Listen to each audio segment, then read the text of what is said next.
Good morning, ladies and gentlemen. Ladies and gentlemen, good morning. If I could have your attention, thank you very much. Welcome to today's Climate Transition Plans for Financial Institutions and Listed Companies Summit on behalf of City of Financial Global and our sponsors and our supporters. This event is being live streamed, so a big welcome also to all those people who are watching it virtually. We've got a very packed day today, so I'm not going to say too much, you'll be pleased to hear. All of you are familiar with transition plans. Obviously, they play a very important role in enhancing investor stewardship by aligning financial decisions with sustainability goals. And of course, investee companies need to understand, and borrowers indeed, need to understand how stakeholders, including investors, will be using their transition plans, which is another topic we'll be looking at today. Now that the focus is shifting from design to implementation of the TPT framework and sector guidance, today's event will provide some practical guidance, detailed guidance, about the steps that firms and companies should be taking now in order to ensure that they are fully prepared to meet their regulatory requirements and produce transition plans of the required standard. We're delighted to have a first-class lineup of speakers today who will be sharing their insights with you. You'll find, I hope that you're going to find today's programme very useful. There are some questionnaire forms on the desk. It'd be great if you could complete those at the end of the day and give us some constructive criticism. And now I would like to introduce our chairman for the day, in fact for the morning, Gavin Templeton, who's the Managing Director at Pollination. Gavin is an entrepreneurial leader in all areas of sustainability and is recognised globally as an expert in the green economy and the low-carbon transition. Prior to joining Pollination, Gavin ran the Climate Finance Advisory function at Macquarie's Green Investment Group. He was part of the team that set up and ran and eventually privatised the UK Green Investment Bank. He also represented Macquarie Group on the United Nations Global Commission on Adaptation and Bloomberg's Climate Finance Leadership Initiative. He's also a senior advisor to the UK Government's Partnership for Accelerated Climate Transitions and a member of the Advisory Committee for the new Green Bank Design Platform, currently under development at the UK's Green Finance Institute. So please join me in welcoming Gavin.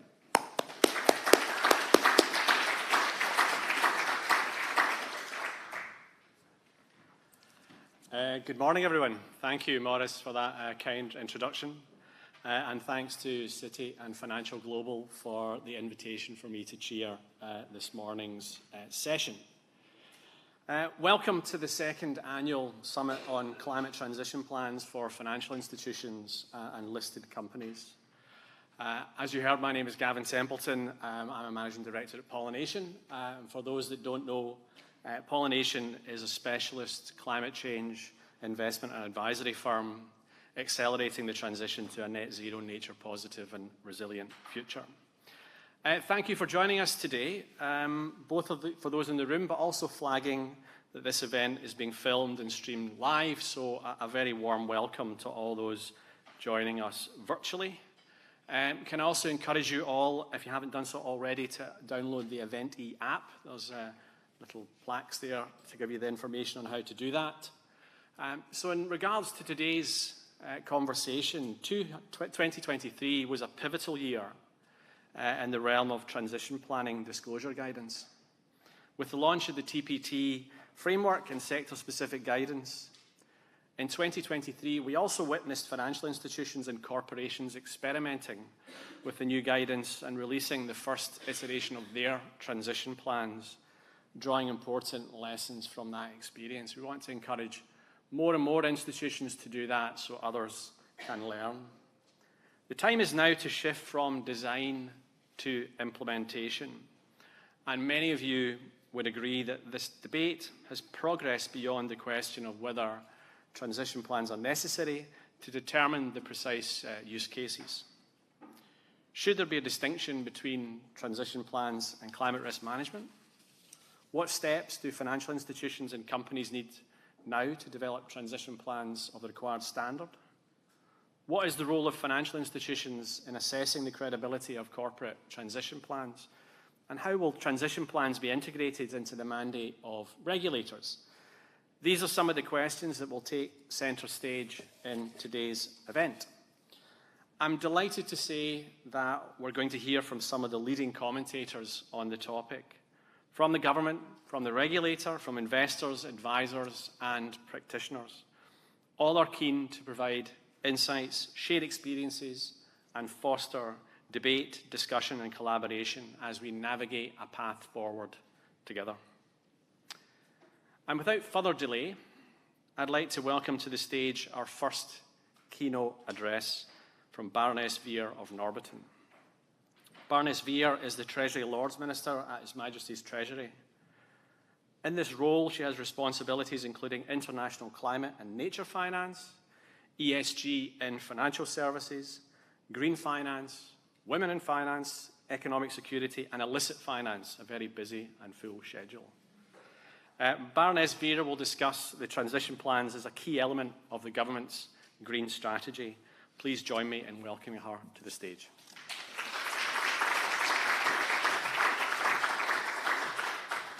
Good morning, everyone. He forgot overseas territories. I do, yeah. And I haven't had a trip there yet, which is hugely disappointing, but I'm very much hoping to get to the Caribbean soon. For now, though, I will stick to London. It's an absolute pleasure to be here this morning, and, of course, bringing together so many people, the leading lights of the UK sustainable finance community. And I'd like to thank Citium Financial Global for organising this event because, as Gavin's already said, transition plans are incredibly important, both in the UK and beyond, as we tread our path to net zero. So getting to net zero and achieving our environmental targets is not just essential to tackling climate change and biodiversity loss, it's also a huge growth opportunity, and I'm not sure we talk about that enough. In the UK, we are the second largest investment management centre in the world, 14% of global assets under management, as well as hosting a wealth of the world's leading banks, insurers, pension funds, and advisors. We are privileged to be a truly outward-looking international hub with, of course, proven connections to markets and assets around the globe. And that is what has driven London to be the best financial centre for green finance in the world. We see financial services firms and the investment community as key to the success of our green transition. That was recognised most powerfully at COP26. I'm sure many of you were there in Glasgow. And we were the country that hosted the first COP event with a dedicated finance day. And many of you will also know that when we were in the UAE, only very recently, we also had a dedicated finance day. I managed to do 9 speeches in one day, and I got them all in the right order. I was so proud of myself. But it was at this milestone event that the government really set out its agenda about how we propose to take forward transition plans, because we do see them as a key tool for investors and other stakeholders to more effectively target their investments in companies, helping investors to understand the risks and opportunities facing a company in obviously greater depth and more detail and with a bit more certainty. So transition plans, therefore, have an important role to play. And not only to reach net zero, but also to attract investment into the UK. And of course, we mustn't forget that COP26 and all of this stuff around transition plans, that was driven by the current Prime Minister, because he was Chancellor at that time. And he said that we would move towards making transition plans mandatory for firms. And to support that objective, we launched the Transition Plan Task Force, or TPT, in April 2022, which I have the privilege to co-chair along with the superb Amanda Blanc. And of course, TPT has delivered on time and I hope on budget.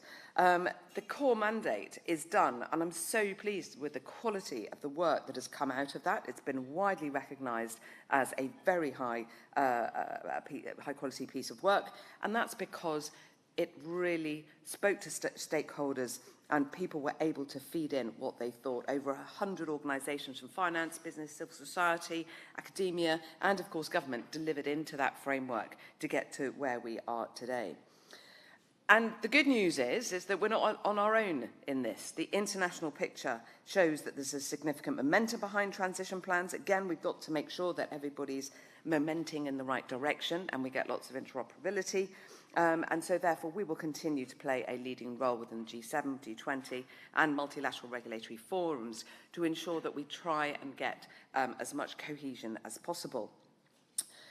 And we are seeing increased demand for guidance. We completely understand that. And this is why interoperability is so important, and we will be working very closely on that in the future. So the TPT's disclosure framework, it complements and it builds on the ISSB. This will, as we all know, help remove friction and create some sort of pathway for the data and then the use of data. The UK government is continuing to use its voice in the international arena to advocate the vital work of TPT, but also the ISSB to develop guidance so we can get gold standard transition plans which can be adopted in a huge number of circumstances. But the challenge for all of us, because we're at this difficult stage now, we've done all the talking, we've done all the writing, we've got to do the doing. And my word, is it going to be tricky. So we've got to maintain that momentum. We've got to keep going.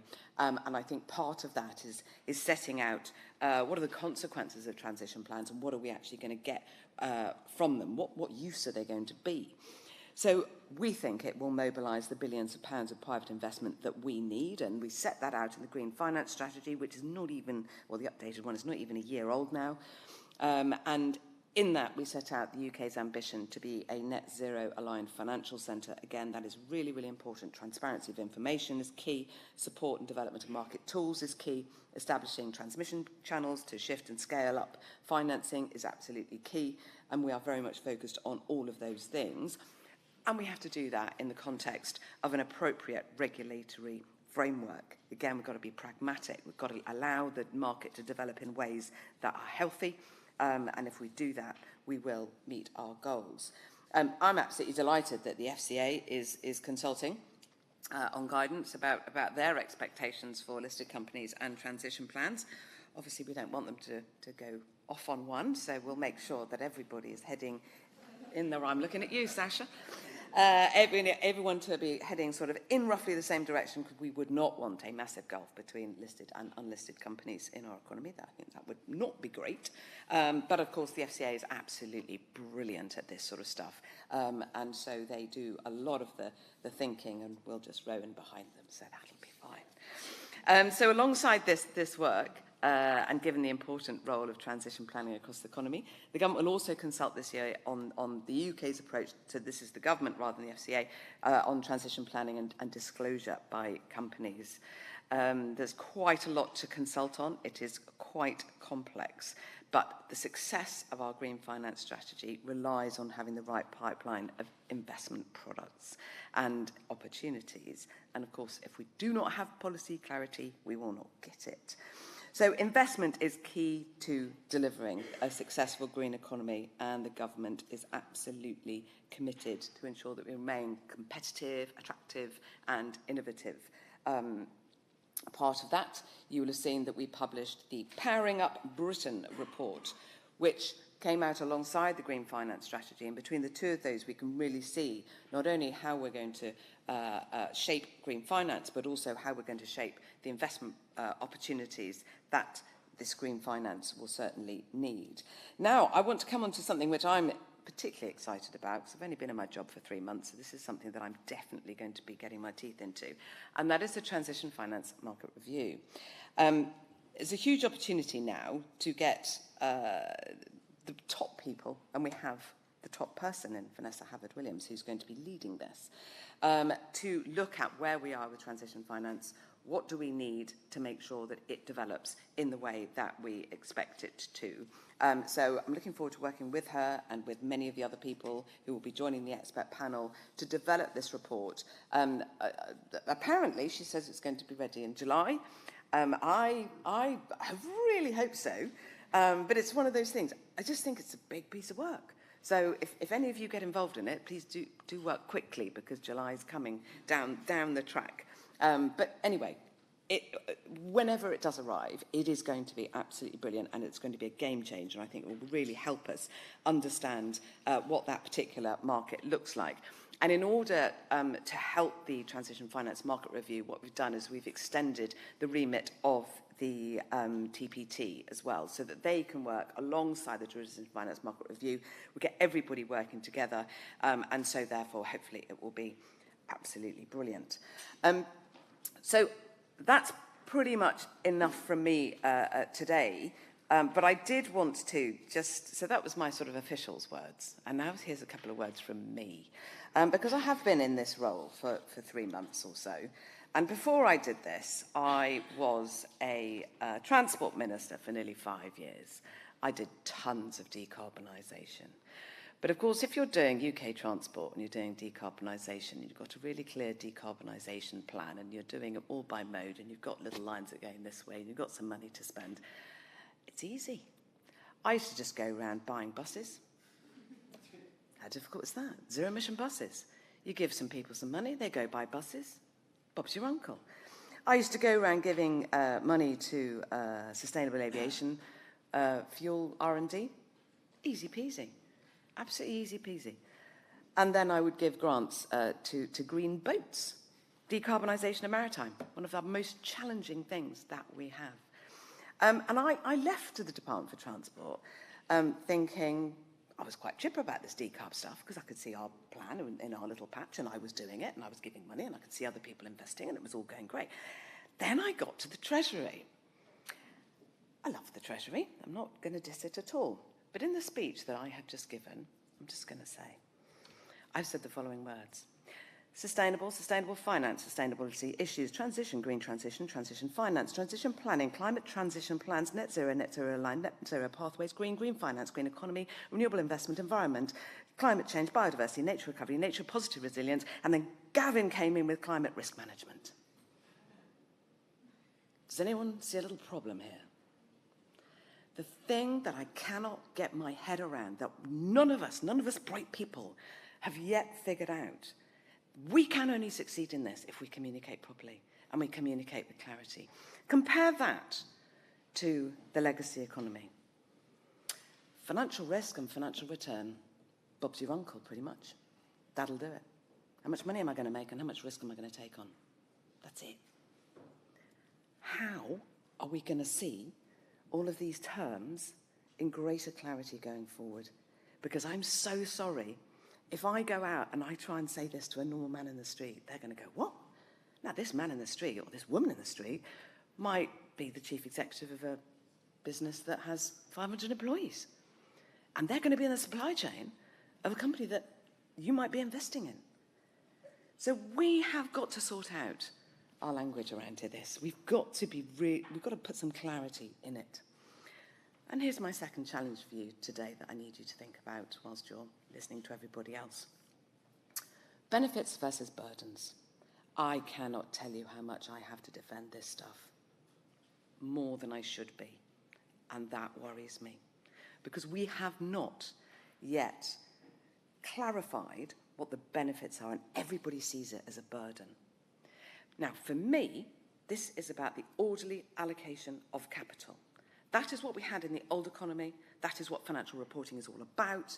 And now we've got a whole new economy, and let's not call it the green economy. I'm afraid I don't think that's going to work. The new economy needs equivalent amounts of investment forever. We need to set up the sorts of clarity that we have in the legacy economy, and we need to put that into the new economy. Otherwise, people are going to be knocking on my door forever and ever saying, it's just more burdens on business. It's not. It is more burdensome to have 100 different reporting mechanisms for every single investor that might come and invest in your company. We have to have clarity so that everybody's using the same reporting. Everybody's using the same transition plans. We understand what a transition plan and what it is. We understand, actually, that if somebody says they are either not emitting or abating 1 tonne of carbon, that we really know that it's 1 tonne of carbon. That's a whole nother issue that I'm now getting my head around. So we need clarity. We need to go beyond the sophisticated financial services sector.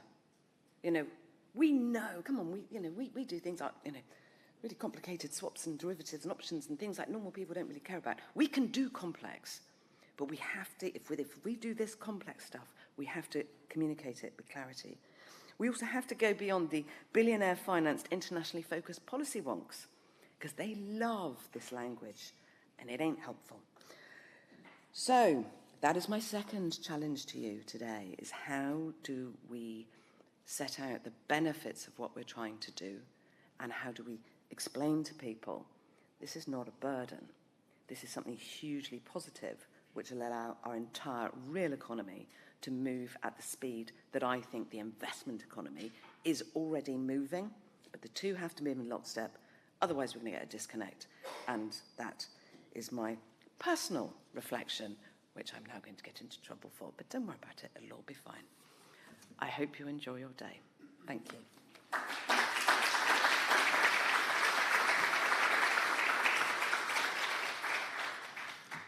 Thank you, Baroness Veer. A clarion call for clarity and the avoidance of a word salad on the transition. So I think that's something that we can all buy into. And also the focus on opportunity. I think that's where our conversations with investors resonate the most. This is the greatest investment opportunity any of us are going to see in our lifetime, and we need to be clear and clear-eyed about this. So thank you very much. Moving on to our next keynote speaker, I'm delighted to welcome to the stage Sasha Sadan.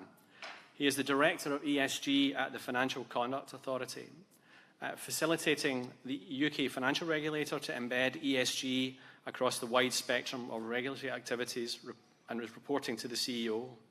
He has been named a city influencer by Financial News as one of the biggest 25 names who have been instrumental in shaping the UK's financial services industry, and has also recently been appointed an honorary professor at the Alliance Manchester Business School at the University of Manchester. Please join me in welcoming Sasha to the stage.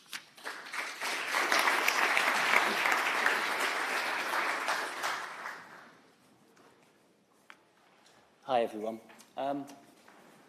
Clarity.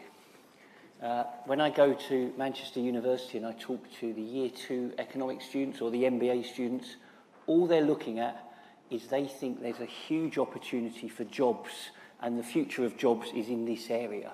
So they see it in the real world and they keep picking my brains for working out where they should go next for their careers. Why are we here? I'm not going to spend time too much on the transition plans. You've got some amazing speakers to talk about, and you've got Paddy next, so thank you for that. I've been on the steer group from the beginning, and I was at COP26, and we celebrated that we were going to do transition plans, and we did do it on time and on budget. And the steer group has been fantastic, because why has it been fantastic? It's got WWF in there. It's got CFOs, companies who are actually doing stuff. It's doing rather than just talking. It's got real-world practitioners, and it even had someone called Mary Shapiro, the ex-chair of the SEC, who runs GFANZ, on the steer group telling us how it would fit internationally. So we did it from the beginning rather than filling out a form and then trying to fit it back, retrofitting. So good. So we've done it. The team has done an amazing job, and the FCA has done its little part and has been involved everywhere. But what is important now, as you said, is the doing. So where does the regulator fit in? Well, first of all, our remit, and thank you, Baroness Veer, our remit and the Financial Services Market Act says, wonderfully, because we have a world-class leading finance centre, we should make sure that if we are going to get to net zero by 2050, we need finance to do its part. And you, as the regulator of finance, need to make sure it's in your remit to have regard to get to net zero by 2050 in everything you do in finance. So it's in my job. It's in the FCA's job. Secondly, we've got to make sure that we keep this world-class leading opportunity. And I'm glad people are talking the word growth opportunity, because when I go, and I've actually got it here, I've got my passport, I'm off today to Europe, but I was in Singapore recently and Hong Kong. They are absolutely seeing the benefits and the growth opportunities of this finance. Now, people call it green finance, but I remember in my last job as an asset manager and an owner and talking to chairmen, some of the chairmen would say, I've got a digital strategy. And you'd say, it's just a strategy. Digital. If we're still using the word digital in 2024, I mean, come on, it's just business. And therefore, green economy is just the economy. And it's going to be the economy of the future. So therefore, we have to make sure that that happens. So the regulator cares, the regulator's got homework, and the regulator is not trying to go alone, as Baroness Veer quite rightly said. We work together. But we have to give guidance to companies about what's coming. We have to give guidance to asset managers and asset owners. So we have done. First of all, we haven't just said, go and do a transition plan. 80% of the UK companies in the FTSE have already signed up. 650 finance firms around the world have signed up to GFANZ voluntarily. This is business. Business is doing this. The problem is, business has said, now how do I actually achieve, how do I build that bridge? Let's go back to a transport analogy. I've got to get from here to here. I've got no idea how to get there, but the good news is we're trying to help. And things like the TPT are there to help, including sector guidance. And just so you know, there's all these acronyms, and I agree there's too many acronyms, but we asked asset managers and PLCs to do TCFD reporting. We took our time. We started large. We then went small. We gave people time. We did it for asset managers as well. And guess what TCFD has done now? I hope most of you know this. It's merged into ISSB. It's not extra reporting. It's the same reporting in an international standard. So you are not doing something that will mean you have to report differently in a different jurisdiction. And that's what we're planning with transition plans. Really important. So part of my job is to use my passport, and I am going by train. And I will be making sure that we're talking to Europe about their transition plans. And of course, I will be selling transition plan task force, but showing them how they're doing it and looking at how everyone around the world has to do this. The absolute appetite from Singapore, Hong Kong, Japan for good, credible transition plans and seeing the work we've done has been delightful. So just remember that. It's not all starting from scratch. Secondly, as the regulator, it's not our job just to think about transition plans. The whole investment ecosystem, which is amazing, by the way, but is very complicated. Let me give you an example. ESG ratings. Very, very important. They are used already to analyse all of the companies. Now, we've just helped voluntary code of conduct, but all of the large players have signed up. We've got ICMA, the International Capital Markets Association, to set up the code. Code is out there. And the code says 4.13, there's my technical point. Paragraph F, no, I'm joking. Says, can you disclose how much forward-looking information you've got in your ESG ratings bracket, including transition plans? Unbracket. Try to use the system that we've got to help. So if I'm an asset owner and I'm going to use ESG ratings, I would like to use the one that's using more forward-looking rather than backward-looking. Because the problem about this at the moment, a lot of the information we've got is backward-looking. And that doesn't get us across the bridge. It tells us where we are on this side of the shore. So it's very important. So ESG ratings is one area. Secondly, complex. You've used that word. We did 15,000 consumer tests. This is the other great thing. We are the consumer regulator for finance. And we're going to put out, and we've already put out, and we've had some fantastic feedback, our labelling regime. And again, you don't have to have a label. It's okay to own an income fund that isn't green. But if you are going to call it a green income fund, and you are going to sell lots of it, then you've got to make sure it is green, or it has certain metrics. When we did our work, one of the labels in our first consultation was called the transition label. Guess what? Consumers, 15,000, transition to what? What does that mean? So we changed, we learned. Our label is now called improve. And that's the word we're going to use for consumers, because consumers, like me, I need to improve. Most people need to improve. Improve. Own industries that need to improve rather than exclude. So our job is to try and help educate. And we've got some work with independent financial advisors at the moment to try and educate them. So when they're talking to someone about their pensions or their savings, and they say, I care, or my grandchildren need to have a product that is important for them, it's fit for purpose. So educate, back to that, reducing some of the complications and some of the terms that we've already heard. Improve. The other point, and I'm glad that Vanessa is speaking later from the Transition Market Review, just to make you feel better, Baroness Fear, July is quite quick, but the FCA's had a team of 4 working on this for 6 months already, and we will give our homework and work with Vanessa very closely to try and help on that deadline, because that is so important. Why is it so important? There is a lot of money out there wanting to make a return. There are fabulous investment opportunities, but sometimes there's blockers.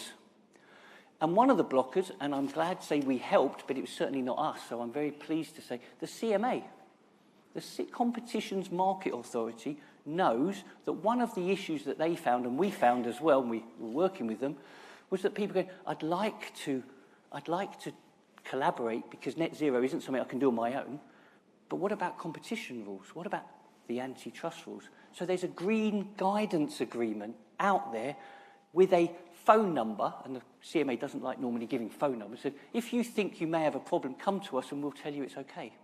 On green, trying to help business do things. That is getting a lot of traction, and I'm really pleased that we're trying to unblock. So regulation isn't always more stuff, it's unblocking. And I think that's very important. One of the other areas is, I think we talked about internationally. ISSB is the way forward. It does mean accounting. Now, why do I care about ISSB? Well, first of all, it came from something called, and I'm sorry, I'm going to use one more acronym, SASB. SASB is Sustainability Assurance, and guess what? It came from America, a lot of it. It came from CFOs. It came from people. And that is sector-specific and is useful. And ISSB is now just cleaning it up, make it fit for purpose, and linking it to accounting. So when I get a number in the future, I want to make sure it's been assured by someone.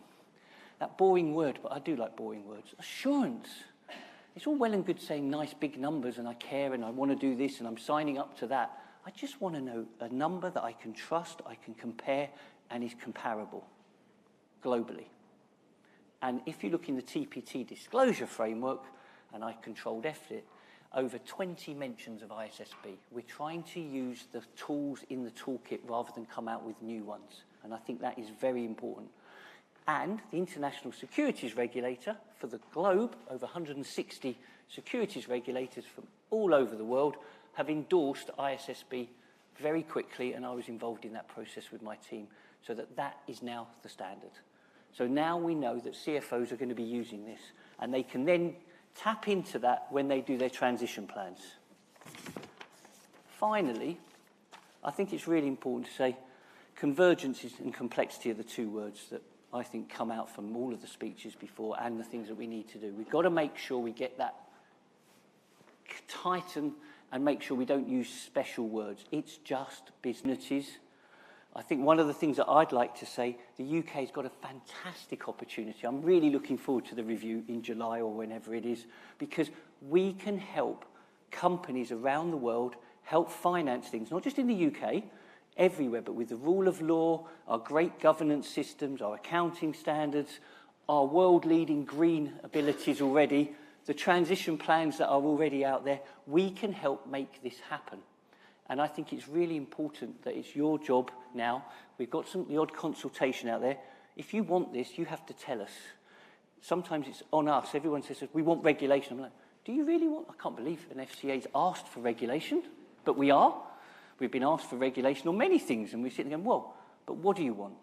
And how do we make it at the right pace? Because at the end of the day, we'll start voluntary. And then last but not least, it is difficult. And because this is future, you have to understand the regulator understands that, so that your first TCFD report wasn't your best, and your first transition plan won't be your best, but please get started. Thank you very much.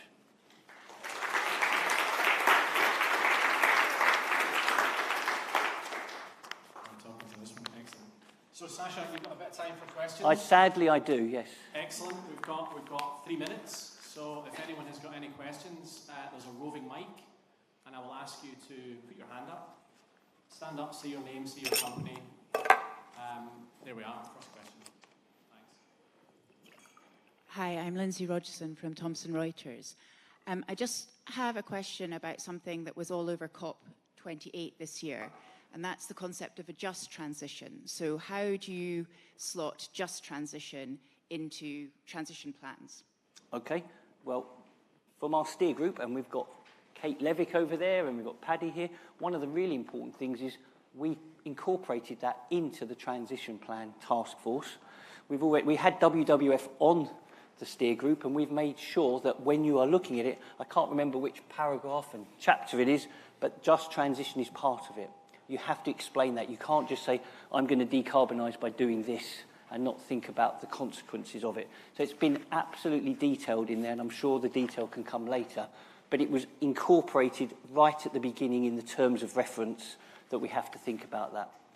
There are great opportunities, as you say, but we've got to make sure the opportunities are fair and the most important word, transparent. Because at the moment, people will say some things on the left-hand side and not say so much on the right-hand side. So it is in the disclosure framework, it will be in the sector guidance, and it's a very important part. And when the FCA meets the companies, it does ask questions about how are you going to get this and what are the negatives or what things are you doing to abate. And abate and adaptation is the other word that needs to be used. We don't always talk about that enough, but adaptation is another key part of your transition plan. Thank you.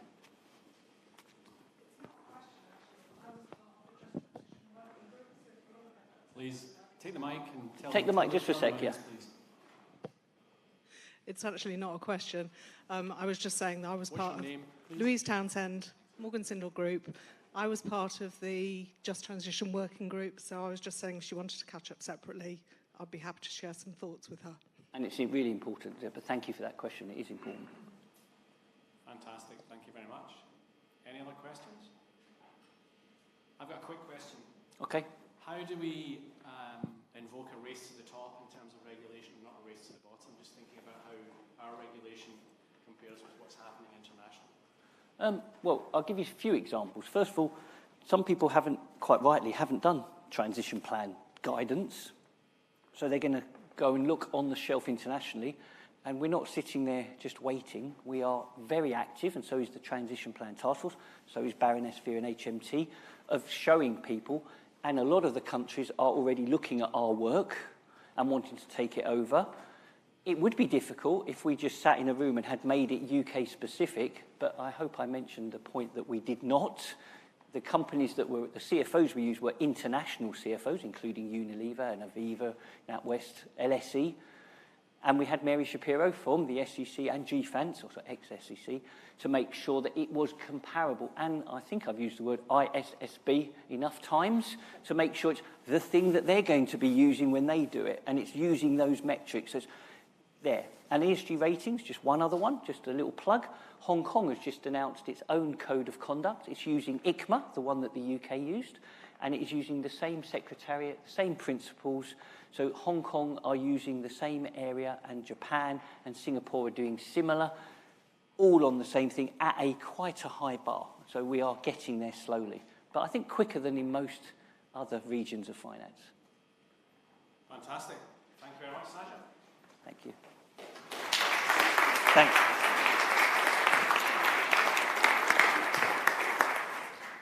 So that was excellent. I mean, I think the comment you made, improve rather than exclude, is absolutely key here. You know, this is about the best investors owning these assets and transitioning to net zero. It's not about excluding them from portfolios. I also liked your comment, paraphrasing, accountants will save the world. So I know Bossevine, Lord Smith of Kelvin, who was an accountant himself, keep telling me this when we were at the Green Investment Bank.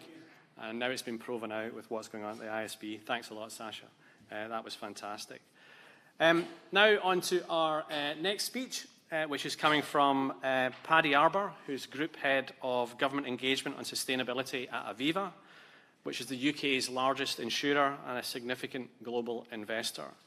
He works across Aviva's investments and insurance arms to develop and advocate public policy that will help build a more sustainable global financial system.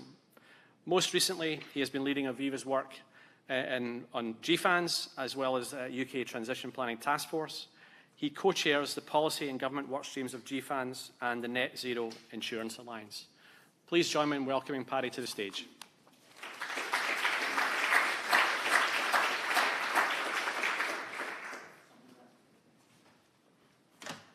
Thanks, Gavin. And thanks for having me.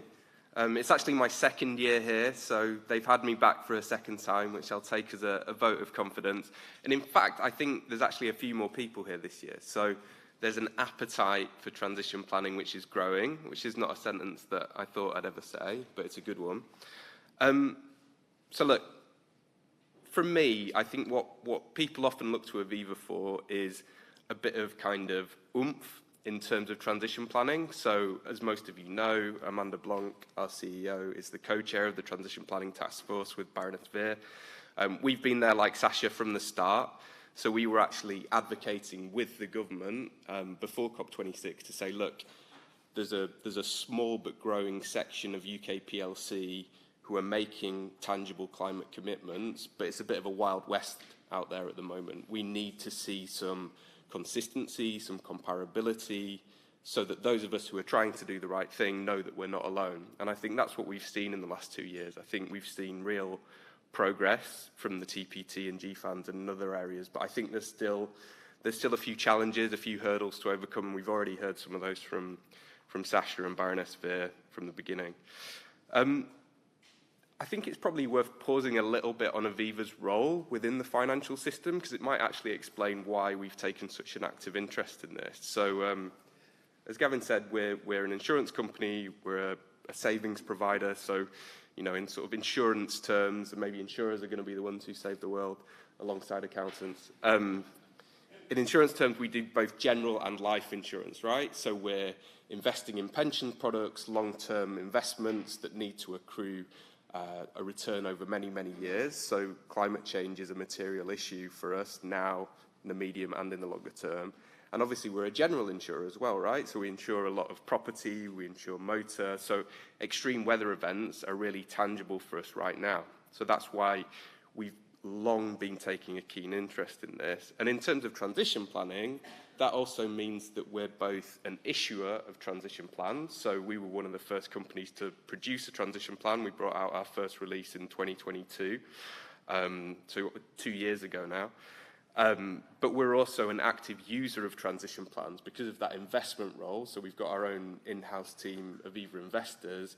They're out there investing across global economies, and they're investing in a way where they need to know that the corporates that they're investing in are buying into the transition. So they're looking at companies' transition plans as well. So we're preparing our own transition plan, and we're using other people's transition plans. So that gives us a kind of interesting role in the ecosystem. And then the third thing I'd say is actually we're a champion of transition plans, because we see that if everybody's just left to their own devices, then both as a preparer of transition plans, we've not really got the kind of guidance that we need to prepare. Everyone's just going off doing their own thing. And as a user of transition plans, say we're trying to compare different oil and gas companies with each other, what's their plan for transition, how are they going to produce that? If everyone's just doing their own thing, the use of those transition plans is not going to be good either. So that's why we've been such a champion. And that's not just in the Transition Plan Task Force, which I think rightfully gets a lot of credit, but actually before the Transition Plan Task Force was established, GFANZ had a work stream on transition planning, which we co-led with HSBC, and GFANZ produced the initial framework, which has then been moved seamlessly, I would say, and I know many people in this room have worked on this, but the GFANZ framework at international level is very similar to what we're now doing in the TPT at UK level. So you can look at the GFANZ framework, you can look at the TPT framework, but they look quite similar, which is by design. So what's my message for you this year? So last year, one of my colleagues is here, and he was sort of digging through the news article that was written about this event last year. I think it was actually a Reuters journalist. And so I was thinking, well, all the pearls of wisdom that I dropped last year, you know, I had a big slide deck, there were loads of stats, like the TPT team did me loads of nice stuff. I was like, God, it must have been so hard for them to pick just, you know, a few things from that. And so I scrolled down this article, and there were loads of quotes from all the other people. I thought, oh, what are they gonna pick for me? And the only quote was this: "Don't fear having a go," says Patrick Arbour from Aviva. I was like, bloody hell, you know, I spent like 2 weeks writing that stupid speech, lining up all of the little slides, you know, like perfect. And that's what I get, don't fear having a go. But then I thought, look, I'm just going to lean into this actually, because I think that is kind of what they look to companies like Aviva for. They look to us to say, it's okay to try. It's okay to get out there and have a go. We're doing it. It's not perfect. It's never been perfect. It's not going to be perfect. So don't fear having a go. Hence the title today, Don't Fear Having a Go, Part 2. So I'm actually going to unpack it a little bit. I'm not just going to leave you with that inspirational words of wisdom. Why do I think don't fear having a go is still a sort of relevant thing for us all to say? I think for firms, first of all, I know a lot of us are having a go now, and we've seen an increasing number of transition plans out there, out in the wild. A lot of FTSE firms are doing it now, but I also know it's difficult. So I think, I talk to a lot of people in the industry, some smaller firms as well. I think a lot of us at this stage where either we're doing the first one and we're like, bloody hell, the guidance is out there, it's still not easy. Or actually many of us are now doing our second iteration. And sometimes the kind of the low-hanging fruit, the excitement of producing your first transition plan, if I can use that term, might not be entirely appropriate. It fades a little bit, right? You've got to start doing the hard yards. You've got to translate into metrics and targets. You've got to get your accounting departments involved, fun as accountants are. And so I think turning it from a kind of a one-off interesting thing that climate-y people are doing in a business into just business, as Sasha was saying, and as Baroness Veer was saying, those are the hard yards. And so I think this message of continuing to have a go and doing that again and again and just repeating it until it becomes something that is, like TCFD disclosure now is, something that is part of the way that your firm does business. That's so important. So I would say because I know that those of you in this room, particularly those of you in this room from industry, we are quite a self-selecting bunch, right? You've chosen to come to a Tuesday morning conference just on transition planning. You probably really care about transition planning. So keep going. Have those conversations internally. Have those conversations with each other, right? Because we're all going through some of this kind of journey together, those of us who are advocating for transition plans. So don't fear having a go. I think it also applies to regulators and policymakers. And actually Sasha and Baroness Veer have been good examples of this. I think what the UK has achieved on transition planning has actually been pretty remarkable, right? So we have not been afraid to take the lead on it. And that's not just the case in terms of what the regulators and the Treasury have been willing to do here in the UK, but they've been going out, and we've heard it from Sasha already, he's going out today, and advocating for it externally. I think those of us in this room need to support our regulators and our policymakers and encourage them to do more of that. Because what I fear is if we don't, then we're heading towards a system where there is less convergence and more fragmentation, where as the appetite globally for transition planning increases, which is a good thing, you'll see all of these other initiatives popping up, and we're kind of seeing it already. And so I think now is the moment where the UK needs to take this leadership role that we've already established, and we need to take it internationally, and we need to say, look, don't reinvent, the UN, don't reinvent the wheel. We've got something that is working well now. We're happy to share that with the world, but we need to step into that, and I think the UK government's doing a good job on that. So the G20 is going to discuss transition planning this year, which is great. And I think, Sasha and the FCA and the PRA as well, in terms of the prudential regulators, are doing a good job on it as well. So regulators, policymakers, don't fear having a go. And those of you who don't sit in that community, I think, be friendly to your regulators and your policymakers, right? Because actually something that we've learned from this transition planning process is it's a kind of, there is osmosis between those groups. It's not an adversarial relationship or a one-way relationship where industry just sort of takes what is thrown down at us from regulators and policymakers. I think when it works well, it's a relationship of mutual respect and trust where we can have honest conversations about, actually, we're working on this element of our transition plan. It's a real challenge. Like, we need some consistency here. Regulator, can you help? Or, talking about policy barriers. I think transition plans, one benefit of them is that they give you that kind of that opportunity for dialogue, but it's a structured dialogue where people are kind of talking and using the same language, even if that language is a bit techie sometimes. And then that brings me to the last bit, which is I still do think that there's a risk of siloing transition plans, not necessarily by region, I sort of tackled that a bit, but that they're only seen as a private sector tool. So what we've seen so far is that, you know, there's great frameworks emerging for transition planning in the private sector, excuse me, but we're not seeing the public sector having a similar kind of consistency, comparability, a kind of national transition plans emerging. And that's actually something that I think we're likely to see a bit more of this year. So we're seeing the G20 presidency talking a little bit about, okay, this is a nice idea, private sector transition plans. We're supportive of that. We want to see a framework for that. But we actually also want to see national transition plans, which provides a similar sort of consistency, accountability, comparability, but at a national level. And I think the UK government and, you know, the Labour Party is also considering this as a concept, and I'd encourage them to do that. So, what's next? When we reconvene next year for Don't Fear Having a Go Part 3, what do I expect to see? I want to see more transition plans prepared by more major firms, better transition plans,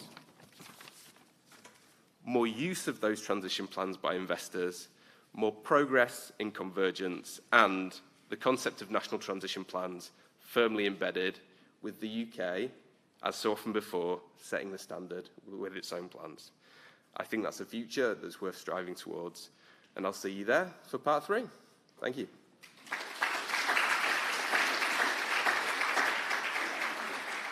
Thanks, Paddy. We've got a bit of time for some questions. Got a couple here. Tony. Hi, Tony Rook at Howden Insurance. I'm no longer at GFAS. Just a quick question. What did you find the hardest in your second iteration of your transition plan? And any lessons that you can share with us? So we're still working on our second iteration, right? I think the most useful thing is the guidance has come on so far since we did the first one. So if you think we published the first one in March 2022, which meant we were actually preparing it kind of in the middle of 2021. So at that point, there was no TPT guidance, and even the GFANZ guidance, which we worked on together, was kind of in a fairly basic state. Now we have the guidance, so I think it's looking at, do we need to do things differently compared to before? We've actually, you know, and I feel like I'm, you know, not the right person to talk about this. There's others from Aviva here who work on this a lot. But actually, the structures that we put in place when we prepared the first transition plan have proven quite robust. So it's literally now, you know, it would bring tears of happiness to your eyes, Sasha. The way that we do business, sustainability, rather than it used to be, you know, when I started at Aviva sort of six or 7 years ago, it'd be a sort of little team kind of on its own, doing its thing. Whereas the transition plan team now, which is part of the wider sustainability team, is properly integrated throughout the business and has kind of connections to all the different business areas, which is absolutely a good thing. It's a fantastic thing. But obviously that creates a bigger set of challenges in bringing that transition plan together, and that's kind of what we're going through at the moment. But it's a challenge worth doing. Morning, Jonathan Horrell from the Weir Group. We're a FTSE engineer. Question is, in the spirit of not fearing having a go, our ability to deliver a 1.5 trajectory and net zero long term, particularly in our Scope 3, depends entirely on decarbonisation of global grids. I'll spare you the details about why. I want to say that in our transition plan. I don't want to make an airy commitment to try. I want to be specific about what stands in our way. And I'm interested in what the investment community's reaction would be to that kind of statement, as opposed to, if you like, just signing up for a commitment. I think it's an excellent question, and it's actually a question that we face as well as a preparer. I think it's one that when we built the frameworks that we're talking about today, we tried to design into them so that, for example, there's a huge section on engagement and policy, which is kind of the bit that I look after for Aviva, which is about how are you trying to influence your external environment to show that there are certain things that you're just not going to be able to carry by yourself. It's not like we all exist within these self-contained bubbles that we can control our 1.5 degree trajectory. So I think actually the reception would be good, if you're honest, but also if you're honest about not just, here's a challenge, there's nothing we can do about it, but if you're saying, here's a challenge, and what are you doing to try and influence that outcome? I think that's something that, in putting that section in there on engagement with policymakers, regulators, we're sort of saying to firms, yes, we accept that you cannot control everything that will deliver your 1.5 degree trajectory, but we expect you to explain how you're trying, and I think that's fair enough, right? And some firms will be more or less able to do that depending on their size and where they sit in the market. So I think explaining that in an honest way would get quite a good reception, and it's something that we're having to do ourselves. Thanks. I'm afraid that is all we've got time for on the question front, so I'm hoping, Paddy, you can stick around. Absolutely, yeah. So you can grill Paddy. Don't fear coming and talking to me. Grill Paddy over. Exactly. Thanks very much. Great, thanks a lot, cheers.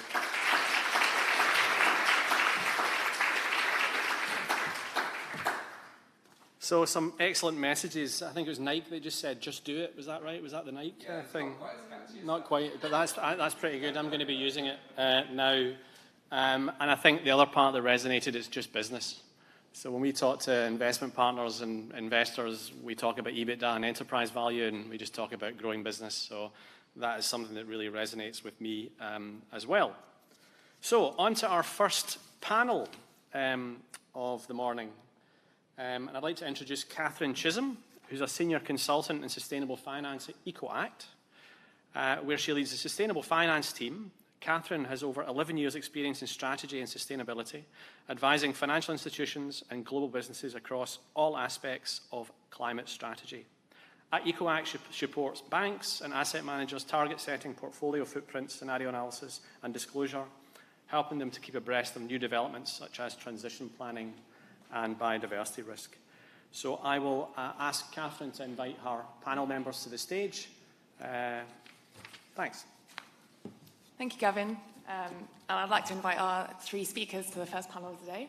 I'm conscious that it's a bit of a tough slot kind of before our first coffee break, where I'm sure lots of you want to start networking, that kind of thing. I'm really excited to moderate this panel, a bit of a personal interest in transition plans, but I think also particularly with TPT. For those of you that haven't come across EcoAct before, we are a pure play climate consultancy where we work with financial institutions and non-financial companies on all aspects of their climate strategy, which obviously includes transition plans. And what I have found is that I'm somehow find myself a kind of patriotic supporter of TPT when talking to my international colleagues, in terms of thinking, they're saying, oh, it's just a UK framework, it's not going to affect us. And actually kind of what we've already heard about this morning, and hopefully get into a little bit more in this session, is that actually it's hopefully going to have a much more global reach. So without further ado, I'm just going to quickly introduce our esteemed panelists and then get stuck in. So to my left is Kate. Alice, I'm so sorry. We met on Teams, but that was it. Alice, of course. So Alice is Executive Director of Public Policy and Just Energy and Transition Partnerships at GFANZ. Prior to working at GFANZ, Alice had a 2-decade career in central banking, working across a broad set of functions, including strengthening financial stability and crisis management arrangements. Then we have Kate. So Kate Levick is Associate Director of Finance and Resilience at E3G, but she's also co-head of the Secretariat for the Transition Plan Task Force. She's also a member of the advisory panel for GFANZ, and before joining E3G, she was Global Director of Policy Engagement at CDP. And then finally, we have Mardy McGryan, who is Chief of Strategic Affairs and Capacity Building at the IFS Foundation. Prior to joining the foundation, Mardy spent over a decade at the Climate Disclosure Standard Board, whose work notably underpins TCFD, TNFD, and also was a key part in the establishment of ISSB. So all members of organisations that we've heard referenced a lot this morning, so keen to get stuck in. So I'm going to start far over with Mardi. So for the time being, the main requirement of ISSB for companies is just that they have a transition plan. But can you talk a little bit more about kind of what we can expect, any more detail to be added in the future? And then if not, kind of where can companies look to for guidance on best practice? Thank you so much, and it's a real pleasure to be here. And it's also a bit I don't know, everyone's already done my job before me. Sasha and everyone's sort of made the ploy for the ISSB and the importance of link with TPT.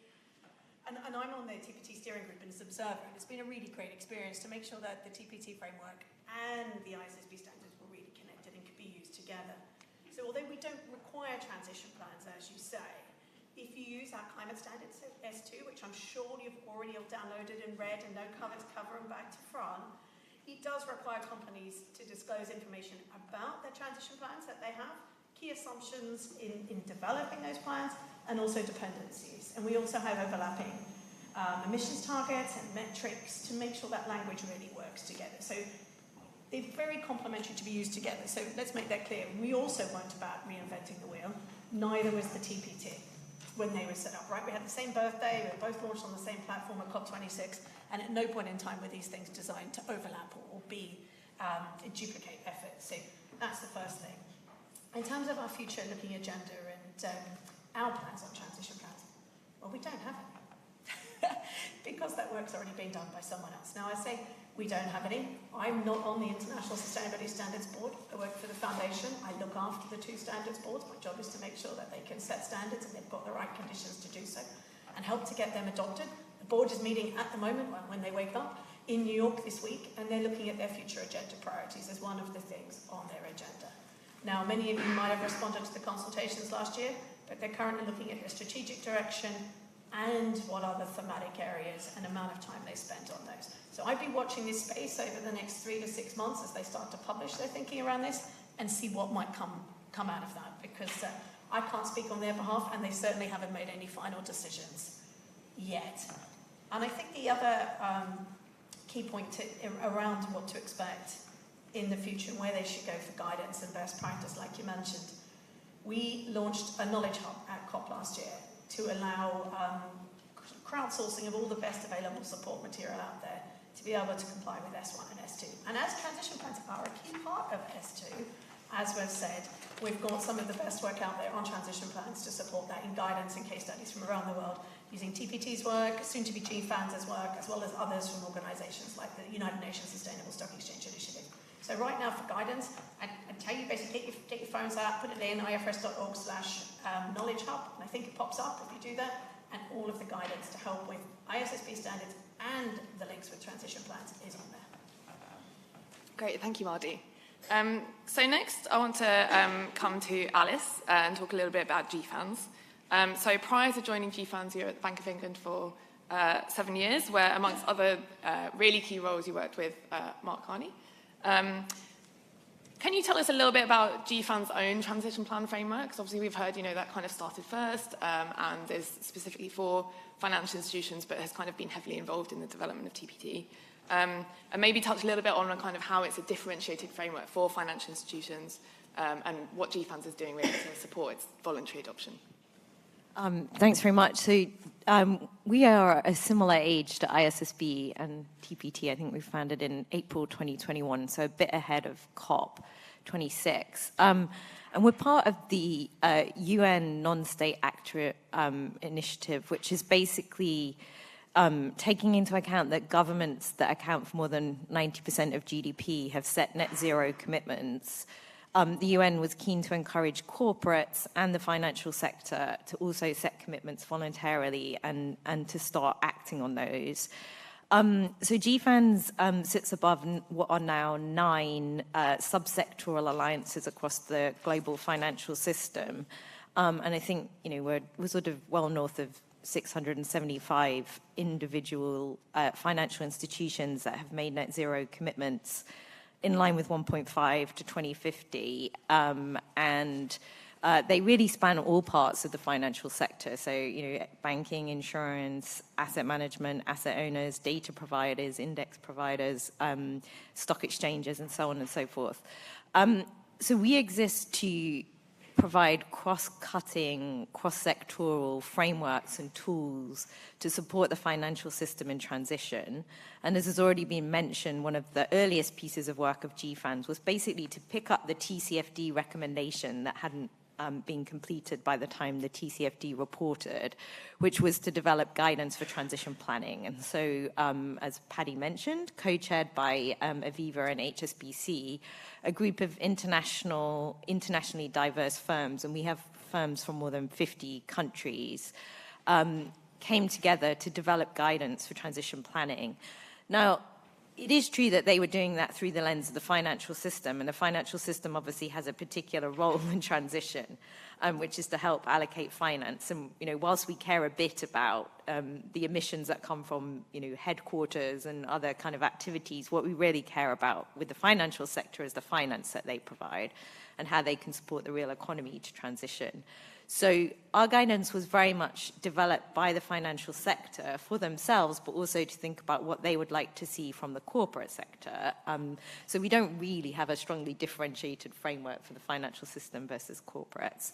And as has been mentioned by some other speakers, what the financial system is then doing is each firm is looking across its the companies and the households and whatnot that it finances and thinking about how can it support transition. We can probably come back and discuss that isn't entirely straightforward to do, of course. And it's already been mentioned that, if you're a global firm or even if you're a domestic financial institution, but the companies you finance have global supply chains, it's obviously quite complicated getting all of that activity to net zero. The one thing I wanted to mention, therefore, is that, since we developed the transition planning guidance and framework, and that is, increasingly being relied upon internationally, and, it's been fantastic to see it being used in the UK as a key basis for the TPT. We keep encountering the next level of work that's needed to help support the transition. And so I just wanted to mention that, we've done a lot of work recently on what is transition, what is transition finance, how do we identify finance that's supporting transition. But we've also started to do a lot of work to go where the emissions are, work with high-emitting sectors that we know we need down the line, whether it's cement to aviation, but also to work with emerging markets to help them get their emissions down. And, that's throwing up lots and lots of policy and technical challenges that still need focus. Thanks. Thank you. And I think that just the point about emerging markets and kind of global consistency will hopefully come on to in a bit. And last, but certainly not least, Kate, just want to talk a little bit about the TPT. And I think actually, as Marty said, a lot of the points have kind of been covered by some of our previous speakers. But, kind of as we know, the TPT was set up for the UK context, but aiming to just really be that gold standard for transition plans globally. Can you just give a little bit more colour to how TPT is engaging globally, kind of helping other countries and regulators think about their own standards? Sure. Thanks very much. So let me just start by putting TPT in a little bit of context in terms of where it arose from and the mandate it was given. And I know that many people in this room have been directly involved in the TPT's work, for which thank you very much. There have been hundreds of organisations who have literally directly contributed to its work, which is one of the things that's made it such a strong framework. But there may be other people who maybe are less familiar with it, and I just want to give those people a chance to understand what we keep talking about when we're talking about TPT. So it was announced at COP26 in the context of the UK saying that it wanted to be a net zero aligned financial centre, and in the context of a commitment to require listed companies and financial firms to disclose their climate transition plans.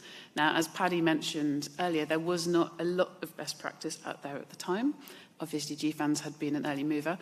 And there certainly weren't a lot of actual best practice transition plans published out there. So alongside making this quite sort of forward-looking and sort of frontier commitment, the UK also said, well, we're going to help firms understand what best practice is and set up this task force literally to define best practice on transition plan disclosure. So that's the context in which TPT's sort of origins lie. It's kind of almost like a pre-regulatory context because it's connected to this commitment about the UK regulation. But it's also something that was very much done in an international context at COP26. And if you go to the Transition Plan Task Force's website and look at the terms of reference, you'll see that part of the terms of reference is also to engage with international stakeholders. And the reason for that is that when the UK made that commitment to regulate, it didn't want to be doing that in isolation. It was very aware that this was a rapidly moving, emerging global norm. It wanted to be in that international conversation. It wanted to encourage convergence. And that could be by sort of contributing, if you like, thought leadership to the international conversation, but also just learning from others as well, but making sure that the UK wasn't going off and doing something very different from other countries, but working with other countries to make transition planning a global norm. So I think it's just really important to understand that context. Mardi and Alice have both talked about the very close links we've had throughout with both the ISSB and with GFANZ. Both of them have sat not only on the steering group, which is kind of the official task force, but also on the delivery group, which is the slightly bigger group that actually does all the work. And we have worked closely with both organisations. And not only was that an obvious thing to want to do, but also we had very, very strong market feedback from the very beginning that the market really wanted us to do this. You know, if there's one initial piece of feedback we got, it was like, please do not create another reporting framework. We've got quite enough already. And so our goal always has been to support that convergence, alignment, interoperability, and make it all fit together and make sense. So we have built on the ISSB S2, we have drawn on the GFANZ framework. If a firm was already used to doing transition plan disclosure using the GFANZ framework, then reporting through the TPT framework ought to be very familiar. And so we've really striven to do that. We published last October mappings of how the TPT framework sits against TCFD, against ISSB, and we've also done a comparison, which hasn't been mentioned so far today, with the ESRS, the key EU regulation that is very much in the minds of a lot of firms right now as the CSRD requirements start to bite. There's actually a high alignment too between the TPT framework and the ESRS, which has a lot of transition plan disclosure requirements in it. I've talked for quite a long time already, so I'll try and be brief about what the TPT has done in terms of international engagement, but we have worked with members of our steering group that include the Treasury, the FCA, the Bank of England, which is an observer, and had the opportunity to present that work in lots of different international forums, many of which are looking at transition planning now as an emerging norm and working out what to do about it.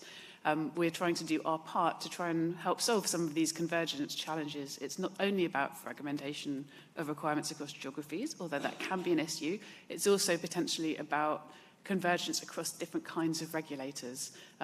So, for example, the prudential supervisors that look after banks and insurance and are worried about risk may feel as though they're approaching transition plans in a slightly different way than regulators like the FCA and its international counterparts that are more worried about sort of market conduct and greenwashing, and try to put all these things together so that a firm is only being expected to have one transition plan and that transition plan can work for many users, we see as very important. So we're pleased to be able to support those conversations. We've also had the opportunity to talk to many other jurisdictions who have also been thinking about transition finance and transition plans over the last couple of years.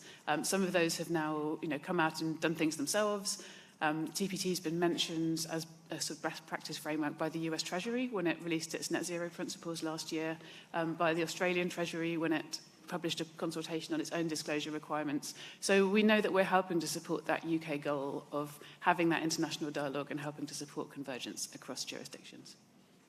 Great, thank you. I think that's kind of really covered just how much TPT is working kind of globally to kind of ensure as much consistency and interoperability as possible. But I think just kind of one of the things that we were talking about is what is going to really drive success with transition planning is the regulatory push to get this set up. And Kate, you've kind of given that a lot of flavour, but kind of maybe Mardi and Alice, just want to hear from you what you're seeing with regulators globally, kind of what are they doing well, what maybe are they not doing so well. In particular, we kind of discussed some of them maybe not describing any best practice, but others possibly going a little bit too far in that kind of level of detail. So, I mean, just to start off, one of the things that I think is encouraging from our perspective as a voluntary initiative, albeit grounded in the UNFCCC process, is that we've seen a huge tick up in the last year of voluntary delivery of transition planning across companies and the financial sector. I mean, obviously, particularly those firms that have made net zero commitments. And, you know, I think we're expecting around 200, perhaps more, transition plans to be voluntarily issued this year. And most of the firms that are making those disclosures are doing it voluntarily. They're not currently required to. It may be that they're in jurisdictions where requirements are coming, but they may not bind yet. And as Paddy mentioned, it's really important to get going with transition planning, and you know, things improve as you push along with the process. So I think that's great that people are diving in and having a go at it. It's also the case, and I just want to highlight this, that for financial firms, you're really reliant on the quality of company-level transition planning as well. And so while the financial system gets a lot of focus because it's the most heavily regulated system, we do need a solution that delivers transition planning, the quantity and quality of transition planning across companies globally as well. So where are we now? I think this year there's a really noticeable tick up in activity by national, subnational and also global regulators on the topic of transition planning. And I think that's both an opportunity and a challenge. So the opportunity is that, now that we have this foundation of the, ISSB standards that reference transition planning and the importance of disclosures there, we've had quite a lot of experience over the last couple of years of developing frameworks for transition planning and how to disclose transition planning, which is what the TPT is focused on. A lot of the heavy lifting of the work is done, so there is a route forward where we try and forge global consistency, but it's not guaranteed that we'll succeed, I would say. So I think really this year the focus has to be on consolidation rather than proliferation. And we really need to find ways to identify the common building blocks of transition planning that meet our collective needs, so that we have one plan for the many different private sector and public sector uses. I think there's promise of that, and that's the thing we should all be focused on for this year. Thanks. Thanks. And Mardi, I'm kind of interested what Alice just said there about finding those common building blocks. Are you seeing that emerge with transition plans, or kind of what's the view from the IFRS Foundation? So for us, we're not so much focused on transition plans. There's something that are required through the use of our standards. If you've said you've got one, to go further. What we're really focusing on at the moment is getting the adoption and creating the global baseline, that globally consistent comparable data set of disclosures with our standards. So we're really focused now on adoption and getting them adopted, both here in the UK, but in many other jurisdictions around the world. I think we have 16 or 18 that have already sort of underway with consultations to get them moving, more advanced than the UK, to really get that going. And so this Thursday, as part of our symposium in New York, we are releasing our adoption guide for regulators to support regulators, show them what adoption, that adoption roadmap could look like. That was signed off by the securities regulators that Sasha mentioned earlier, with 160 of them around the world as best practice approach to bringing our standards in around the world, just to put it quite simply. And so that's really where our focus is now, bringing this in to create that global baseline that allows those transition plan building blocks to come in a mandatory way across the world and connect directly in, which is why we've worked so hard with my colleagues on the stage here to make sure that they plug in as building blocks in jurisdictions where they need to go further or wider if they need to on top of it now. So, and like I said, we have accounting standards in over 140 jurisdictions around the world that are mandatory, and we have that, if not further, ambition for sustainability standards. So we really are moving fast on this across the world, securing this adoption, which will drive that consistent comparable data set that we keep hearing about. Thank you, Mardi. And I think just kind of like, whilst we're thinking about global consistency, obviously this is, Sasha was talking about kind of talking about bridge building and kind of looking forward, but also looking back. And kind of one thing that we're thinking about is actually when it comes to transition planning, how what success looks like and kind of what measures of success look like. And obviously IFRS is kind of providing that global baseline, but kind of what might we expect in future in terms of kind of what companies could be reporting on in their transition plans now and in future? Well, I think from our perspective, the building blocks we have are designed to deliver credible, comprehensive, and comparable transition plans. And if you look at the building blocks in GFANZ and the building blocks in the TPT, they're pretty similar, if not exactly the same. And so that's great that we're looking at the same elements. I mean, there are things like how do you set your objectives and targets? How do you support effective governance of your transition planning process from the board down? How do you deliver implementation through your business so that all business decisions are taking transition into account, and that your corporate policies and whatnot do also? How do you, as we've mentioned, engage with the key stakeholders that you need to engage with to make progress? Because even if you're a corporate rather than a financial institution, you have a supply chain, and you can't get to net zero on your own. And then how do you measure progress through effective metrics and targets and so on? So I guess for us, success on transition planning is in part about seeing more and more transition planning coming through that hits all of these core elements that we consider to be needed for a credible, comprehensive, and comparable transition plan. But beyond that, I don't think we're in the game of transition planning for its own sake necessarily, although I understand it's a very useful, those who've given it a go say it's a very important tool for making sure you have a forward-looking strategy for your business. We want to see it start to shift the flows of finance into the activities that we need to get to net zero. And so we're very focused at the moment on trying to work out how to identify that finance is flowing, because many of the metrics and tools that we have to date are more focused on the activities that are already at the green end of the spectrum. But we need to be able to identify companies that have a plan, that are on a pathway, companies that are converging on a pathway and need finance to get there.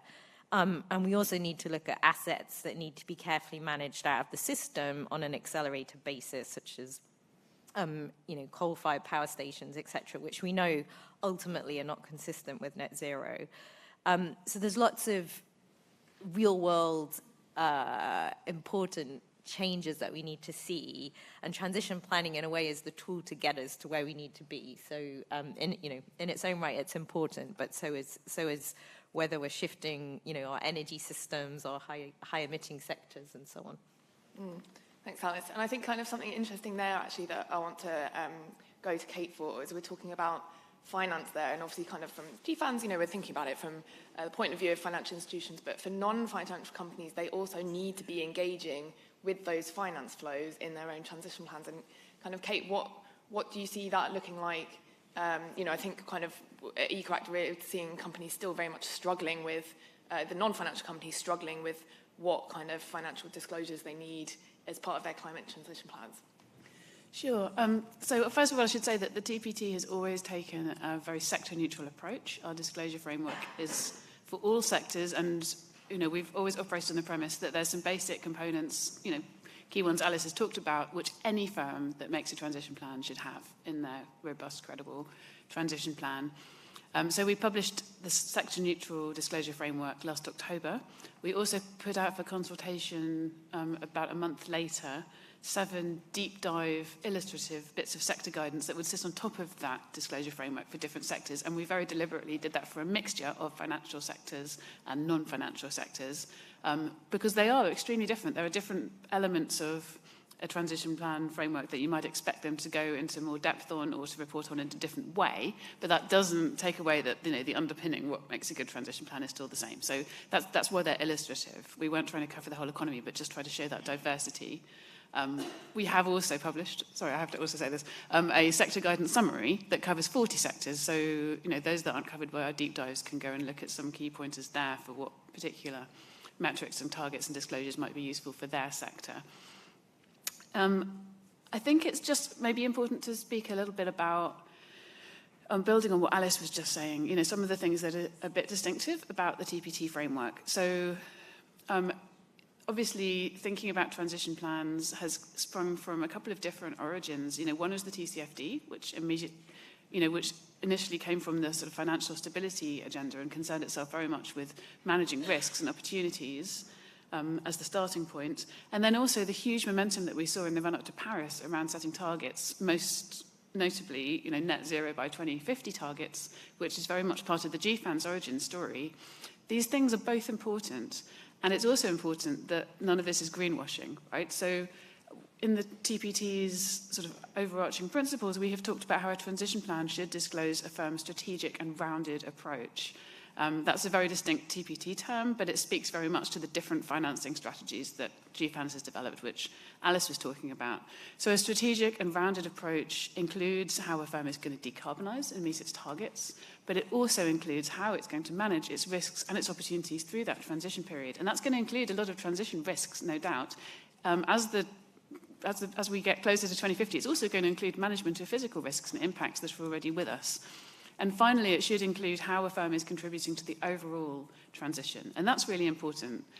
That's where we don't just want firms to be showing how they shifted assets, whether they're financial or real assets, off of their balance sheets. We want them to actually be thinking about how they are contributing to the overall transition. That may well, in some cases, mean phasing out assets or, you know, investing in transition in a different way than they might have done if they didn't have a transition plan. And we think that's absolutely key on all counts. And I'd also just add that there's a dimension here which I think is, again, in the GFANZ work, but I did think Alice sort of mentioned it as much, which is about accountability and governance. How is all this managed? Ensuring that that does go straight back up to the board at the end of the day, and that this is a firm-wide transition plan that's part of the business strategy, which again speaks back to TCFD. And TCFD sort of cited this in the strategy area of its recommendations. So Paddy talked about how now that the transition planning practice is maturing in Aviva, they've got a team that's embedded, that cuts across all the different business operational areas. That's what you need if it's really embedded into business strategy. And I think that's what investors will really expect to see of real economy firms. Thank you. Mardi, I'm just wondering, kind of maybe less kind of with your work now, but kind of previously with the Climate Disclosure Standard Board and kind of work on TCFD.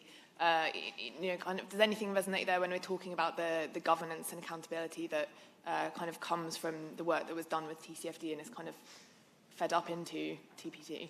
I think it cuts across everything we do now and across all of our work in this whole space, because if you don't have the governance right from the beginning, you're never going to nail this. And I think that's the most important thing. We have to build this in as business as usual from the top down and make this a sport that everyone has to participate in across the business. And so I think it cuts, you know, I don't think any one of us would say anything different. It needs to start from the top, and it needs to be built down if this is going to be effective. Yeah, thank you. And then actually kind of one of the other points that we mentioned was around having a one-size-fits-all transition plan. And I mean, are you seeing that kind of working so far? Have you seen any good examples of transition plans, or do you think this is a challenge that is going to kind of come out in the wash as more and more companies start to produce their first, second transition plans? Open question. I think most, at least in the financial sector, most institutions are focused on delivering a good group-wide plan. I think there are other examples in the financial sector where, you know, it's sort of recognized that that kind of group-level planning is key. And if it's a strategy to pivot your entire operations, it makes total sense to do it at that level. And obviously, you need board oversight and so on.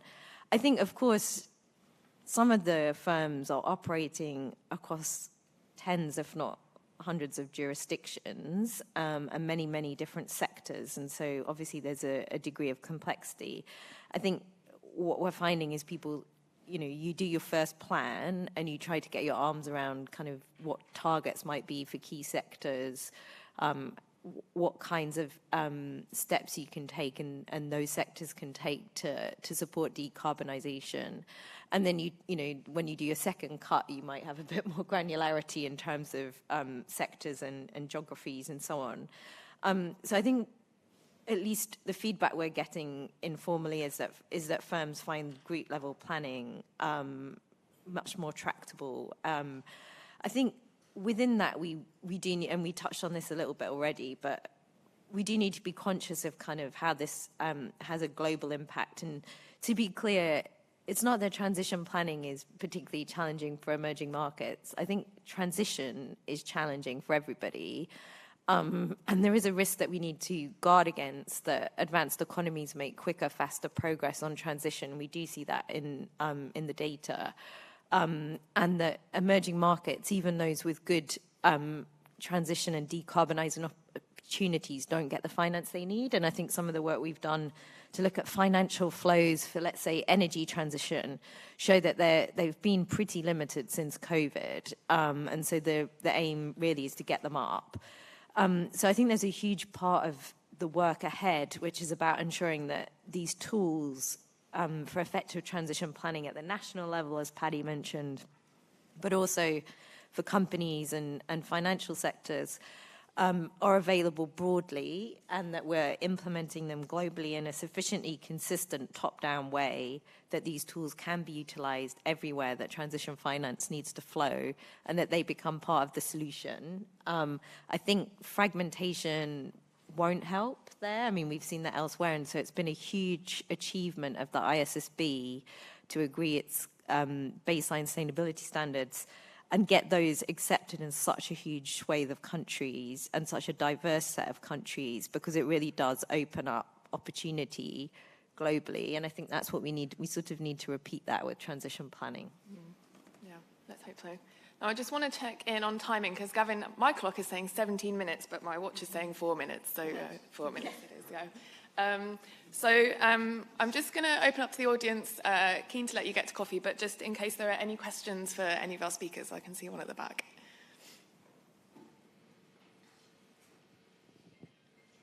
Hi, Jack Bregenfen from ESG Investor. I'm not sure how much you can say at this point, but just might you be able to tell us any more about the next steps for TPT from here for the next couple of months or the rest of this year and beyond, really?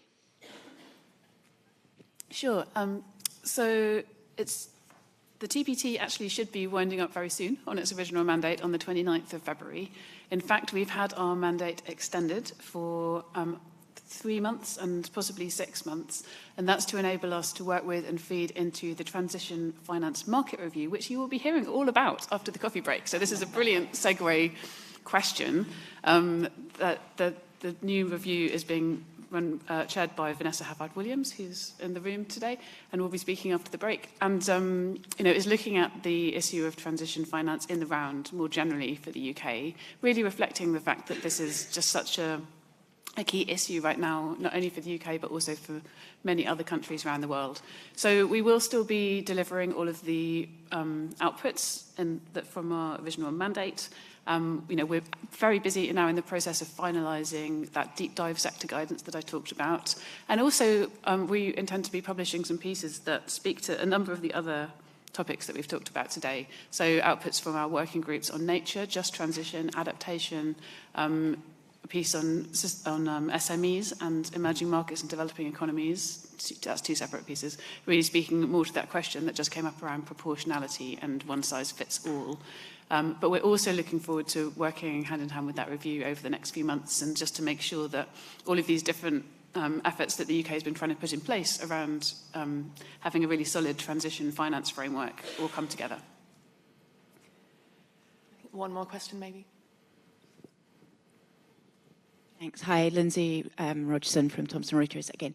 It's a quick question to all of you. What's your view on the use of carbon credits and carbon assets in transition planning? Thanks.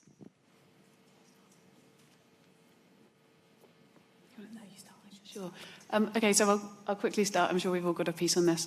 So I think I've got the easiest answer to this question, because the TPT is a disclosure framework. So we have been very careful to ensure that we're saying that best practice is to disclose really clearly what firms are doing when they use carbon credits, what kind of credits, why they're using them, how this fits into their transition plan, and explain all the assumptions and rationale behind it.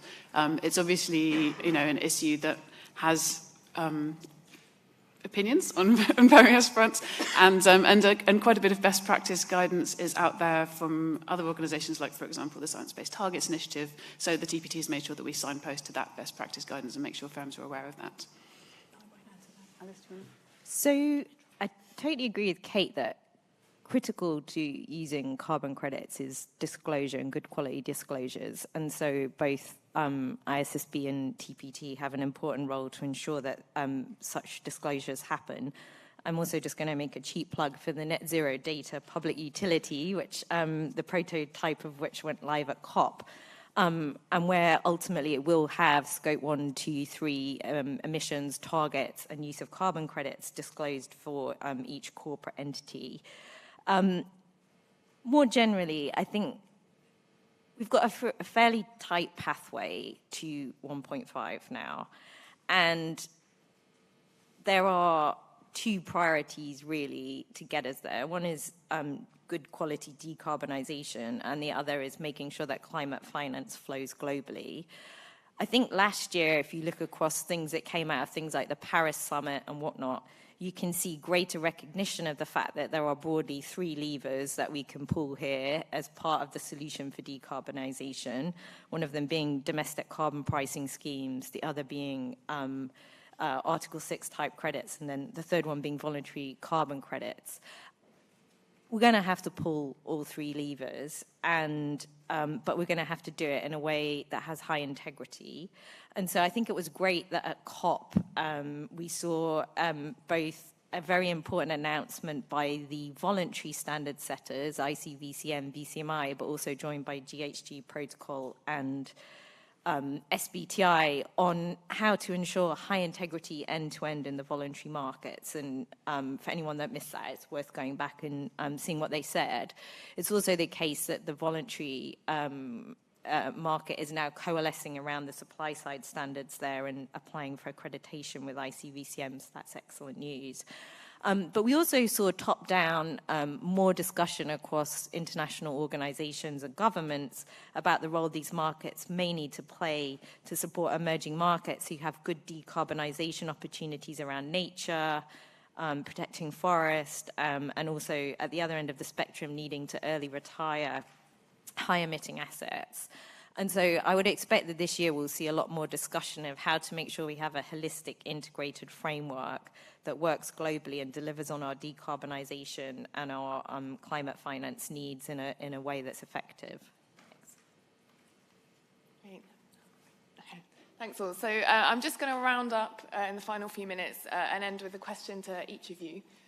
Thinking about companies that will be creating their transition plans, what is the one thing that you would like companies to know about the work that your organisation is doing? I'll start with Alice. So I think it's about, I mean, I don't want to repeat Paddy's have a go thing, but for sure one should have a go. And I think it's good to start that process before you're required to do it, because there's a huge amount of learning to be done. I mean, you know, it's the same with governments, it's the same with companies, it's the same with the financial sector.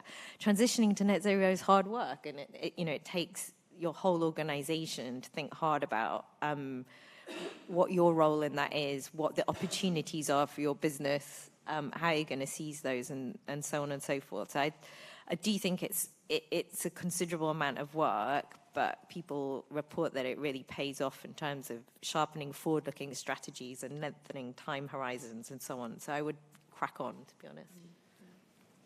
Well, obviously, I'm also going to advocate cracking on. I think there's a risk that, you know, some firms might hold back and see exactly what regulation lands where and so on. But I think a key message would be that this is an international trend, that there's a lot of momentum, that there is a lot of convergence that's going to happen. And you know, especially, you know, we talked a bit about sort of comprehensiveness. I mean, yes, of course, the TPT framework is very comprehensive. It's a best practice framework. But a firm that's starting out trying to create or then disclose a transition plan, you know, can start at the beginning and work out to doing a comprehensive report over time. And I'd say to firms, it's actually a very interesting and opportunity-filled exercise to do. It's more than just doing your carbon footprint. It's thinking about your future, your plans, your risks and opportunities. And that's actually very exciting and hopefully can help to mobilise the investment that firms are looking for in the future. I'm not going to say get started because that's what I always say, but you can see in my title, I work on capacity building. And the thing that keeps me awake at night, and the thing that I think you all need to go away and reflect on, is what skills you need yourself and in your business from the top down, from that full board support, that full organisation support I mentioned earlier, to be able to do my standards, to work on transition planning, and really be able to have that sort of real oomph that we need. And we talked about accountants saving the world earlier. If you think, but I think in this country we have 150,000 chartered accountants at ICAEW, where climate is not a mandatory requirement for being an accountant. I'm currently working with 150,000 chartered accountants in Africa. How do we upskill them, many of whom are regulators, to bring what we've been talking about today to life? So I really urge you to think about what skills, what learning you need, your peers need, your colleagues need in business, and cracking on and getting that structure in place so that we're all can run at the same time. Thanks, Marby. So I just want to say thank you to our panellists for a really interesting discussion there, which can probably be summarised with Paddy's slide, which is just have a go. But thank you very much.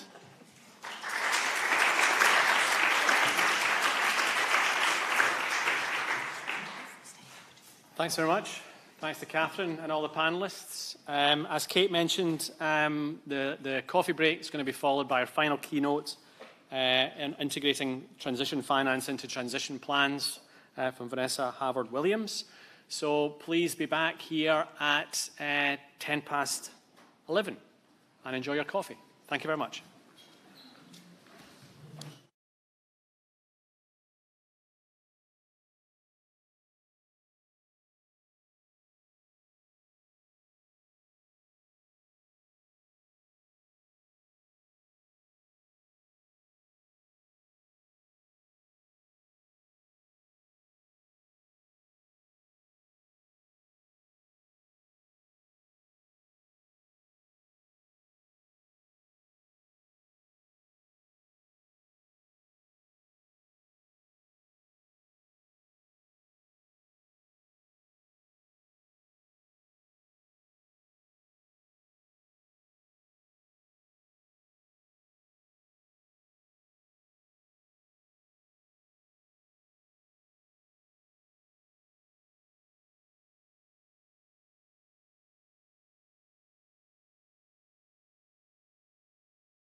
Thanks very much, everyone.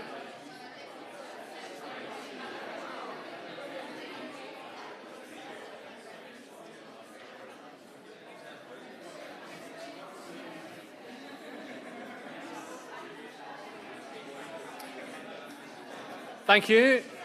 Thanks, everyone. Welcome back for the second session of the day. Has anyone got a glass I can tap? Thank you very much. That's great. Welcome back, everyone. Welcome back to those that are joining us virtually as well. Hope you enjoyed your virtual coffee and cake as well. One reminder, if I could just ask you, you've got questionnaires on the desk in front of you. If you were able to fill those in before the end of the day, it would be the host would be most grateful. But without further ado, I'd like to introduce our final keynote of the morning on integrating transition finance into transition plans. And this is going to be given by Vanessa Harvard-Williams, who's the chair of His Majesty's Treasury Transition Finance Market Review, easy for me to say, and a consultant at Linklaters. Until Vanessa retired in April, she led Linklaters' sustainability practice and co-led its crisis response team. She now consults to the firm and is a member of the UK Transition Plan Task Force Delivery Group. She is also leading the UK Government's Transition Finance Market Review and is a member and interim chair of the UK Export Guarantee Advisory Group. Please join me in welcoming Vanessa to the lectern. Thank you.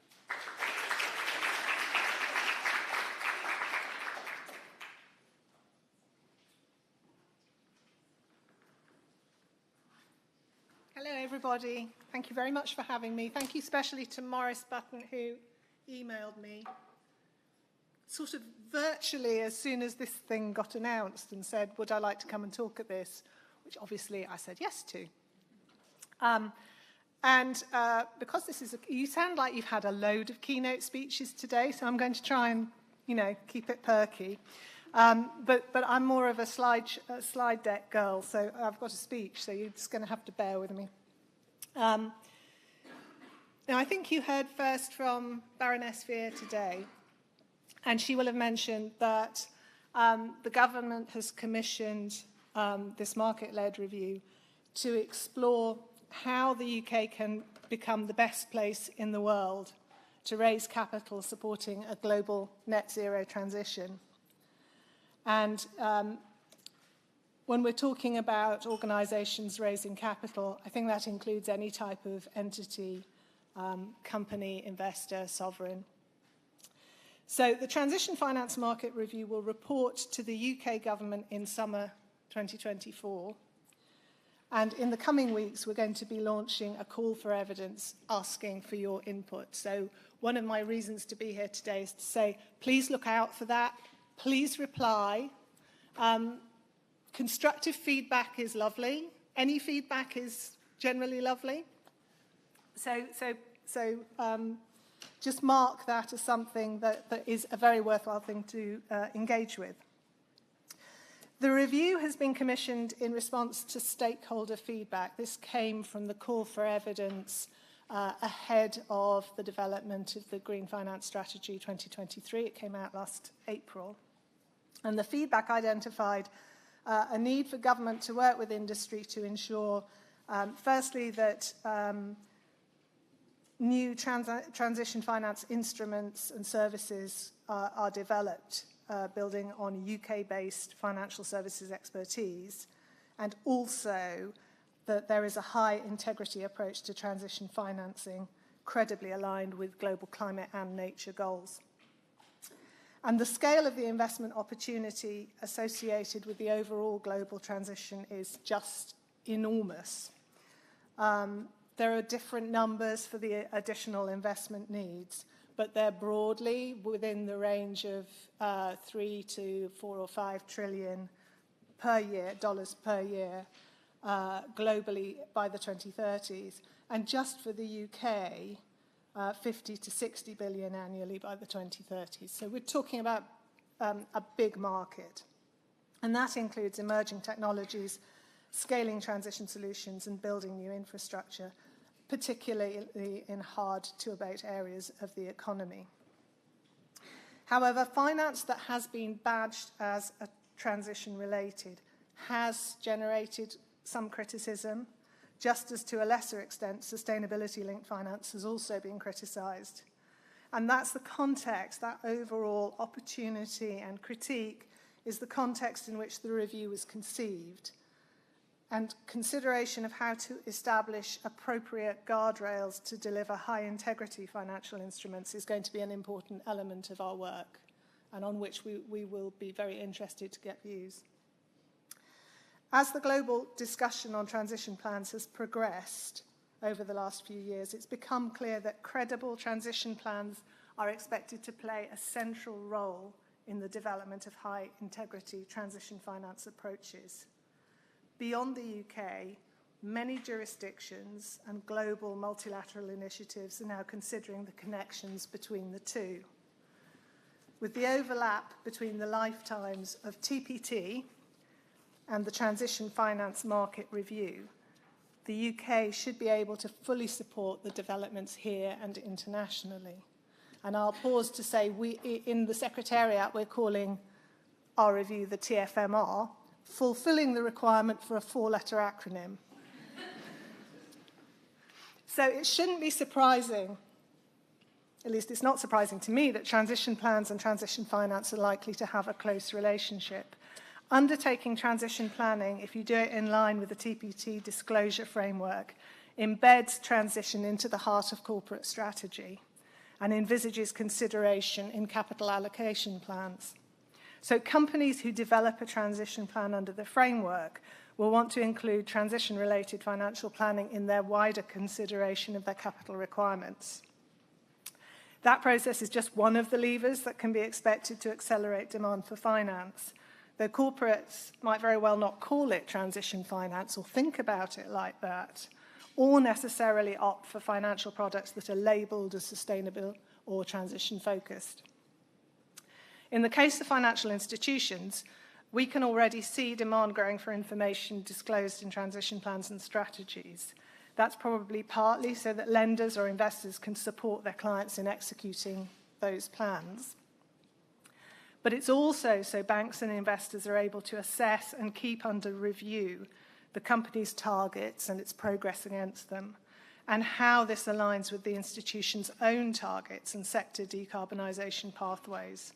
That might be as part of stewardship in the case of investors and asset managers, and it might also be so that the information can be considered in the case of banks in relation to onboarding, assessment of credit risk and pricing. More generally, the review will consider how the UK can build on many of the ingredients it has to become a leading market for financing the transition. And it has huge strengths.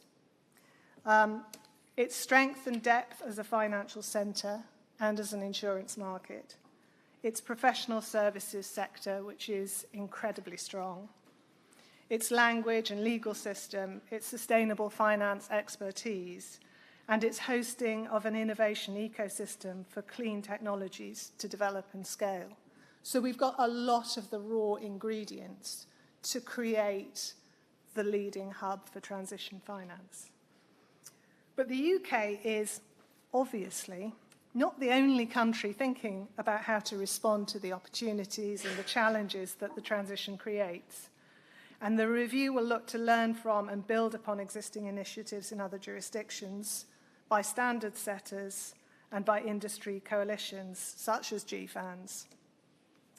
The recent extension of the TPT's mandate will allow us to build on their ongoing and amazing international and real economy sector engagement, supporting the development of industry-informed and globally consistent approaches on transition plans and transition finance. And I think that's a really important element to focus on. My impression is that all the different parts of the financing chain are not necessarily communicating as well as they could, And there is an opportunity to bring people together to think across silos and work through how to deliver finance with high integrity and also with scalability and efficiency. So with that in mind, I wanted to take the rest of the time to quickly set out in broad terms the areas we've currently identified as work streams, and then to explain the cadence of the review over the next 4 or 5 months. So we're currently focusing on 5 interconnected questions.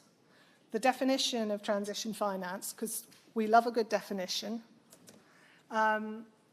What's the purpose of transition finance? What's its scope? What does it mean to different stakeholders? And can we coalesce around core building blocks?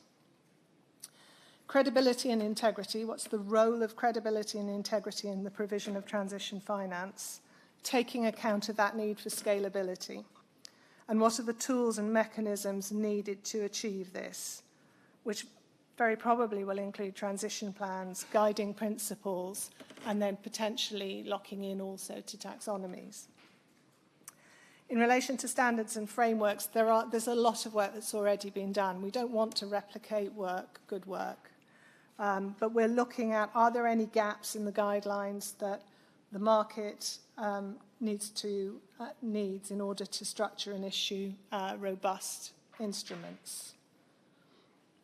Financial instruments, how can instruments and financing tools be further developed to support the scaling of high integrity capital raising in the UK? And global application. So how can access to transition finance around the world be improved? And in particular in relation to EMDEs, emerging markets and developing economies. Sorry about the acronym. What flexibilities and guardrails are appropriate, particularly in emerging markets and developing economy situations? Because I think there's probably a need for more flexibility. We're also starting to think about a range of cross-cutting themes and levers, which are going to be important for uptake of transition finance and for the UK to establish and solidify its role as a leading market for transition finance across the world. And those include the policy environment. So that might mean the policy direction, incentives and reliefs available in the country where the transition activity is located, or the financial regulatory regime relevant to the financing itself. So there are 2 levels of policy environment. The potential for public finance institutions to play a role in de-risking transactions involving new technologies or project combinations. The role of private capital, including venture capital and larger private equity and infra funds. Whether new forms of blended finance are necessary which can apply public capital to mitigate risk, or which can layer private sector products to do the same thing, for example, through tailored insurance products or other options. And the role of nature-based solutions in the carbon markets, particularly for certain jurisdictions. And part of this are the structural factors that can create an ecosystem which supports the growth of the UK as the hub for transition finance activity. And that might include coordination of real economy, financial actors, and government actions to support a common plan and objective. And a huge, brilliant example of what can be achieved with that is TPT, which is multi-sector, public-private, and has generated a really useful set of guidance and frameworks that are being more widely looked at and adopted around the world. So I think it's that combination that's really impactful. Capacity building across professional and financial services to build up competencies. We are unusual in the UK in having such a high volume of sustainability finance professionals and academics, but we haven't got enough. And we need to find a mechanism to, it's going to Mardy's point, to build out competency and to make sure that anybody in the market has a core understanding of these issues and how they are relevant to their current business as usual activity. And also leveraging existing UK strengths, relationships and pull factors. So, for example, the strength of our universities in this area, our data analytics providers, the standard setters who are located here, our significant clean tech cohort. Transition is a global, multi-region, multi-sector, multi-party experience. And I'm convinced that market views right across the chain are key to the development of an effective strategy for the creation of a strong UK finance market to support it. So over the next couple of weeks, as I said, we're going to be finalising our call for evidence. The plan is it's going to be open for approximately 4 weeks. I'm sorry it's not longer, but we haven't got that long in total. We'll be reaching out through a whole range of bodies, including trade bodies, to encourage feedback. Please, please look out for it, read it, send us your responses to the questions that we're asking insofar as they're relevant to you.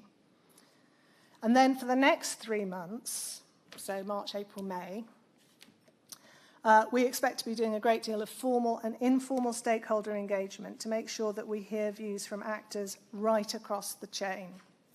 If you'd like to share your views on the opportunities, the levers for success and any barriers, please get in touch. We're happy to meet in roundtables, by-sector group, combinations of interest groups, bilaterally. I'm willing to drink coffee, tea, happy to do meals. Basically, if you want to talk, we're there. As part of the engagement, I'm also interested in exploring whether we can undertake a few deep dives into particularly common transactions. If we could do this on a multidisciplinary and cross-sectoral basis, it might help us tease out the challenges, potential workarounds, and areas for further consideration. So some of this work is going to be conceptual, some of it is very practical, and some of it is structural and convening and enabling, I think. As Baroness Veer mentioned, the review is expected to report back to the government at the end of July. This is a very fast-paced area, and we're keen to press on. But obviously, we need your help. And I'm conscious that everybody else in other jurisdictions is doing the same, so we really need to get a wriggle on.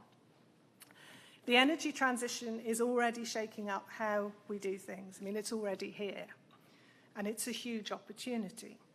The review will focus on how we can all engage to make the most of the opportunities for the UK market to facilitate high-integrity transition finance in support of our global climate and nature goals. So that's all I have to say, but I'm happy to take a few questions, particularly if they're easy. Who's got questions? Hands up, please. Here's one here. Thank you very much. And please state your name. Thanks. Yeah, Ollie Short from Just Group. How do you see transition finance balancing with our own need to decarbonise as financial institutions? We obviously want to contribute to the broader transition. We get a lot of pressure on our own emissions reduction targets, especially from internal stakeholders. So I'd be interested, to hear your thoughts. So look, it's an issue that needs working through.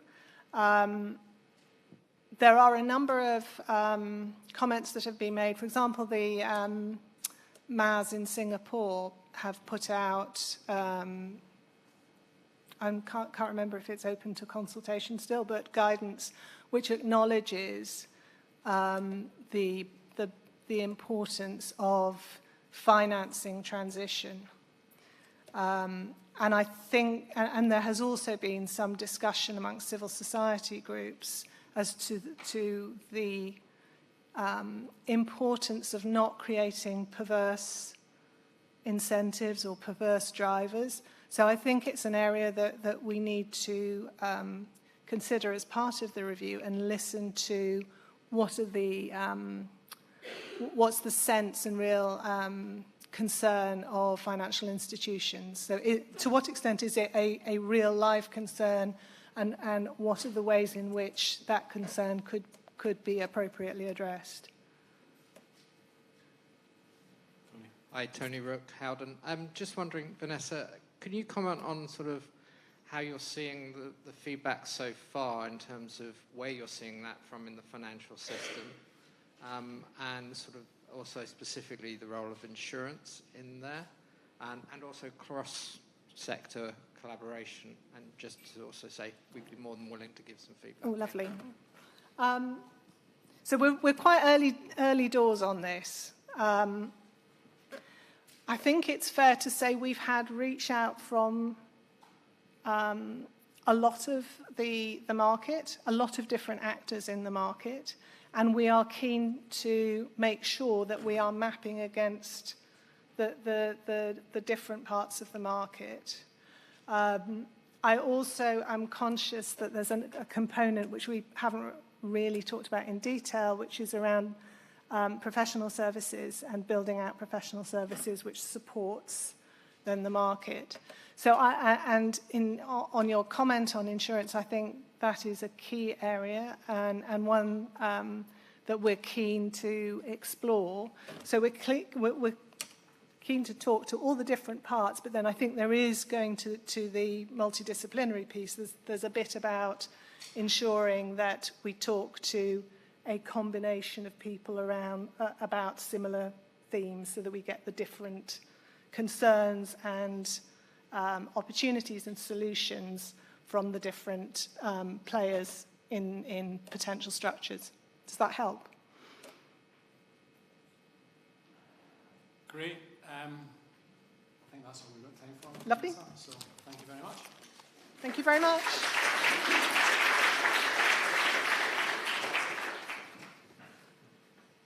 So great stuff. We've got all the building blocks here to create the UK as a centre of transition finance. And actually, please heed that call for evidence. That will be coming out, and maybe an offer of lunch. I don't know if Vanessa's paying or not, but I'm sure compliance will have something to say about that, so we better be careful. So on to our final panel of the morning. I'd like to welcome to the stage David Harris, who's the incoming chair of the Future of Sustainable Data Alliance and the head of Sustainable Finance, Strategic Initiatives and Partnerships for the London Stock Exchange Group. David has worked in sustainable investment for over 20 years. He's responsible for driving strategic initiatives and partnerships across all the London Stock Exchange Group divisions, having previously led sustainable investment for FTSE Russell and sustainable finance strategy for LSEG's Data and Analytics division. I'm going to be joining this panel as well, so I will ask David to come and introduce the panelists. Thank you. You want to go to the end? Well, I think there's four panelists, aren't there? So maybe I need to stand over here. Yes, there are four. We've got four of you. So, anyway, great to be here, and thanks very much for that, Gavin. We've had, I think, a brilliant lineup already today, and I'm very pleased to say that's going to continue. We've got a phenomenal panel here, but we're also going to get a lot more practical. So moving on from the theory, we're going to be having users of transition plans, and that's what this session's all about. What I was going to do just before, in fact, actually, why don't all the panelists take their seats? And while they're doing so, I'll just make a few quick introductory remarks, and then we will move on to them. So I was going to make 3 points up front. The first of which is that climate change is already revolutionizing industries. 20 years ago, when I joined our index company, FTSE Russell, and we launched the FTSE for Good Index series, we talk about the green industrial revolution was coming. We're now living through it, and it is changing industry after industry. So from the power sector, where now, 4 years ago, the investments into clean energy overtook, on an annual basis, investments into fossil fuel energy. If you look at the lighting sector, we're all LED lights now. The lighting sector has transitioned. If we're looking at the auto sector, you know, the value of one company, Tesla, is pretty much the same value as the rest of the auto sector put together. You know, mining, the crazy, you know, valuation of rare earth metals. We're seeing industry after industry shifting and changing. And the finance, my second point is that the finance sector is also shifting and changing and is also reallocating capital at scale here. So just to give you a sense of that, so you know, every year we do a survey of pension funds, asset owners around the world. We typically get around 300 asset owners responding. In 2019, we hit the point where the majority of asset owners globally were either already integrating ESG or intending to do so. That's now over 80%. So this isn't kind of a bit of the market, this is just the market. Even in the US, where we're obviously seeing quite a bit of ESG pushback, it's still by far the majority of asset owners are shifting and reallocating capital on basis of sustainability, and climate is number one. I should say also, from our own business, we see this with Benchmark. So this is a very conservative bit of the market, really. You know, you get index funds, so pension funds allocating investment into tracker funds that track the markets. And typically, when you allocate money to passive, you leave it there. You leave it for decades, and you don't touch it. What's causing shifts is climate. Pension funds are wanting to integrate climate into the design of those indexes. And that creates incredible competition between us and our peers around the world. And that means that we're consuming climate data from companies globally.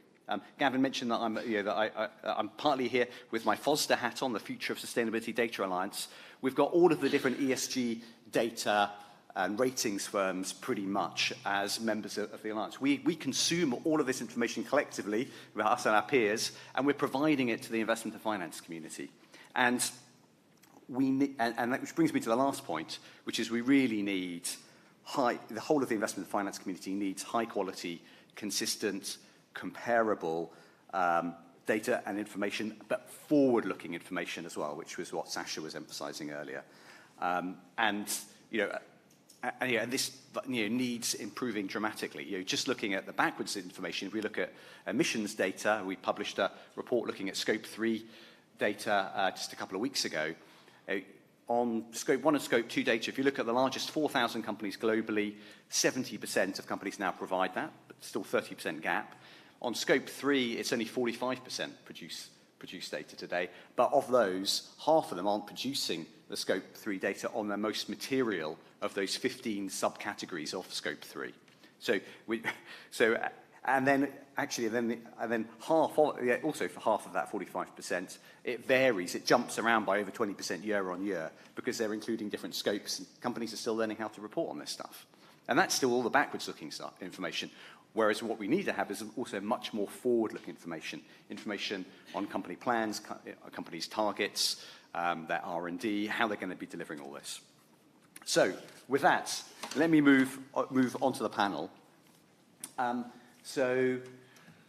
I come and take a seat over here? It's a bit more friendly, isn't it?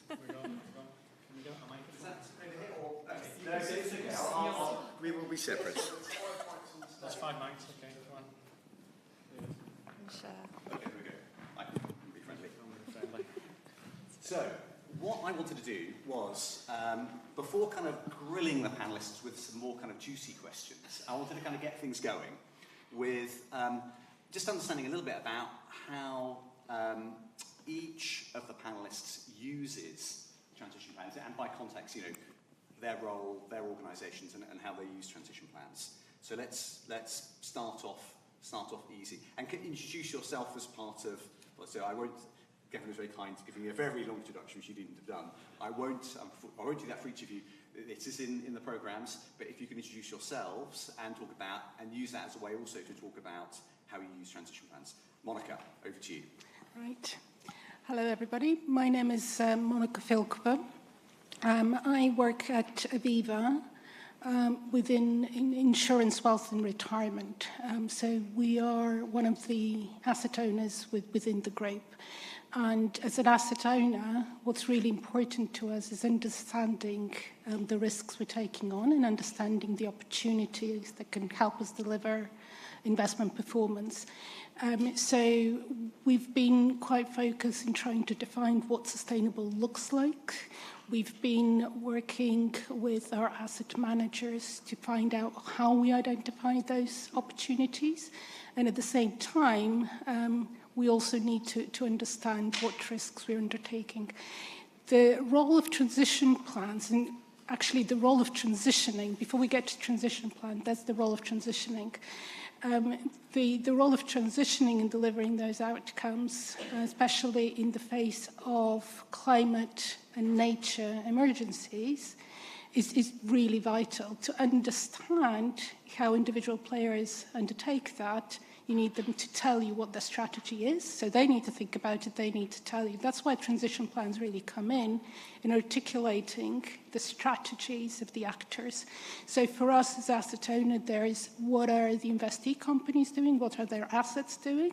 We're also interested in knowing what our asset managers are doing, how our asset managers are going to help us as an asset owner to transition to that new economy that we've spoken about today, and that's both from a mitigating emissions perspective, but also building the resilience we need, the social justice that keeps popping up, the resolving some of the issues we've created with biodiversity loss and the deterioration of natural capital. How can we bring it all together? And so the transition plan to us is the gateway to understanding what the strategies are out there and making good investment decisions. Great. Thank you, Monica. Seppi, can I turn to you then? Can you tell us a little bit from the carbon tracker perspective? I mean, how do you use transition plans? So my name is Seppi Roshan. I'm the Senior Analyst in Accounting, Audit and Disclosure team in Carbon Tracker. So we're a financial think tank. And to start, I'd say, we've heard a lot of words starting with C today, like collaboration and complexity. And we have another C word in our team, which is to check. So we check the disclosures that are made by companies, and what we check for in relation to transition plans is consistency. And we're looking for how that narrative is consistent in terms of the non-financial information provided, but also the financial impacts and the financial information that is presented in the financial statements of a company, because under IFRS requirements and also US GAAP, such disclosure is already required. Such recognition of these impacts, and we've talked about taking assets off the balance sheet that are either stranded, which is, again, a term developed by Carbon Tracker almost 10 years ago. How are they coming off the balance sheet? How is climate impacting them? But also, how is a company's strategy and plan being reflected in financial terms? So we look at last year, we've looked at 140 high-emitting companies that are focus group of the Climate Action 100, investor-led initiative, and we found that no companies actually provide a fully consistent narrative about how they are dealing with the energy transition and also climate risk, which is a little bit concerning. So we are checking these things, but we're not censoring. That's another C word. What we're doing is we're collaborating, which is another C word, to try and build capacity and work through these disclosures that are being made. So we see our role as really being the messenger, and while everyone is talking about developing these transition plans and these strategies, what we try to do, certainly in our team, is to feed back on how this is happening in terms of a broad perspective, so financial and non-financial impacts, and bringing that message back to the market, working with investors who are interested in using those transition plans for their capital allocation decision-making, who are voting on transition plans now, but also other areas. So that's the team I work in, but other areas within Carbon Tracker question the purpose of of transition plans. So, for example, is the transition plan even a response to transition risk and climate risk? And someone talked about earlier about what is the purpose of these things. So we have those conversations and feed that into capacity building. Or is it a decarbonisation of the current operations only. So is it a roadmap for changing business plans, for example, or is it just, well, I need to have the LED light bulbs in my offices? And then that way we can get together and have that conversation. We also talk about alignment and greenwashing versus credibility, a lot of the discussions that have been had earlier today. So that's what we use it for. We use it really to inform the market, inform investors, but also to feed back to government and regulators about what is happening within the market, because again, it's okay to produce these plans, but that's not the end of it. It's like handing in a piece of work.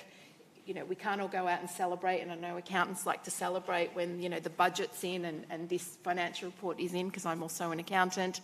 But actually, we come in and say, okay, now that it's on paper, what does it actually mean, and how is it feeding through into the financial impacts, which is extremely important in the way that we're moving things off the balance sheet, assets off the balance sheet, but also for the financial stability, which is what regulators are interested in.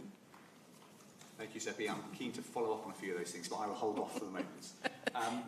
Stephanie, can I move to you? Can you tell us a bit about how GAM uses transition plans? Yeah, no, great to be here. So I'm Chief Sustainability Officer at GAM Investments. We're a pure play independent asset manager listed in Switzerland, but also regulated by the FCA. So perhaps maybe a brief few words on the sort of the why, the transition plans as well. I think we obviously heard a lot today about the different sort of frameworks, etc. I think one of the reasons that we're seeing, a whole conference on it, a lot more activities, is the regulatory piece. And I don't think we should sort of lose track of that. That is incredibly powerful. The reporting requirements, transitioning from the sort of TCFD disclosure to the doing and the implementation of transition plans.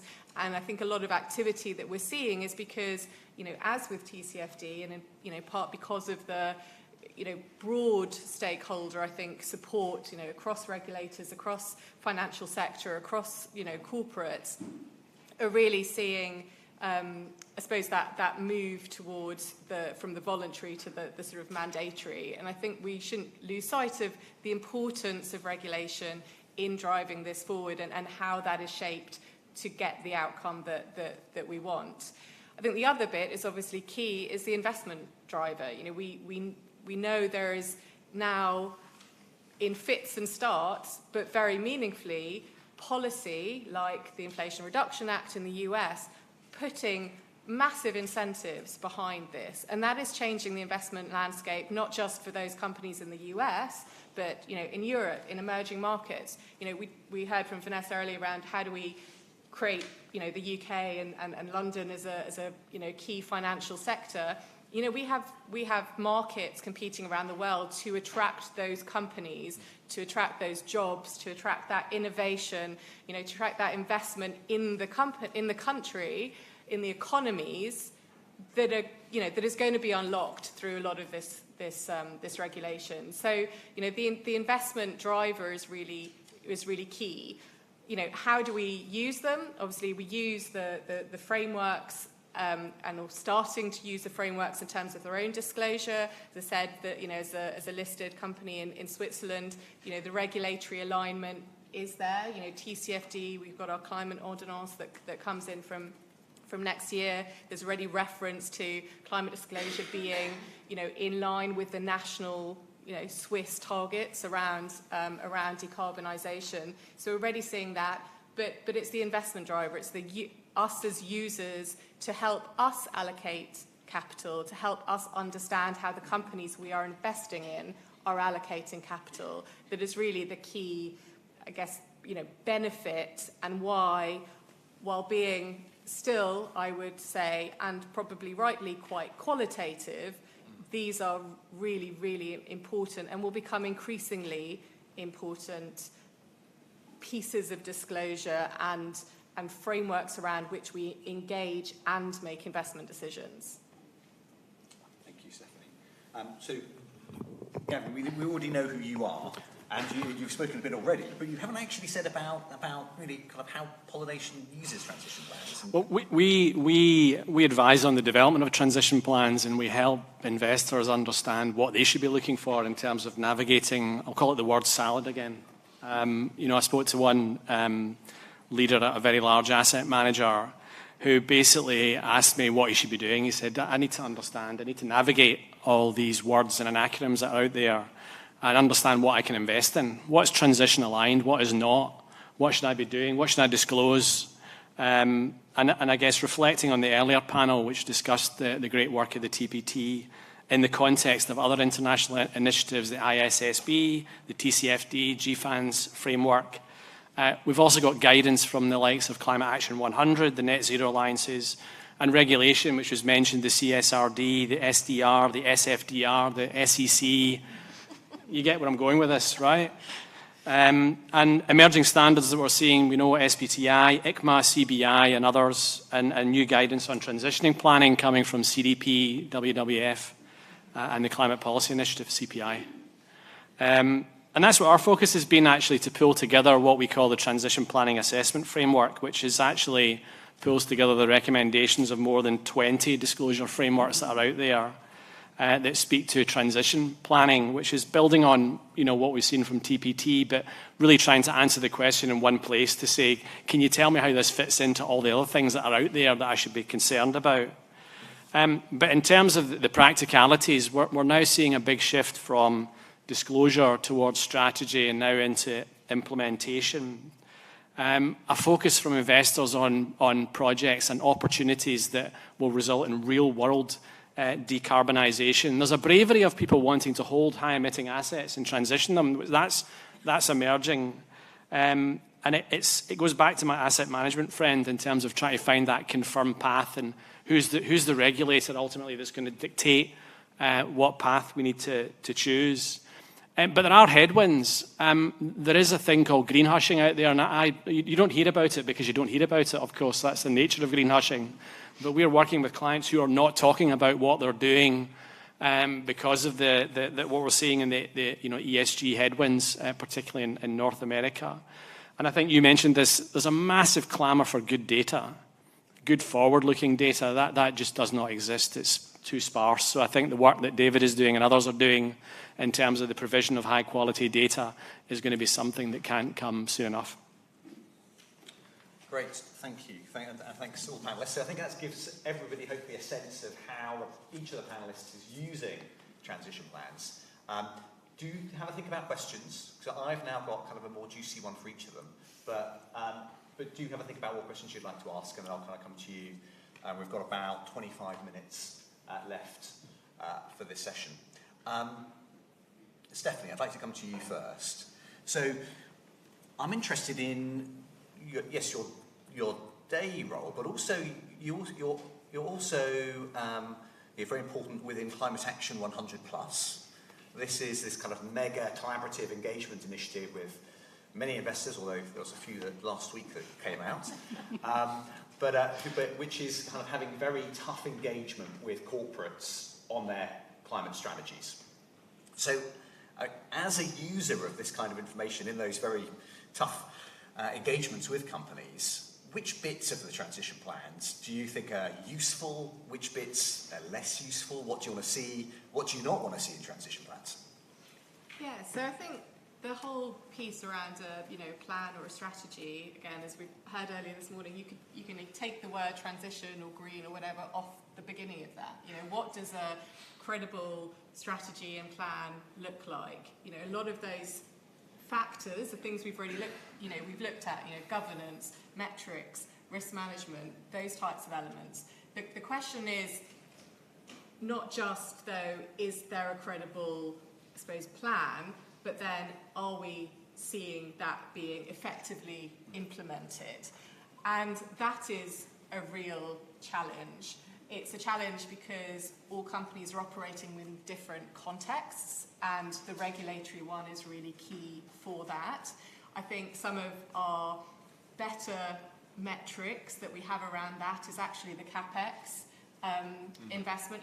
Is the investment that a company is making shifting to align with where it thinks it's going to be in the future. And obviously, for those industries where some of that capex is much, much longer lived, you know, you're talking about infrastructure that's being built or investments that are being made that will pay off in, you know, 5, 10, 15, 20 years, or certainly over sort of multi-decade time frame, that is much more critical than in other sectors where, you know, actually that investment allocation, that capital allocation can be more agile, can be more responsive. So I think understanding that context is, you know, is really key.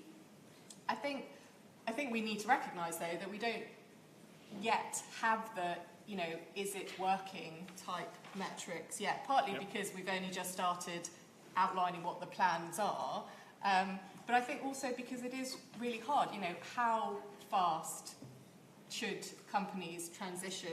What are the dependencies? We had a question earlier around the dependencies, and to me actually I think the transition plan, the bit I'm most interested in and I think is actually most important around a lot of the transition plans is this articulation of the dependencies, because we have, and I think partly the headwinds you refer to, Gavin, is this sort of, right, it's all on private finance.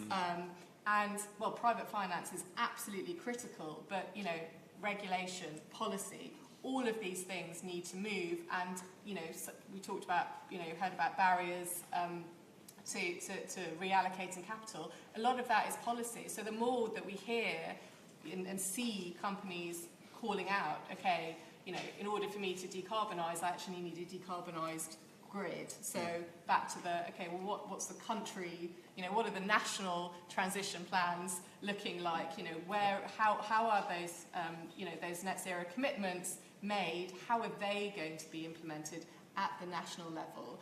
That is where we start, I think, getting things moving a lot more in the right direction and recognising the role, but the mutually dependent roles of the different stakeholders, you know, of finance, of regulators, of policy, you know, of civil society, checking and challenging. I'm not sure you mentioned that one. No, very good. We do challenge, yes. So I think, you know, for me, that's one of the bits I think we want to see more of, and I think is really valuable. And the more that we see some of those common themes emerging, the more you also have the mandate and recognition that this is actually what's needed. You know, some of the barriers we talk about are theoretical, because a lot of what we're talking about is also still theoretical. We are transitioning. It is by definition a, you know, forward-looking and mobile effort. So it will be changing. And I think the more we get to grips with understanding what that means and that it will continue changing, I think the better we will be able to, you know, evaluate whether companies are doing enough or not, whether we think, you know, and we might decide they are doing enough, and another investor might decide they're not, and that's what investment is, right? Some people get it right, and some people won't, and, you know, asset owners will hopefully choose those that are getting it right. So I think those are some of the key points that I think are sort of critical to that credibility around a transition plan. Thank you. Well, I think you've given me much more on the kind of what you do want to see. Can you give me any more? What don't you want to see in a transition plan? What's the advice on what not to do? Well, I think as we've heard today, there's an element of, you know, encourage and praise the good rather than start berating the bad. So, you know, I think that you know, what we don't want to see, I suppose, is you know, very high level details without some, and that will evolve, right? We don't need to see it all unpacked now, but without some recognition of the, you know, the how or the assumptions or the dependencies, you know, or the sort of, you know, where they might get to that point. And if I may, the financial impacts as well, which are really important, because then it, you know, is it greenwashing or is it credible? Because if you're not putting the money down to actually support these transition plans, then actually, you know, how is that going to happen? So that's where we also come in to look at, you know, the financial impacts as well. Sorry.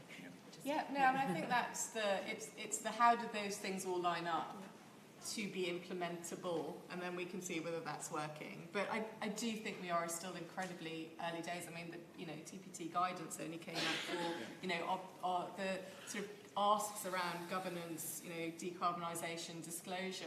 We're kind of moving from that disclosure to implementation piece. We were in that. So I think we need to recognise there's going to be fluidity in that. There needs to be innovation in that. There needs to be development. We don't yet have the framework. We don't yet have the metrics. And we shouldn't be too quick to pin it down. But yes, we should support those structures and frameworks and guidance that's there to help everyone moving in a sort of similar direction so that there is comparability. But that doesn't exist and it won't exist right now. But it is something we should be aspiring to. Yeah.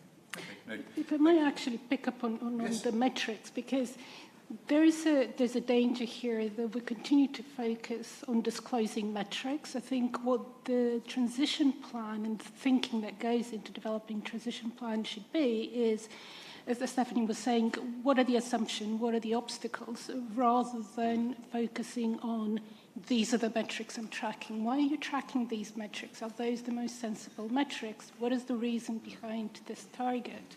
And effectively create a narrative around what you're trying to achieve. So to my mind, the most valuable thing, you've come away reading a transition plan, the most valuable thing would be you understand what the goal is.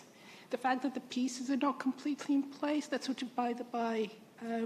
Understanding what will help and what will hinder is more important than understanding what are the 5 metrics. And I think that there's a real danger because very often with anything that has disclosure in the label, people tend to try and identify those are the 5 things that we must have.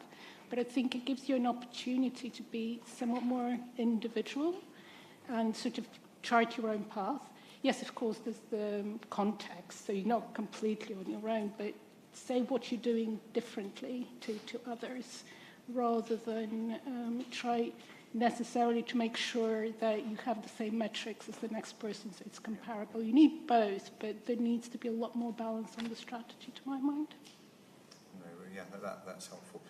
So, Monica, I guess also as an asset owner, you're kind of you're one step removed from some of this. Obviously, you've got very long-term investment horizons. You've got very interested in a smooth and orderly transition. But how do then transition plans play into that? And how do you look at your asset managers' transition plans, or is it more about how they make use of transition plans? Can you tell us a bit about that? So yes, we do have, as an asset owner, we have some very long-dated assets, say to support our annuities business. We invest in infrastructure, in property, in long-dated bonds.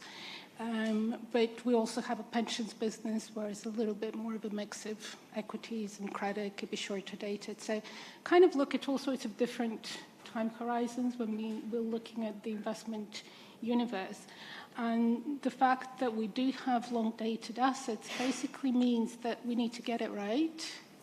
So if we're making an investment today, or asking our asset managers to make an investment on our behalf, we're locking in something. What is it we're locking in?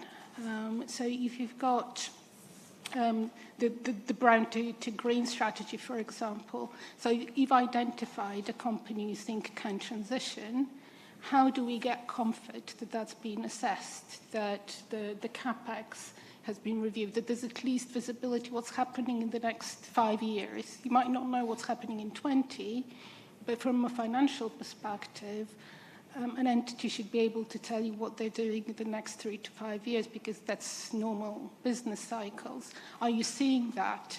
And off the back of that, you can sort of determine, or asset managers can determine, whether or not that is an investment that will be sustainable over the longer term. Is it facing into the climate risks?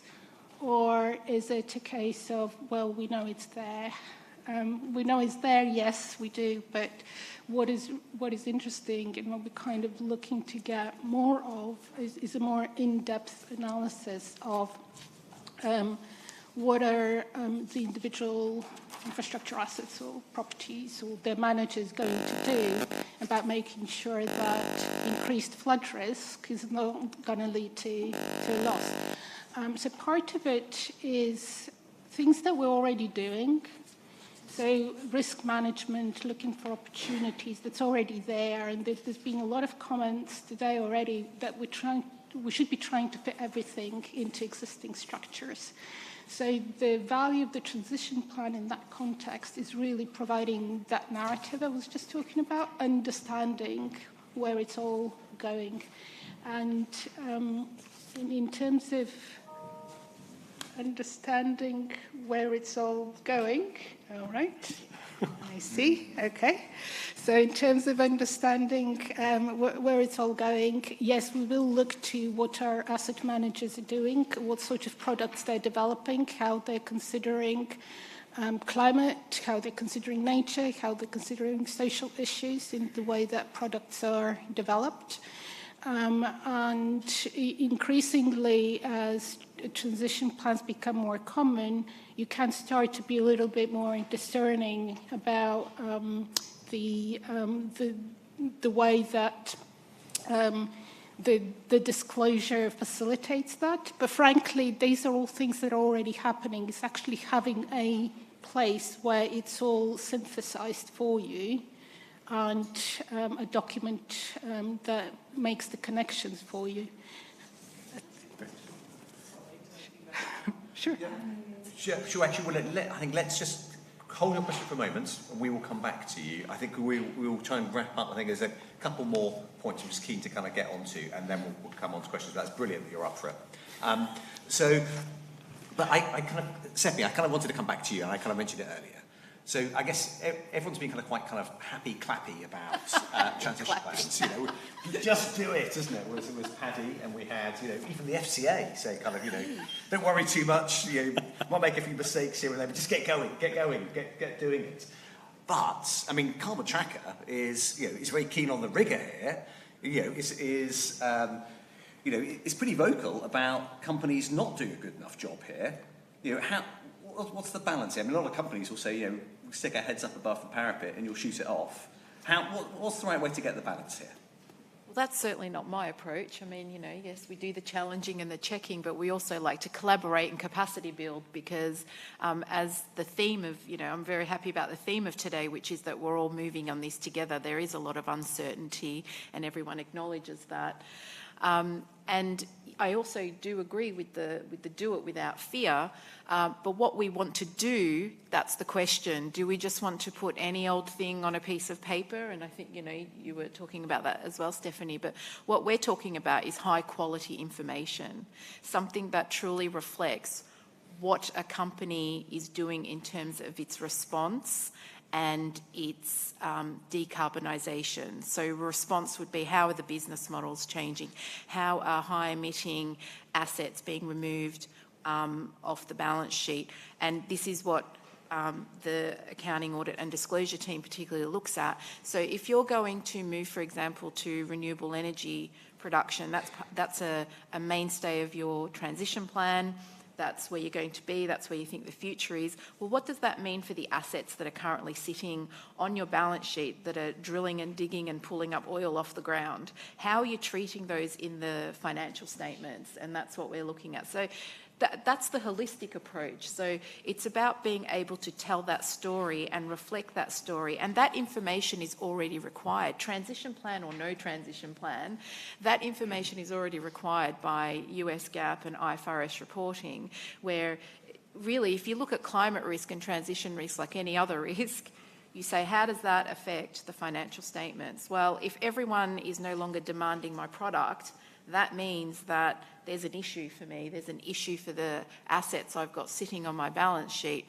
And this idea of forward-looking, when you look at the valuation of a particular asset, it's always forward-looking because you have to project how much cash flows you expect to get from the use of that asset. How much benefit is that asset going to give you? Well, if everyone's shifting their demand towards a different type of product, or you have decided as a business that you're going to no longer use those assets in the way that they've been deployed, then you need to reflect that in your financial statements. And like anything, I mean, if we could all tell the future, that would be awesome. But like anything, there's judgments, there's estimates, there's assumptions. And that's where the disclosure comes in. Disclosing that to allow that transparency so people can understand what assumptions and judgments have been used. So like any budgeting process, any budget worth its weight has a set of assumptions that are behind it. So when a CFO or whomever looks at that, all the pretty graphs can go, okay, you've assumed, a CPI index of this, you've assumed a discount rate of that, you've assumed useful life of this. And that is what investors and stakeholders are looking for, that transparency, and that stuff is already required. So people should be doing that.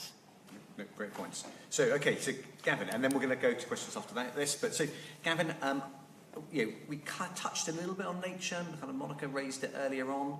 But I mean, obviously, pollination's all about nature. So what are your expectations about how nature should be covered and integrated within a transition plan?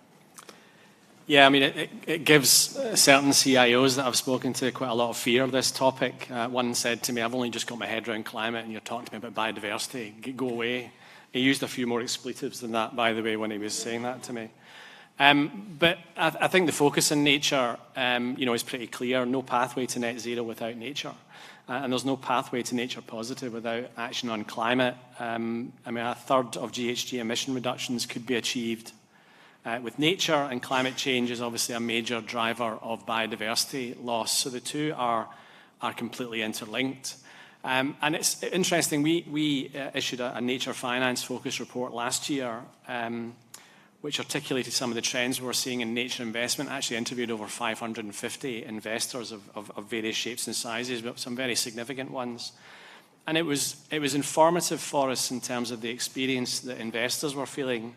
And it was also informative, in fact, it was reflected in the work that we have been doing with our clients around the nature topic, and actually reflective of the work that we had done on climate a few years ago, really focused on an equal focus actually on opportunities and risk.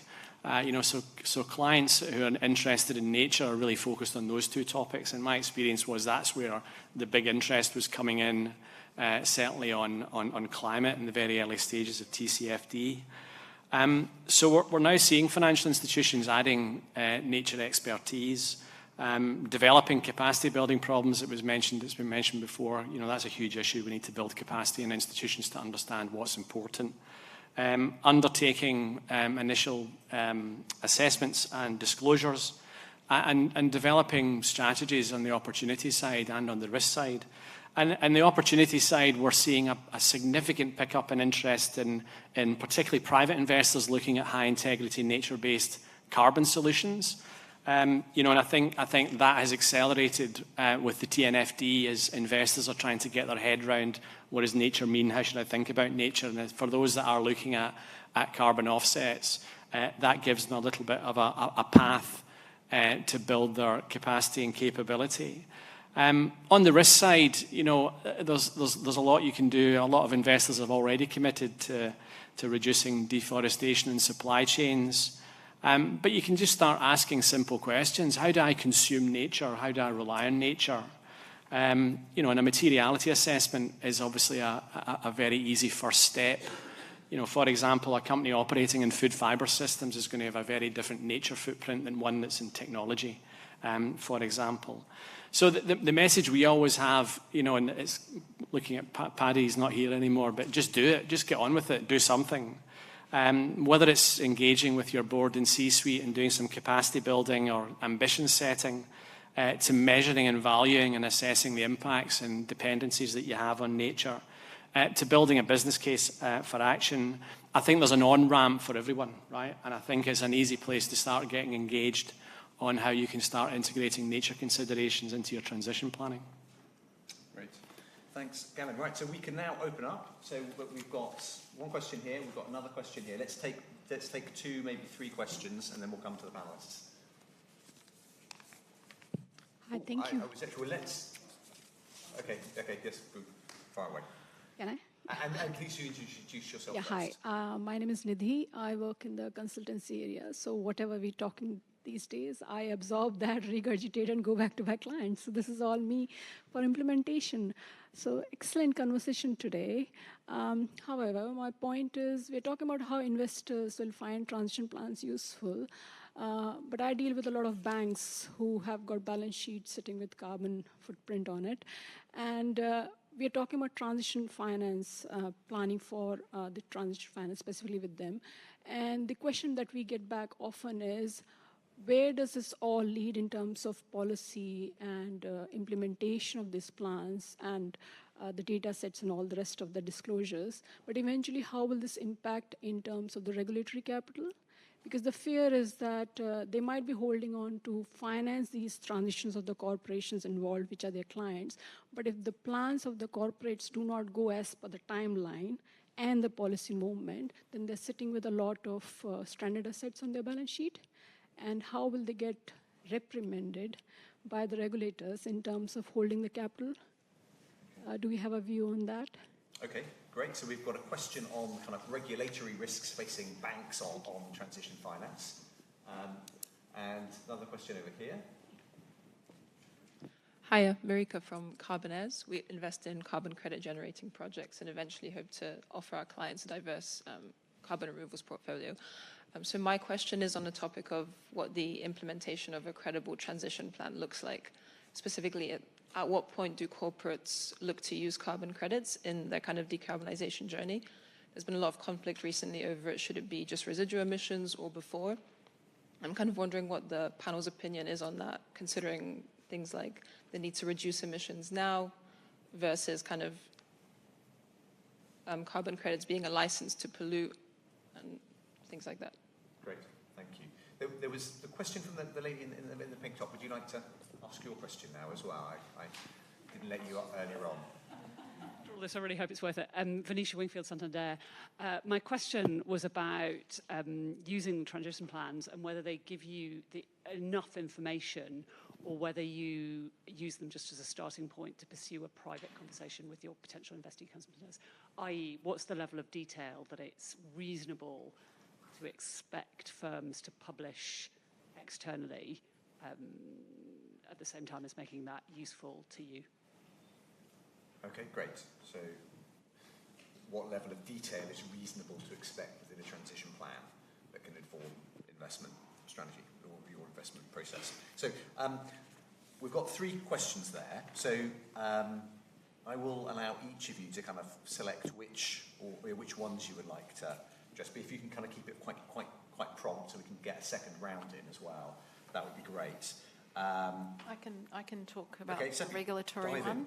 So we do work with regulators and policymakers, and certainly in my past experience, it's about dialogue, disclosure and transparency. So I think we've heard this morning as well that from Sasha that the FCA is very open to dialogue, and I think that's what we need to not be afraid of. So while we check and challenge, we also want to have that dialogue, disclosure and transparency. And if people start talking, then those barriers fall away and the concerns come to the fore. Because, for example, if we don't check and we say, oh, hang on, your impairments doesn't match what you're saying about your strategy, then you're not going to know and no one can have that discussion. If regulators don't know that this is an issue because you only know what you know, sometimes, you're caught up doing your own sort of piece. That's why the submissions and I think Vanessa was talking about consultations and things like that, always feed into those things and have that two-way dialogue because, for example, Carbon Tracker, we can bring things to you, but you can also bring things to us, and then we go and diffuse that information, and then that's what brings us forward. So, yeah, dialogue, disclosure and transparency. Thanks, Abby. Actually, and I think for the carbon credit question, I imagine actually, Gavin, that's going to be a Sure. good one for you. So what does as part of a credible transition plan, how can you make use of carbon offsets? I mean, I think it was mentioned that Kate Levick and Alice Carr were talking about this in the previous panel. It's really about how you disclose the utilisation of carbon credits, right? And obviously the work that's been done by ICVCM and VCMI in terms of high integrity principles is all absolutely critical. But we can't hang about. We've got to do it all as quickly as possible, right? We need to move quickly on everything. This is not about waiting until we've got a transition plan tied up with a bow before we start moving on to how do we implement offsets. It's about doing it all as quickly as possible in a very high integrity fashion.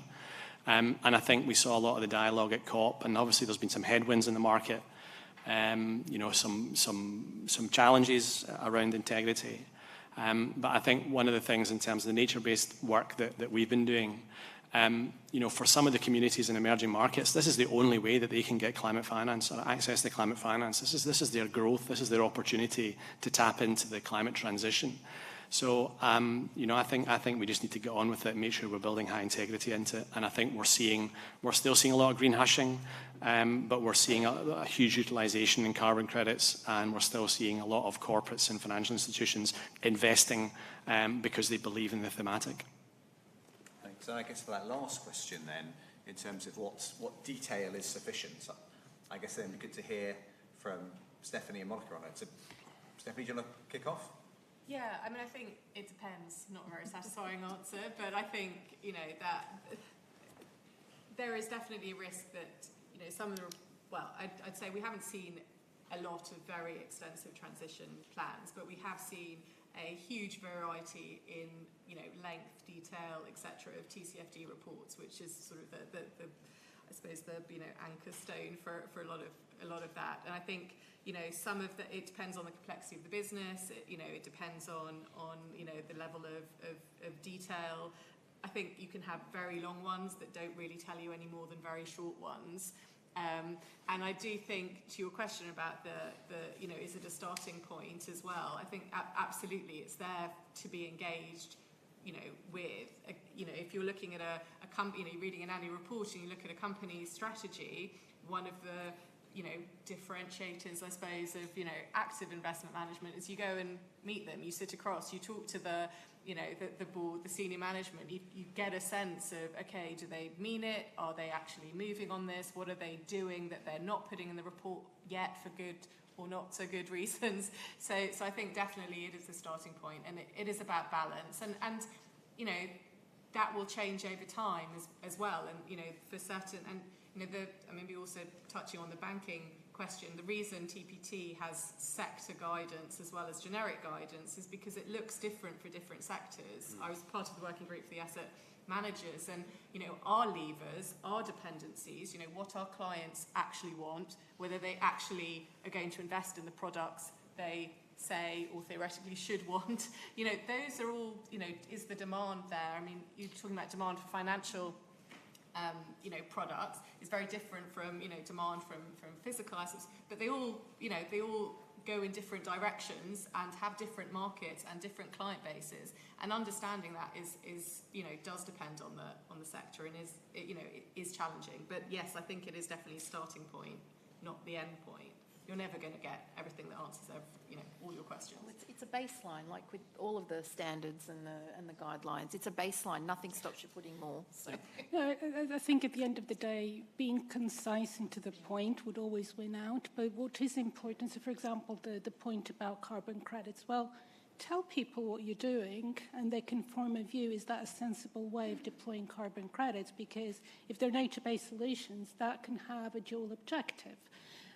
Are you using them to actually obfuscate the fact that you're not reducing your emissions?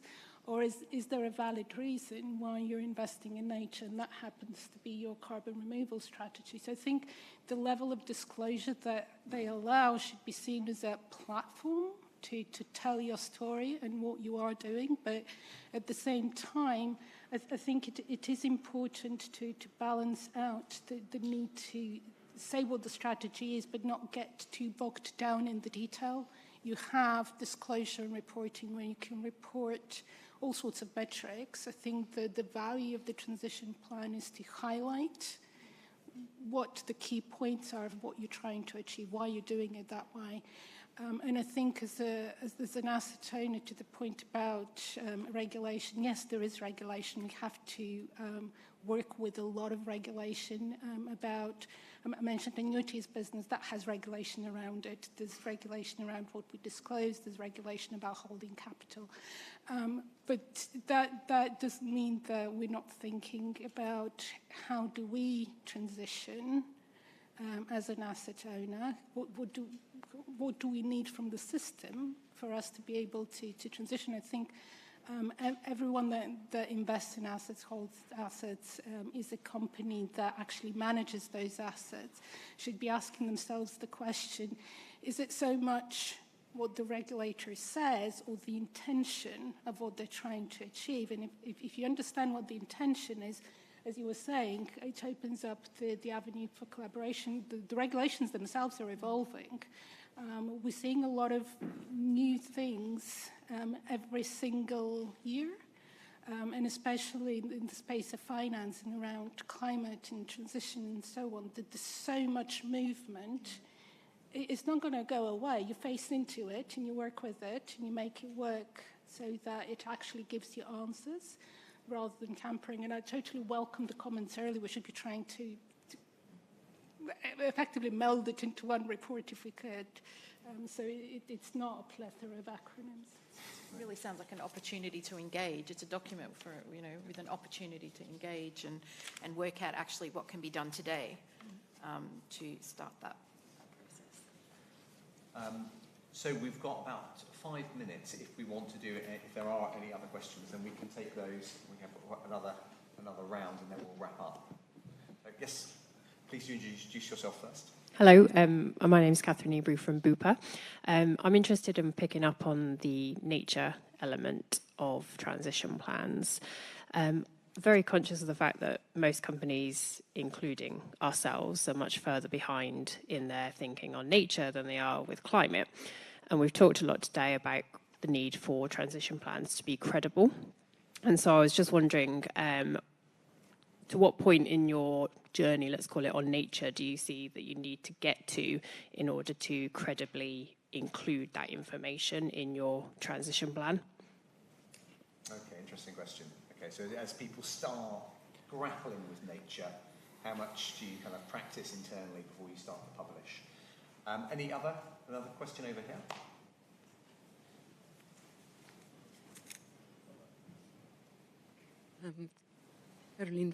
Caroline Sampson, Oxbury Bank. It's kind of related to the nature question, but inevitably as part of our transition plan, we will finance a lot of woodland on farm. That's nature. I can make an argument why I can disclose that as nature finance, as green finance, as adaptation finance, as transition finance. So there's a conversation with the auditors, which in its own right is going to be interesting when we start having that conversation. But from a stakeholder perspective, it also becomes whoever reads it wants to know probably different things out of it. So the temptation for me starts being to say, well, instead of classifying it as a specific type of finance, just saying we finance woodland, and then leaving it to everybody else to make up their mind what that is.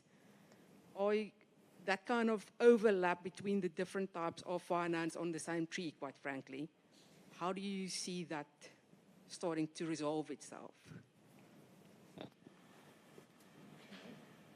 Okay, so question then about the kind of overlapping issues and how that, is that confusing and how does it start to happen? So, I mean, I guess like with the transition plan task force as well as the overall materials, there's work going on all the kind of cross-cutting bits. We heard about just transition.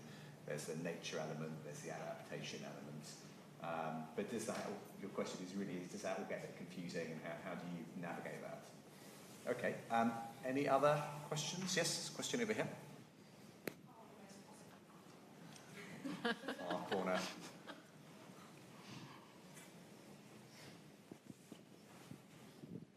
Hi, it's Louise Townsend from Morgan Sindall. So we've just completed an exercise where we took an asset that we handed over in 2021 and we replaced as many materials as we could with nature-based solutions or renewable materials.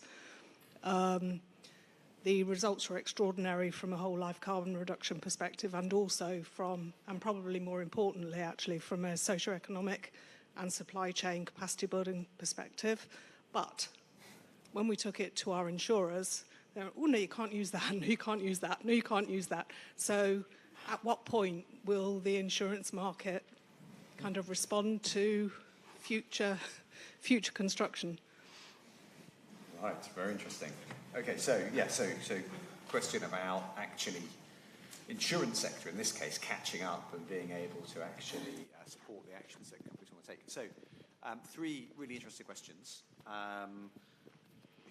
Any particular ones that anybody wants to tackle? I'm happy to, yeah. So I think, I mean, to the question around maybe the sort of the overlap and at what point in the journey, I think what we've seen, especially, you know, deliberately how much TNFD is mirrored TCFD. I think what we're seeing and comments around the sort of overlap is that a lot of these things, whether it's the, you know, climate, nature, you know, social, employee, are kind of lenses on things. So I think without wanting to overcomplicate it, I think, you know, you can look at nature as a dependency or interdependency, you know, with climate alongside other interdependencies. I think TCFD, the structures you will have put in place around governance and integrating into risk and all of those things, I think can heavily be co-opted and expanded to look at nature, you know, as and when there are, you know, you understand the meaningful impacts on, you know, or dependencies on your, you know, on your business. I think similarly the question around the, you know, is all the finance sort of, I suppose, you know, going to be multiply or double counted? I think an element there is really around the kind of, you know, taxonomy. We have taxonomies across lots of markets. How do we just tag that? And as you said, you know, different users are interested in different lenses, different angles, you know, into that. So I think it makes sense why we've sort of gone in and focused on climate, but I think actually I see nature and some of these others should be sort of faster followers. You know, we don't have to take the same path as we have in the sort of capacity building, internal system building, data building. You know, we have learned a lot and we've put in place a lot. So I think that following bit should be a lot quicker. And I think the insurance company, I think Tony's on a panel later, he'll answer that question for you. Yeah, well, I might turn to Tony in a moment on that one. So maybe Gavin, you want to come in as well? Yeah, just the capacity point, I think it was in terms of what you should do and, you know, engage. A lot of it is actually engaging internally to get people comfortable about what you're actually going to be doing, right? Because that, going back to that point of that CIO just saying, oh, I can't, I've just got my head around climate, don't talk to me about biodiversity.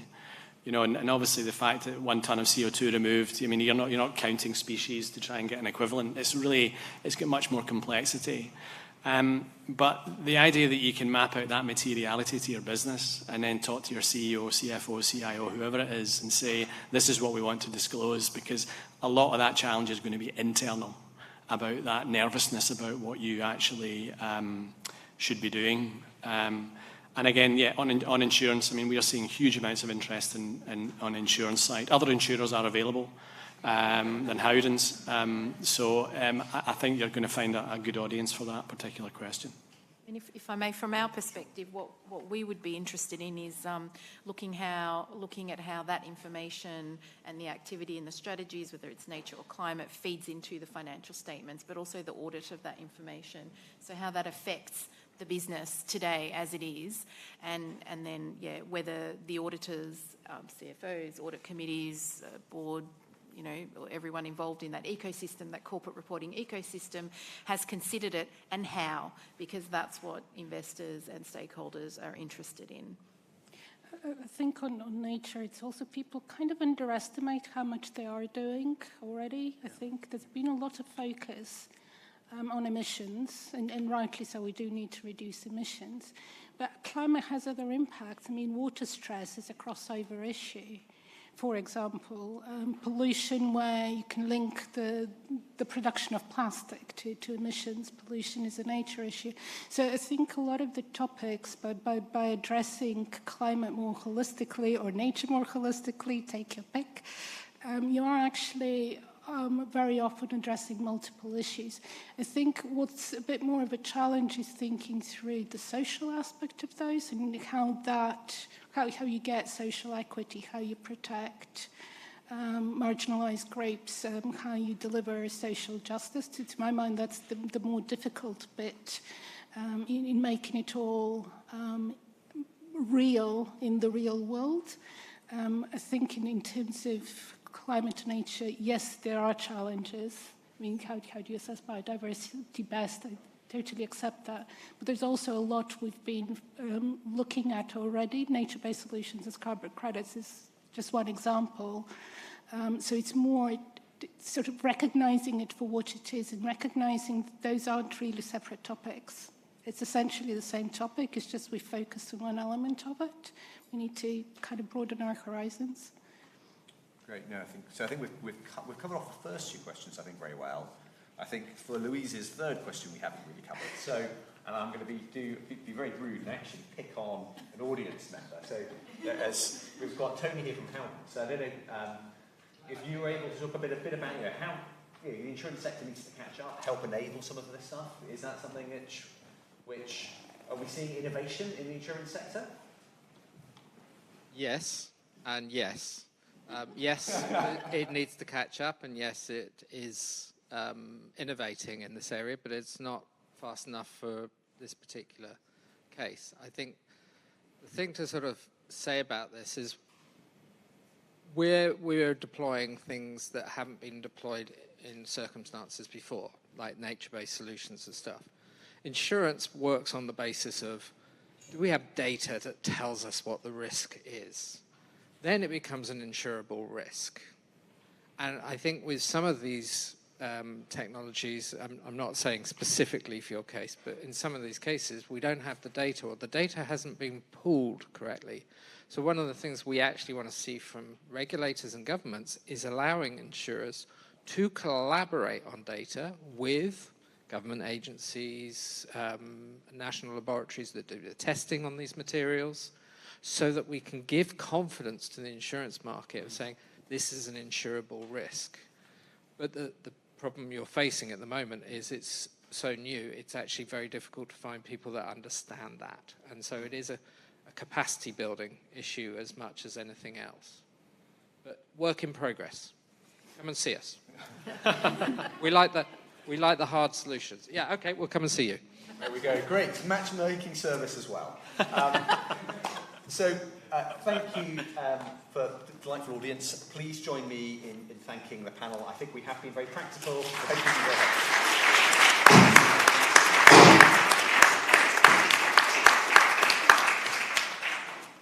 Thanks, David. And thanks also to Stephanie, Monica and Seppi for a great panel there. Lunch is upon us, so I would like you to be back here, if you please, at 1:40, when I will be handing the chair baton to George Murray, who's in the front there, Senior Professional Support Lawyer for Sustainability and Climate Change at Slaughter & May. So I look forward to seeing all of you over lunch. Thanks very much.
Hi everyone.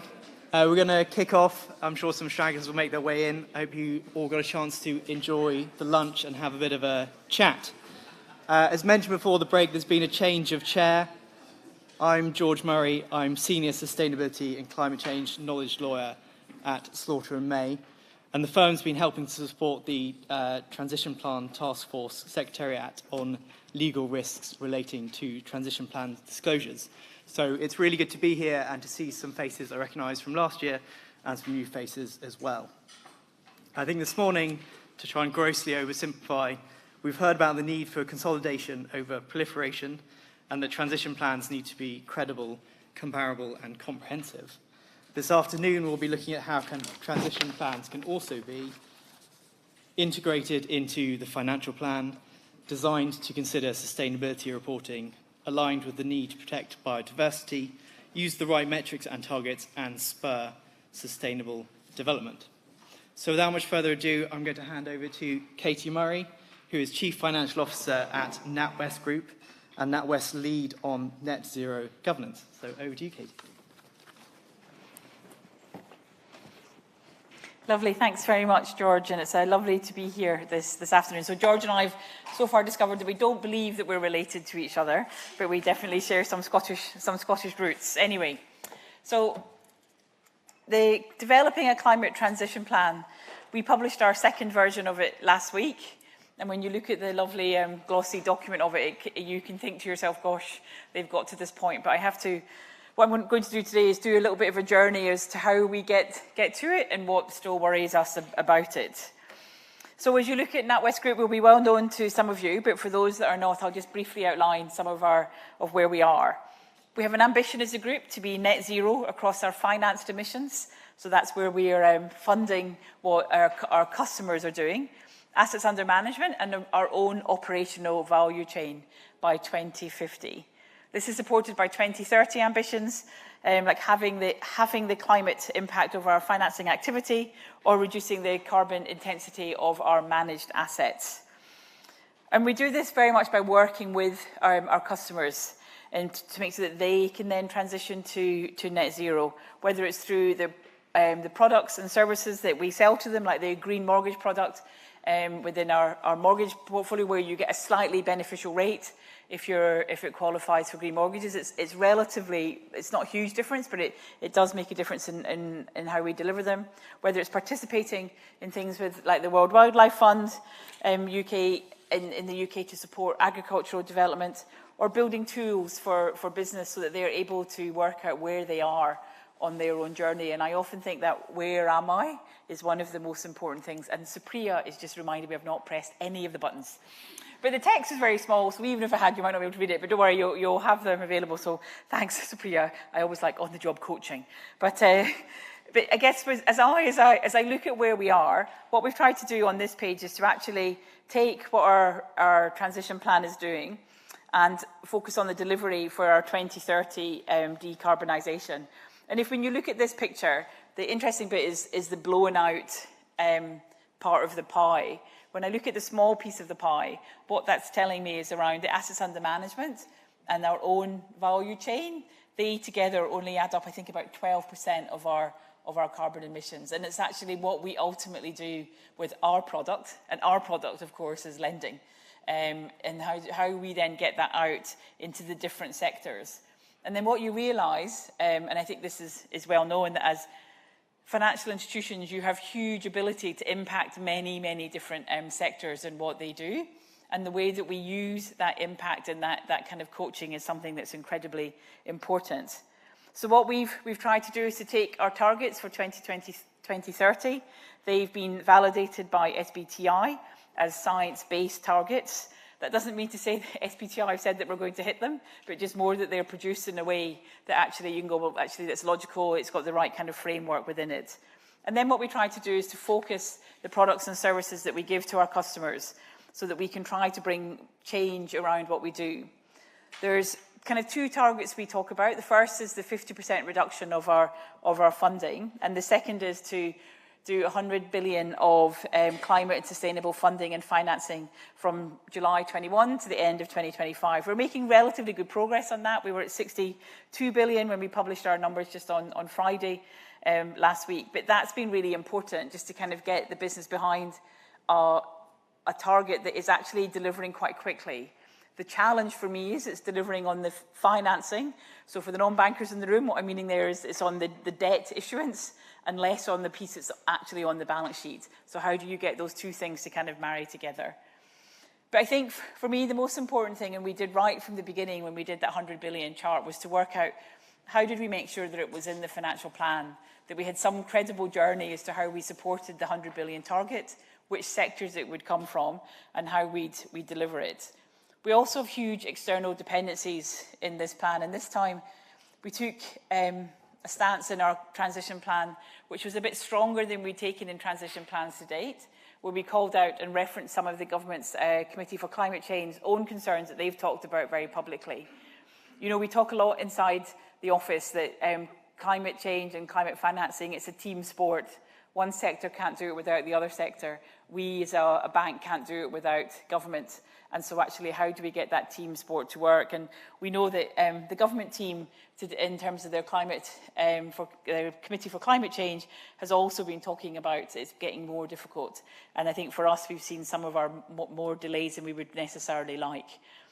But I think as you get to those emissions, how do we kind of change those 7.5 metric tons of CO2 emissions? We also, as many of you have had to learn the whole new language, which for accountants we quite like, debits and credits, and now we seem to have all sorts of other things that we have to measure. But I think it's really critical is to understand, you know, what's happening within there, how we can support our customers, how they respond to us, and that ranges from huge enthusiasm to, I just don't have time to think about this, though I'd really like to some that are just like, I don't even want to think about it. And how do you get a business to work across all of those different areas, as well as, of course, the need to work with government.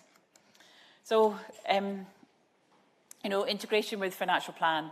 I presented the plan last week to our board for their sign-off, which for us is an important step as part of kind of market communication, but it's also an important step for holding the business to account.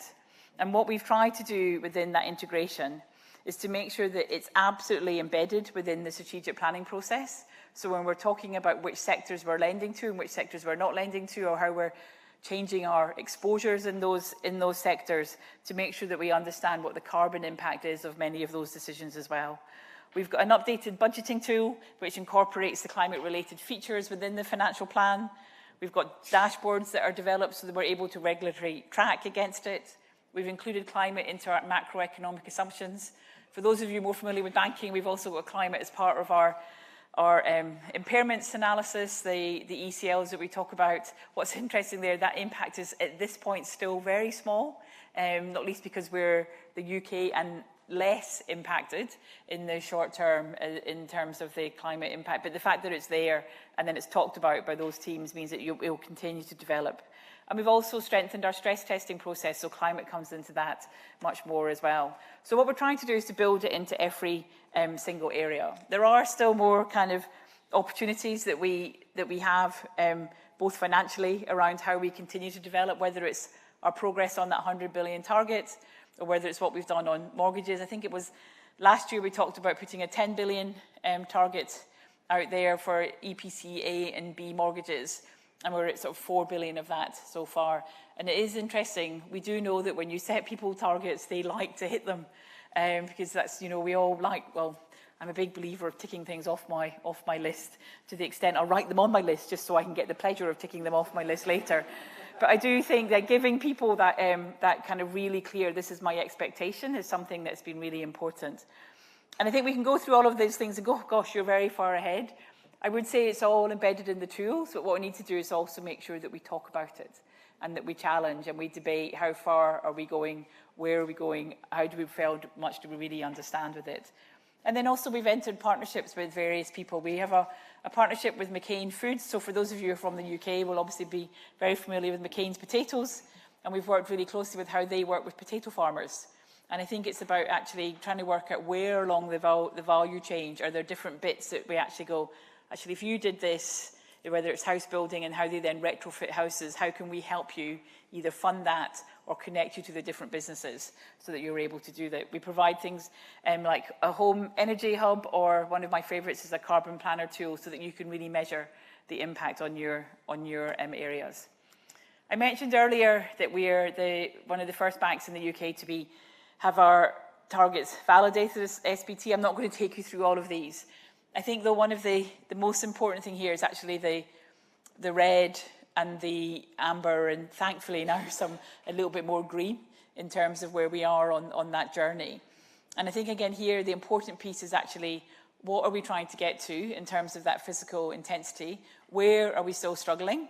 You know, residential mortgages is a fantastic example. While we might have done 4 billion of EPC A and B houses, our mortgage book's about 190 billion. So actually, you know, to move that, and those of you, well, UK-based, you know that we have incredibly old Victorian stock, and actually it's really hard to work out how you convert that into stock that is of a higher kind of rating. You know, I think I live in a house in London, it's an F, I managed to squeeze it to an E by doing something on my windows. How I'd get it to a D or a C or an A or a B is something that just seems almost impossible to imagine. So I think, you know, that what's important, and I do think this is one of the most important things of the transition plan, is how each year you just show that you're making progress. And that, I think, has been one of the big lessons that we've had to learn. You know, when we talk about some of our targets, and I'll come on to some of the challenges later, it's just like, just let's show that we're heading in the right direction. Or where we're not, let's be really open about what the challenge is, because that obviously happens. So what we've tried to do is to integrate climate risk and opportunities into our decision-making. You know, it's part of risk management, as I said, it's part of pricing, it's part of capital allocation. The capital allocation piece at the moment is still quite shadow. So I'll give you a price of funding, and then I'll give you a price of funding with the capital charge for the carbon use that you're absorbing within there. It's not going to be the right number at all. But what I want you to start to think about as a relationship manager of, if I'm doing this loan here and that's my cost there, but if I did this loan here and that was my cost there, and I've only got so much capital to deploy, which one is better?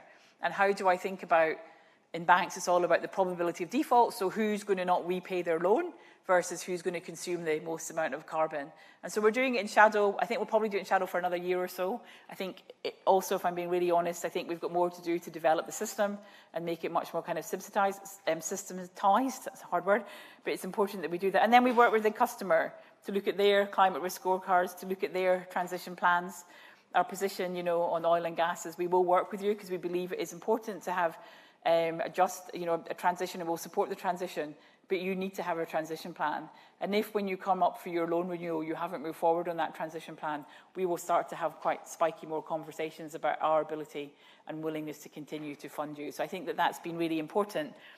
And then just to be able to do an assessment of those plans in a fair kind of analysis. So overall, it's been important to get it embedded. It's been important to get it out of the project room, you know, where you have all of the enthusiasts and the enthusiasm, and make sure it's actually out into the business, because otherwise you're never going to really make that change. And I think that's something I would say, if I had to characterize 2023, there's been much more of that transition over into the business as usual, people who are doing the work and who know the clients and who know the challenges of those clients as they go through. Then I forgot to change my slide again, but not to worry. If I then look, what's our big learnings? So leadership is key. This feels slightly self-congratulatory, putting my own name on this slide, but it is about the board and the CEO. You know, and Alison, who was our CEO for the 4 years when I think we really made big strides.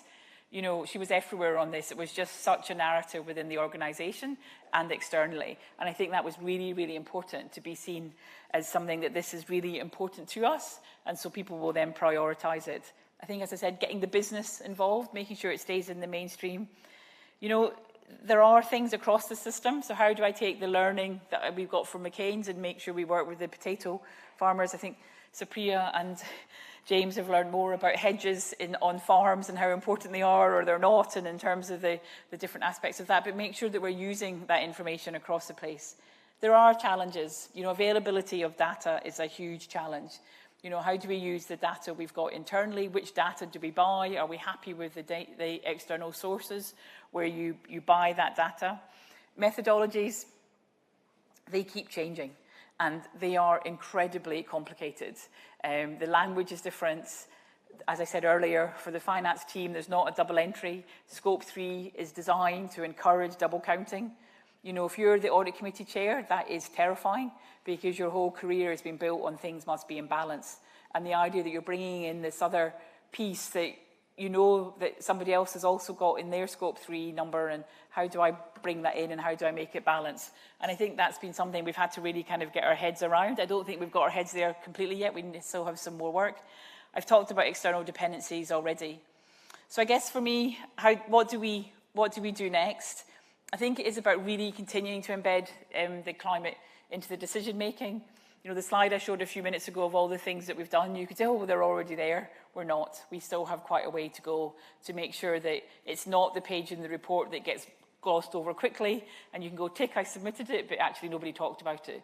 So really make sure that it is discussed. I think we've got to do more work on the climate impact estimation modelling, and actually how do we really understand it's going to roll forward. And there are more things. I said at the beginning that this is a team sport. So what partners can we work with, whether it's helping things like our carbon planner and working with our customer base, or finding those connections like McCain and agriculture. And I do think it's really, we publish this climate transition plan is to make sure it is a document that's actively used through the year, so we can say we said we would do this, and how do we kind of update on it. And I think what's been really interesting for me, I think there has been, because this year there has been a lot more debate and challenge on climate and where politicians and companies are and what people's kind of positions are, have become, I think, a little bit more into the spotlight. That's really helped, from my perspective, the audit committee to get much more engaged, because they're like, actually, Katie, I don't just want you to bring this to me in February when it's their sign-off. I want to see my progression against these targets and these methodologies throughout the year. So that will mean more work for Supriya, and that's okay. But actually, how do we continue to develop them through, so that when we get to the end of next year, we're not debating about what Scope 3 means and Category 15 versus Category 8 and all of those things. It is, I think, about how do we continue to kind of use it and use it well. I think we're doing quite well on our journey. I think we've gone quite a long way, but then you sit back and you look at the transition plan and you look at, my one favourite page is all the page with the little graphs, and you think the little graphs have got an awful long way to go before they hit the red dot, which shows that I've made it, and how do we continue to kind of work on that side of things. So I think that was all I was going to say. Oh, that's just all my caveats as to every piece of information that I've just told you as to how it could be calculated differently. And I'd probably just close on that point. I'm not going to read you through this, but disclosure is an absolute fundamental and is your friend in this space, which is why I find I have more lawyers with me a lot of the time on these topics than I had to begin with, but actually really understanding the limitations in your data and just saying this is what's wrong with this data, and that's something that's important. So that's mine in point 4 or something like that. But anyway, shall we move to questions?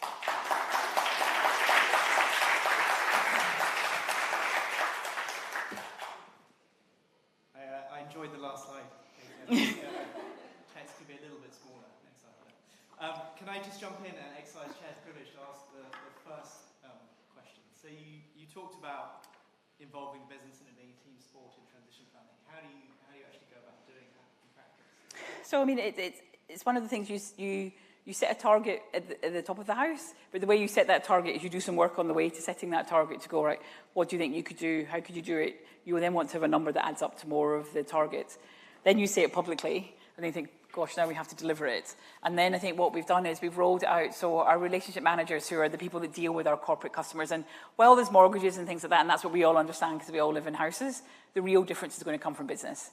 And so therefore, how do they work with their customers to make sure they understand what their measurement is, which might be like something like the tool, like the carbon planner that we've worked on, or bringing people together, or sending some of our experts out to talk to them as to how they go about their own kind of measurement. And then it's with us saying, well, we can help you with these products around whether it's asset finance around electrifying your fleet or putting solar panels on your factory and things like that, or actually we can help you raise green funding in the marketplace. So it's to kind of work out the challenges that they've got. How do we find, help them measure what their challenge is, which is really important, but then also find some of the financial solutions that really help them deliver that. And it's client by client by client by client, you know, which is a lot, and some of them are very complicated, multi-jurisdictional businesses as well. We have time for a couple of questions.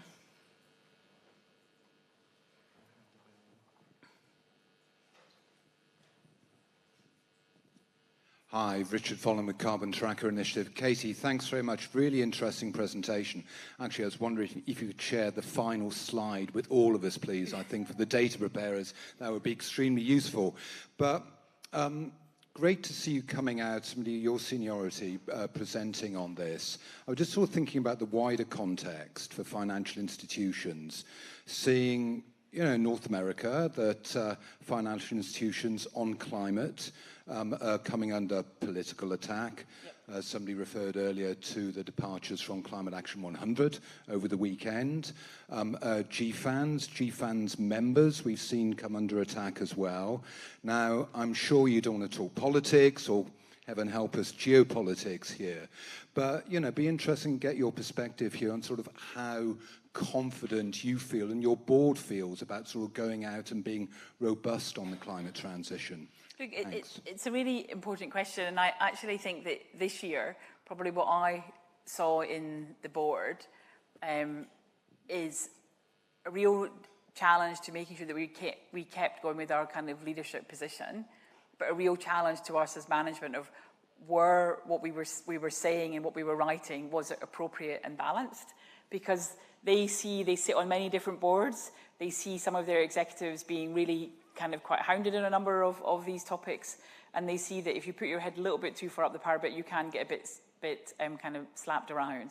But at the same point, what we really also absolutely recognise, and I think this is why it's really important for business, is for all of us, this is also a really important commercial opportunity. And sometimes I think we're a bit embarrassed to talk about that because it should be about changing and making the world a safer place. But the way that we'll do that is through the commercial decisions that we make. And when we look at the commercial opportunity, it's incredibly strong. And if we look at what will happen to our lending book over the next number of years, it is going to be a narrative of more sustainable lending, because that's what our customers need to do for them to be able to deliver in the way that they do. So I do think, because it's a real business imperative, then there is huge support. But I think there has been, particularly over this last year, more awareness of the kind of political aspect of it as well. Which is why for us it was quite a big thing to make the statement in our transition plan. You know, we made it very carefully around, actually we recognise in terms of what the Committee for Climate Change is saying, that things are behind on a policy basis. And what we tried to do was to make sure we didn't say, well, it's all your fault and we're doing great, but it's actually how do we collectively work on it together. I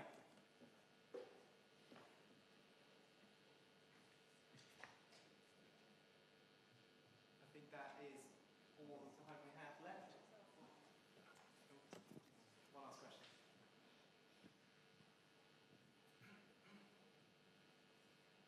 Katie, thank you for a wonderful presentation. I hope it serves a blueprint for many, many other companies. You mentioned a term, just transition, in your presentation, and I wondered what does that mean for NatWest, given wide base of clients, retail, corporate, and how do you incorporate that thinking in your strategy? Yes, I think one of the best examples of some of the things that we've done about it, some documents we've published about home is where the heat is. Is that right? Home is where the heat is. And so that was a piece of work that we did with ourselves and Centrica, and also the Unit for Just Transition, to actually talk about, so you live in a council house, you don't have funding to be able to put in solar panels, you certainly don't have space for air pump machines, so actually how do we work with you to make sure it's not only the wealthy that can have their houses in an ecological way, but actually we can work across all all of the different areas. And we took that quite a long way in terms of, well, not only we did the initial research said, actually, it's almost impossible for everybody, so let's work out how we make it possible for many.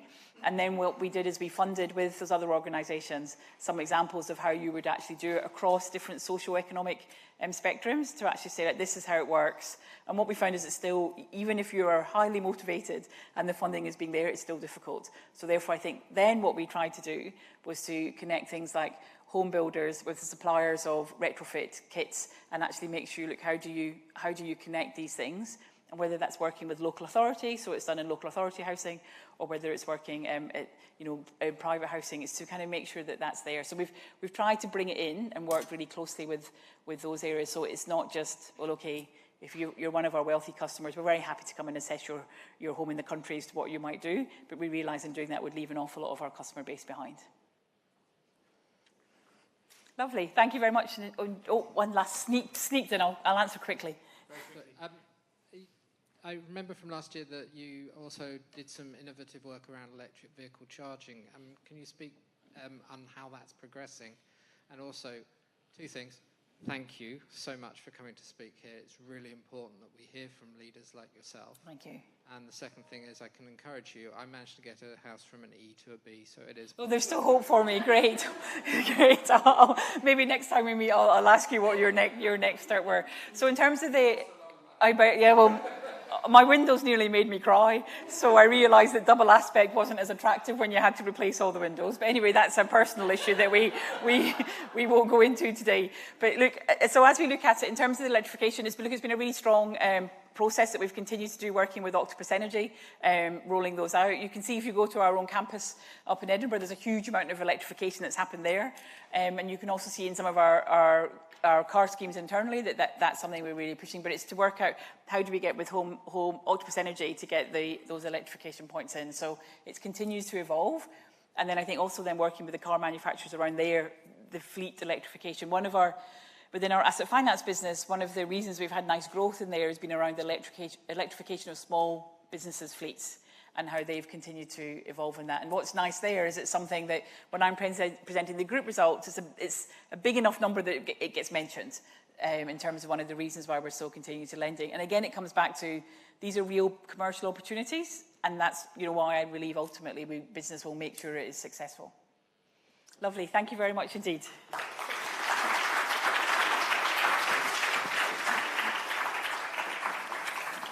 Thank you very much, Katie, for bringing that to life and giving us a glimpse into NatWest process. Very insightful. Now I'd like to welcome to the stage Philip Cliff, Director of Sustainable Investing at Fidelity International. Over to you.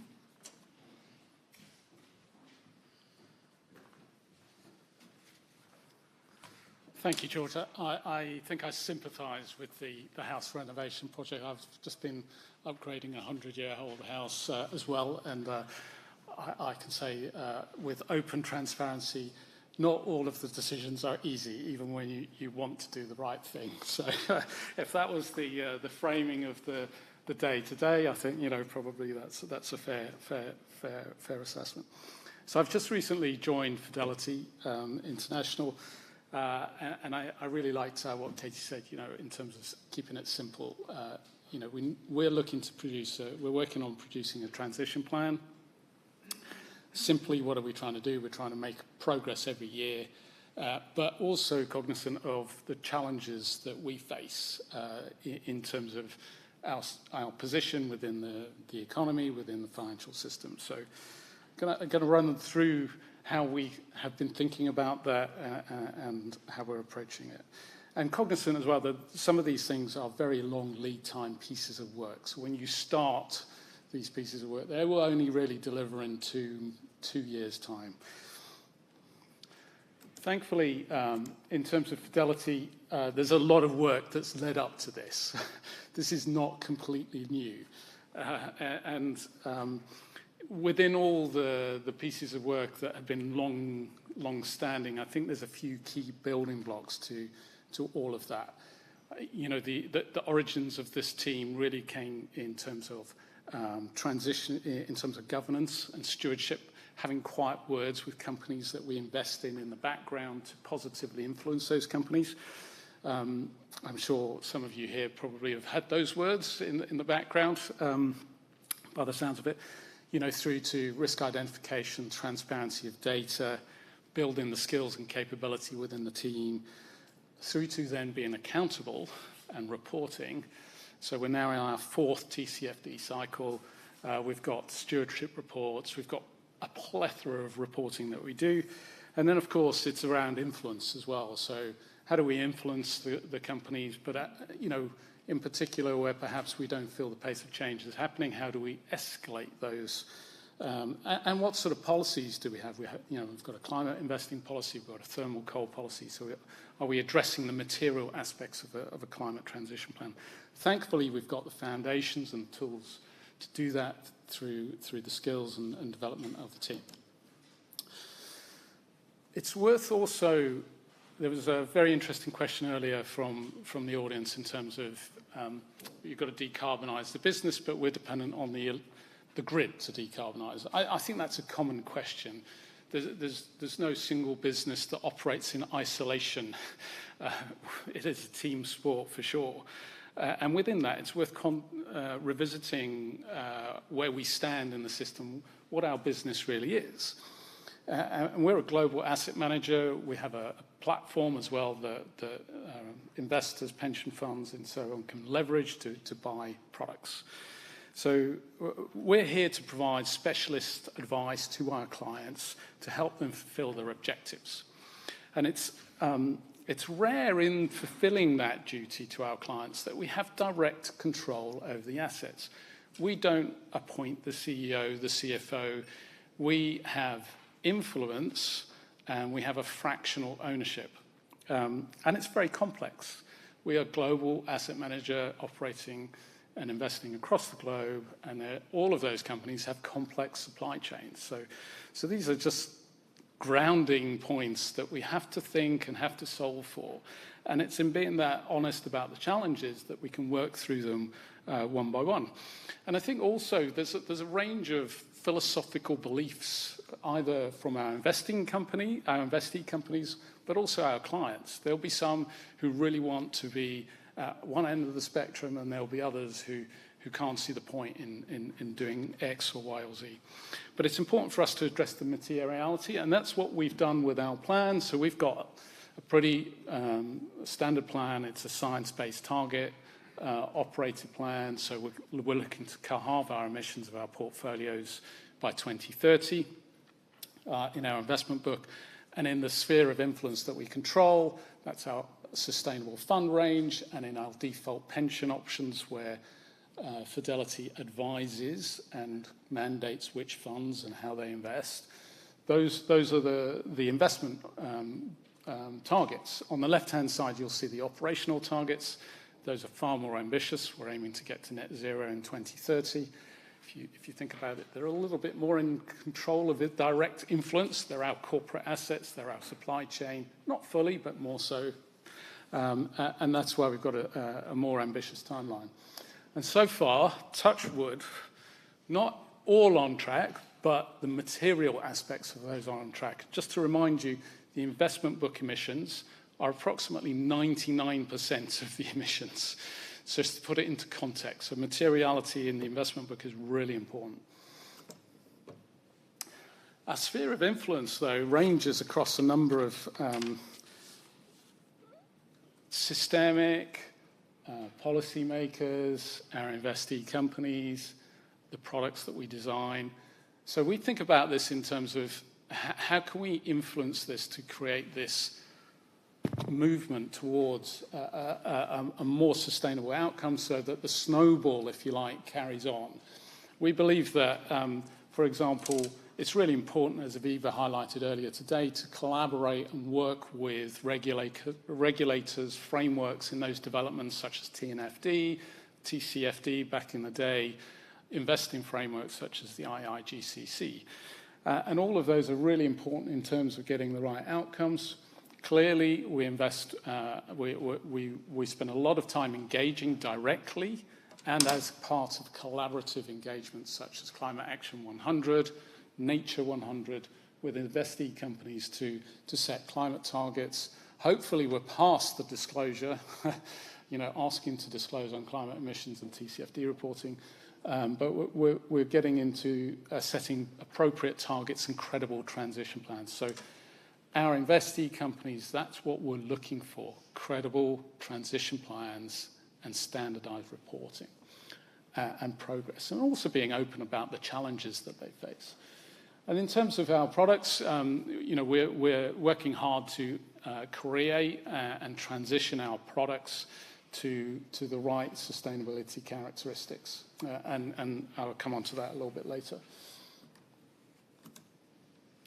One of the areas that we've worked hard on, which we see as a frontier, is nature. Why did we focus on nature as opposed to other things that we could have focused our time on and our scarce resources within the sustainable team? Well, and nature is very clear, direct link to GDP. 50% of GDP is linked in some way to nature. We know from many factors that new diseases are originating from animals. 3/4 of them come from animals. And as we get closer and closer in contact with nature, those diseases happen and are transmitted. But also, we know that over the coming decades, we need to feed another 3 billion people on the planet as we get to 10 billion. And there are a lot of direct economic ecosystem services that nature provides. And in some ways, it's easier to understand that very direct link and how that could impact our investments on behalf of our clients. So we thought that it's really important here to get it and develop this as soon as we could. Clearly, why is nature important from a climate transition plan? Well, we know going forwards that the bottom bit, if you like, the light green area below the horizon, is critical in meeting net zero targets in the longer term. So carbon sinks, natural capital sinks are important.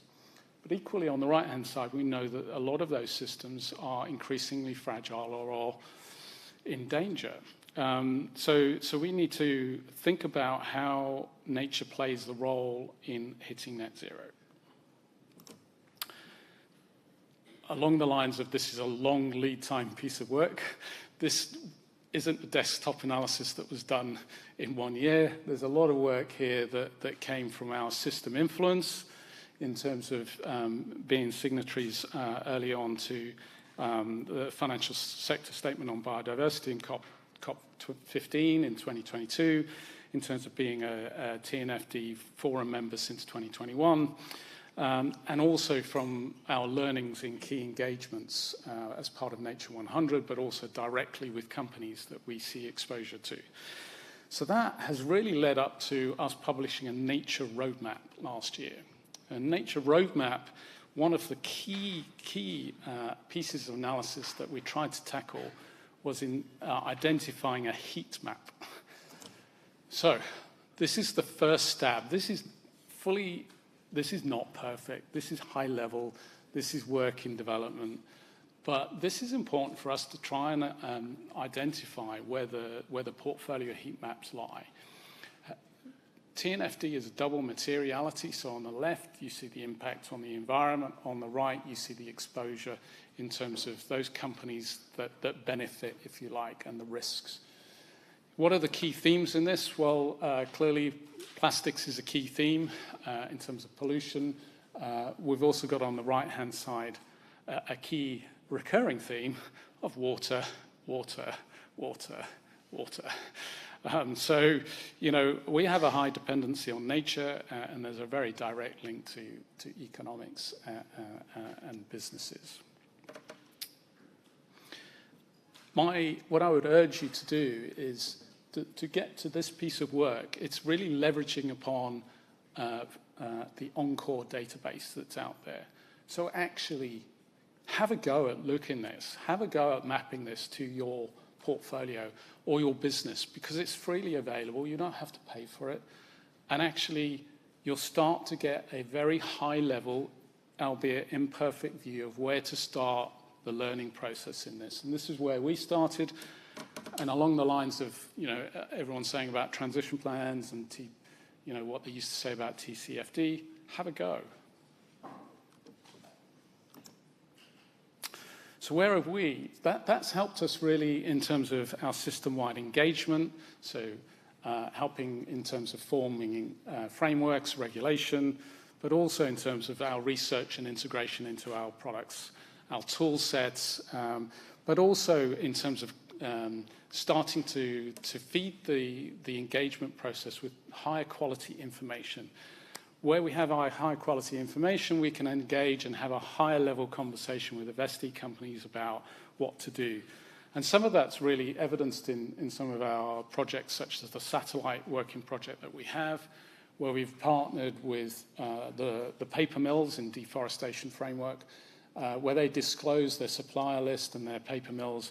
We're using satellite data to map that to deforestation upstream in their supply chain. So these are the types of things where we really go on a high learning curve approach, and that, in many ways, what we're trying to do is develop the solutions, right? So we've got a biodiversity fund, we've got a water and waste fund. These are funds where we've taken it through the value chain of the organization. We've got data, we've integrated it, we've created a product. And clearly, that's our technical approach, but it's having a go, and it's about making it real. I want to change tack a little bit here, though, in terms of what we just talked about with frontier development in transition planning. This is really about the nuts and bolts. This is about how we become accountable. And that horizon is changing. It's really shifting gears. We welcome that change as a global investor because we need that standardization and comparability of information. So if we're looking at greenhouse gas emissions from one company and comparing it to another, we're doing it on a like-for-like basis. And we've got a higher quality of information to make investment decisions and make capital allocation decisions. But that too also impacts us. So we're a consumer, but we're also a producer of reports. We're a producer for our customers, we're a producer for regulators, we're a producer for other stakeholders in society. And that's changing a lot. So transition plan 2024 is where transition plans really begin. It begins the 1st of January 2024. You'll see the plethora of reporting obligations that sit here or expectations for a global asset manager and how they all ask for a transition plan. So if I was asking our investee companies, please produce a transition plan, because that helps us understand your challenges, what you're doing. It also helps us produce a transition plan. Now, climate reporting has firmly transitioned into a regulatory reporting objective. Long gone are the days of TCFD, have a go. Now, actually, we're in a professional world. These are the three biggies on the right-hand side. We've got the world's accountants in terms of ISSB. We've got the EU Sustainable Regulation Directive, and of course, we've got the SEC. So this is super important to us as a consumer, but it also places obligations on us. And I welcome those obligations. They're not going to be easy to fulfill. And here's why. Because sustainability information has very much been on a journey. And that journey is one towards standardization, comparability, high quality. And that level is fast approaching where it should be on that same quality threshold as financial reporting. In my old days as a fund manager and having learnt about accounting, that's a big step going forwards. And ISSB and CSRD put it on that level. So this is a step change in capability from organizations. I think we all need to develop new skills and capabilities within this. Clearly, it's super important to us delivering that outcome. And the buzzword here is complete and accurate. If it's not complete and accurate, you've got to disclaimer it, basically. So that's really coming forwards. You see this sort of, if you think about TCFD in the bottom corner of that diagram, you've got the number of disclosures on the vertical axis, and then you've got single and double materiality on the bottom axis. This is a step change, and somehow we've got to do this in a way that messages in a true, fair, accurate, and clear way. We will do that. We will get there. But also, we still need to have the room, and this is sort of we're firmly, in climate reporting, we firmly left have a go behind. We're now in the world of professional capability, accuracy, completeness. But we still need to develop much more. The whole journey towards net zero and transition plans requires that innovative, creative aspect that I talked about with nature. Transition plan also fits into that. We don't know all of the answers. We're still finding out. We're still learning about how to deliver those. We're still working through the challenges of influence as an asset manager in terms of creating products that are better for our customers, in terms of transitioning our products. But really, we need that space from a creativity point of view to be able to find those next steps and make those transition plans more complete, more accurate, and to be able to make that progress year over year.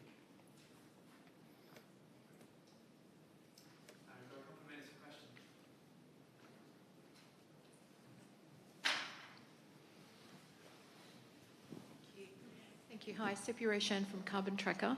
Thank you for that. That was very comprehensive. And I know the focus is on transition plans, but I'm just wondering what the thinking is around including IFRS in that sort of ecosystem of corporate reporting, because I was just having a look and I didn't see it, because current requirements in financial reporting require that we talk about things like climate as like any other risk. Just wondering how that comes into your thinking. Yeah, so you know, in terms of IFRS, that's the ISSB standard. So we've got S1, S2. They're not IFRS standards, so I'm talking like IAS1. So the sustainability standards are different to the financial reporting standards. Yeah. So I'm talking about like IAS, sorry, I'm talking about like the impairment standards, so IAS 36, when you're looking at all of these requirements in terms of talking about your sustainability and then how that affects then the values of the assets on your balance sheet in accordance with IAS 36 and the conversations it's been having around there about the connectivity between the two, because I think that's one of the challenges, is that the ISSB standards are not accounting standards. And so I was just wondering how that thinking... Sorry, I see your question now. Yeah. I see your question. Yeah, I think there's still a long way to go on that, is the short answer. If accountants are to save the world, they've still got a lot of work to do on that respect. And I think... Yeah. And in terms of the interpretation of those, there's a lot of leeway in terms of how those are interpreted, right? And that's that in terms of the horizon, and I think, I guess the way I see it working out is that once you start disclosing in terms of ISSB, in terms of your S1 and S2, which are mandatory, that will leave the room of interpretation or subjectivity into a much narrower focus. So from my perspective, we are cognizant, we recognize that in terms of what sits on a balance sheet isn't always, it can be interpreted differently by us, for example, as investors, to what's actually sitting there. There's a lot of work in terms of the working groups that we're on in terms of recognizing that issue about impairments, particularly in certain sectors such as oil, etc., and how greenfield development is accounted for, and in particular as well in thermal coal. How does that really fit in terms of the value of that asset and the closure costs of a thermal coal asset sitting 10 years' time, 15 years' time, etc. So I recognise your question. it's a difficult one. Great. Time for one more question, if it's quick.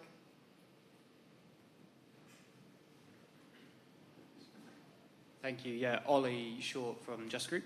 I was just wondering if you could give us your key insight and challenge from getting internal stakeholders on board for nature when you're still trying to bring them on the climate journey, and if you've got any learnings from that. Look, I think we see the way we see nature is around developing the future. We see nature and climate as inextricably interlinked. So having that credibility to our investors and the capability to provide insight in terms of mapping, heat mapping, risk mapping, integrating it into our products and our investment research and engagements is really key. So, we're, like any other asset manager, we've got a way to go in terms of climate. We've done a lot of work already. We've got a lot of our assets under management that sit within the targets settings.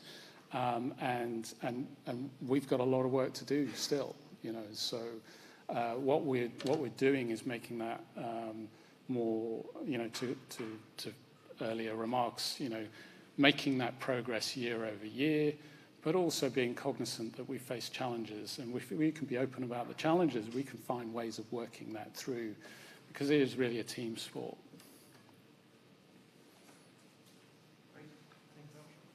Thank you.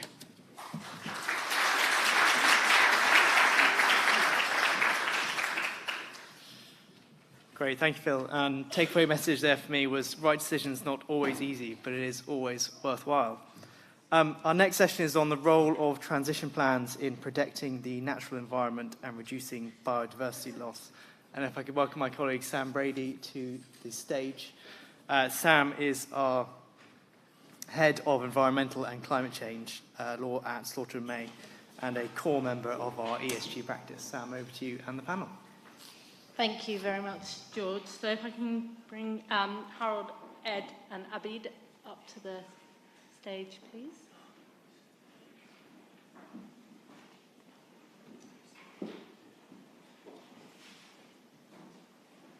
I've got too many chairs.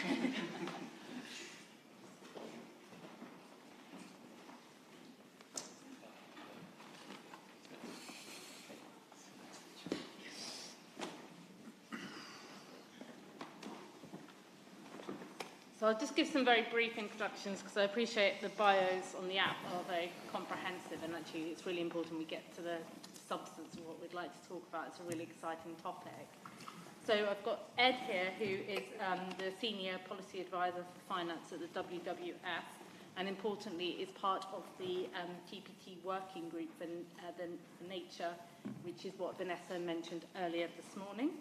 And then I've got Abid, who is a task force member on the nature-related financial disclosures, and also Managing Director for Environmental Business Advisory at Bank of America, so with the financial institution hat. And in 2019, he was given the OBE for efforts in climate change and sustainable finance. So hopefully can bring lots of very helpful insights. And then we've got Harold, who is the Director of Standards at the Global Reporting Initiative, and he's heading the team that's leading the next generation of GRI reporting standards, very broadly, but also obviously including in respect of biodiversity. So a very mixed panel with lots of different insights. Some of what's already been discussed very helpfully earlier on this morning, and also what's just been discussed as well by Philip in the context of Fidelity, is very much about the relevancy of biodiversity to transition plans. There's often very much a focus on climate, and it's really been fascinating for this session that there's been really putting those two areas on a kind of level playing field. So we've already heard a lot about how transition plans need to interact with the natural environment and reducing biodiversity loss. So if I can just start by asking each of you, with your different kind of hats on, is the question of how you see biodiversity loss and how it relates to transition plans, and most importantly, who needs to bear responsibility for it?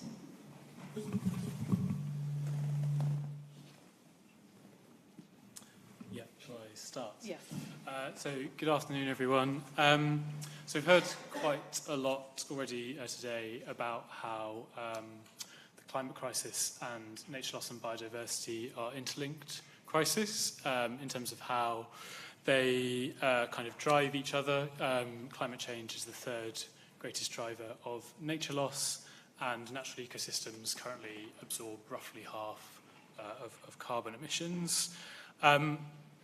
They're also related in that they both, I think, represent kind of crises that we need an economic transition to address. That was kind of really summed up in the Global Biodiversity Framework agreed at COP15 and the sort of 2030 goal to halt and reverse nature loss. But kind of some of the targets within that, I think, show how much this does require an economic transition to achieve.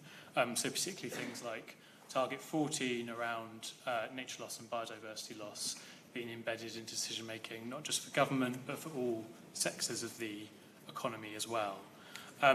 They're also linked in that they're not just sort of social and like macroeconomic crises, but they're also crises that present risks and opportunities for businesses in similar ways. So really critical to think of them together. In terms of how they relate to transition planning, I can talk a little bit about how we've thought about this in the TPT Nature Working Group, which firstly, it was just really great that the TPT kind of addressed this issue. So big thank you to the steering group and the Secretariat for supporting us in doing that. The kind of key priority for the Nature Working Group for the disclosure framework that was published last year was how do we, as a kind of looking at climate transition plans, which is the TPT's remit, how do we ensure that nature is integrated in that, and what we say when we say integrated is, how do we make sure that climate transition plans safeguard nature? So by acting on climate, you are not kind of further damaging nature. And how do you also kind of leverage and make use of opportunities with nature to serve climate objectives, whether that's around mitigation or adaptation. It was kind of particularly critical that, therefore, the disclosure framework included disclosure recommendations that make that clear to plan users, and that kind of made its way through to the ultimate disclosure framework. It asks you to disclose kind of whether and how you have identified, assessed and taken into account interactions between climate and nature in your strategic ambition of your plan, which then flows through to your actions, your engagement, your targets, your governance. One thing that was really, and sorry, just when we talk about that, I think the reason for that is because there are obviously lots of synergies between climate action and nature action. Nature-based solutions are a great example of that, but we can't assume that that's always the case, and there are trade-offs as well. That might be something like, in mining critical minerals for renewable technologies, that may have land use change impacts, other impacts on natural environments as well. The other thing that we tried to do with the disclosure framework was make sure the way nature is conceptualized is really aligned to the TNFD and how that kind of conceptualizes nature, because we know that that's where a lot of businesses will be starting with nature, so we wanted to make that link really clear. Ultimately, I think we need to go further on nature. Addressing climate change and its interaction with nature is not going to be enough to address all drivers of nature loss or address all the nature-related issues that a business faces. I can maybe talk a bit about that later, so I don't take up too much time. In terms of responsibility, I think it's everybody's. It's preparers of plans by following those framework. It's users of plans by asking for that information. And it's governments of making sure that the level playing field is there on disclosures, but also that the supporting policies in place. Thank you. On that responsibility point, Abid, I was hoping that you might be able to shed a bit more light on how you're seeing that, both in your role on the TNFD, but also in your role within a financial institution. Yeah, sure. Let me first tackle the first part, Sam. Great to be here, by the way, and really enjoyed the discussion so far. So I think there's kind of three elements to this. The first I'm going to answer is thinking about it from just a fundamental perspective. And actually, Philip, I think your slide probably covered most of what I was going to say anyway. So in simple terms, remember, biodiversity integrity is one of the 9 planetary boundaries, and we are busting, way through the safe level. So that's really as simple as it gets, and that's why it's relevant to transition plans. The second point then is around kind of architecturally, how does TNFD think about it? And for those of you who maybe aren't so familiar with the TNFD perspective, so the framework has 14 different disclosure recommendation areas building off the TCFD 11 recommended disclosure areas organized by the same 4 pillars. The relevant one for transition plans is what we call Strategy B. So it's the second one that sits in that strategy pillar. And I'm going to read the language just because I may get it wrong otherwise. It says, describe the effect of nature-related dependencies, impacts, risks, and opportunities. Describe the effect that they have on an organization's business model, value chain, strategy and financial planning, as well as on any transition plans or analysis in place. So that currently is the placeholder for transition plans and integration of nature into transition plans in the TNFD framework. You may be aware that the 2024 work program for the TNFD includes developing much more significant guidance over the course of this year. So that is very much work in progress. I have to stress, it is work that has literally just begun, so very early stage, but important that you're aware that it's, detailed guidance is coming. And then on the third aspect that I wanted to cover, and you said it very well, Ed, I think it's about, thinking about the nature-climate nexus and the complex interactions, and then, how they specifically manifest themselves in material risks and opportunities. And so, conceptually, maybe think about a 2x2 matrix, with risks, opportunities, physical risk, and physical and transition. And then look at climate and nature in each of those 4 boxes. And I won't go into all of those 4 to save time. But, I think, to your point, Ed, in some cases, the climate-nature interaction is actually going to make a risk more pronounced. And in other cases, it may actually diminish what you may have thought from a pure climate lens was an opportunity. So I think you have to be really careful, and it becomes very complex very fast, and that's probably one of the points you wanted to get at. Definitely. We've heard quite a lot about why biodiversity matters, and we heard that really from the very helpful presentation by Fidelity. It'd be really helpful to hear maybe from Harold as to a little bit more sense of why it should be put on the same level playing field as climate, and really then what are the kind of challenges with looking at biodiversity through the same lens as the transition planning? I think it's mentioned several times, so it's not this or that. Yep. It's holistic. So even also in Philips, they said about water. So imagine in 5 years' time, 10 years' time, we saw the NatWest one, all your greenhouse gas emissions, you have net zero.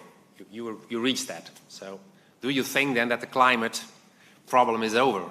No, probably not, because there are more elements. At this moment, we said the indicator we use in the financial sector is greenhouse gas emissions. That works because then you standardize.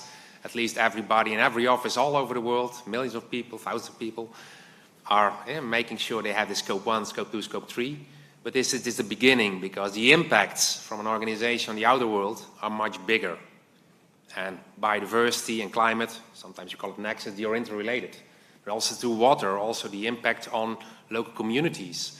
And then at the end, from an investor perspective, for the insurance or for the financial sector, most of these impacts on the outer world also have a relation, or in the end will result in risks.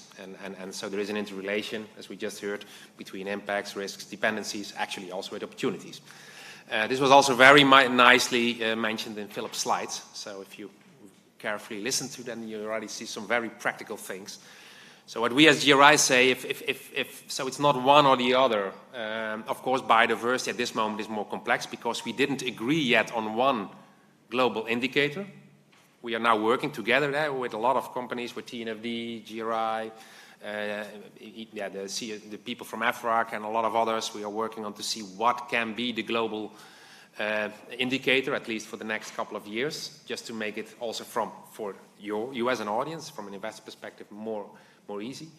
But but the climate versus biodiversity, I mean, there is even more, but to keep it simple, the decline of species, the decline or the impact on ecosystems around you. This is a risk in the end to, for instance, those of you who have a portfolio, where you see in the end that it also has an impact on the enterprise value. As GRI, we have a multi-stakeholder approach, so we do not only make our impact standards for investors, we do it for any user, for society, anybody who needs this information. That's why we also say start with this impact perspective, also on biodiversity, on any significant impact you have, whether it's water, whether it's biodiversity, whether it's low community, whether it's the oceans, tier 1, tier 2, tier 3, et cetera, et cetera. So we are making progress. Regulation is coming, it's becoming mandatory. 26 years ago, GRI said we want to make this voluntary system in such a way that it becomes mandatory. Well, we're reaching that point within America, within Asia, within Japan. So we are now reaching the point and go to the next level.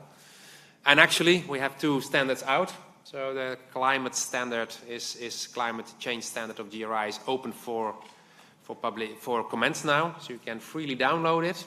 You will see there a very big disclosure on transition plans. Have a look on it. Give your comments, all free. And 2 weeks ago, we published the biodiversity standard. Furthermore, this will help you in your work, I would say, also for your transition plans, because the transition disclosure we aligned very much with people from the task force. We actually asked them for input, so it's very much aligned. We want to bring this further. We heard this morning if it's only UK using it, it will not work. We want to bring this further all over the world, that everybody uses the same language. Also, if you have a transition plan disclosure all over the world. So please have a look there, and we come back a little bit later, I think, to other aspects. Thanks, Harold. So, Ed, looking at some of the work that WWF has done on transition plans and some of maybe the gaps that exist in terms of looking at transition plans for a biodiversity lens, can you go into a little bit more about those challenges, and then hopefully we can hear a bit more as to what the sources of guidance are out there to help with those? Yeah, sure. I think, so we think about, and this is sort of what I alluded to, but we sort of think about including biodiversity in transition planning in 2 stages. So stage 1 is kind of what I said, what I've talked about already, which is what the TPT does, which is integrating nature into your climate planning. And then stage 2 is going further and thinking about nature objectives and bringing nature objectives into transition planning. And they kind of, in some ways, the capabilities that you need overlap, but they are kind of distinct. I think for all of them, you need that sense of materiality assessment, and you need that to be location specific. So you need to really hone in kind of the locations of your business and the locations in the supply chain. What are the impacts and dependencies on nature, and what risks and opportunities are those creating?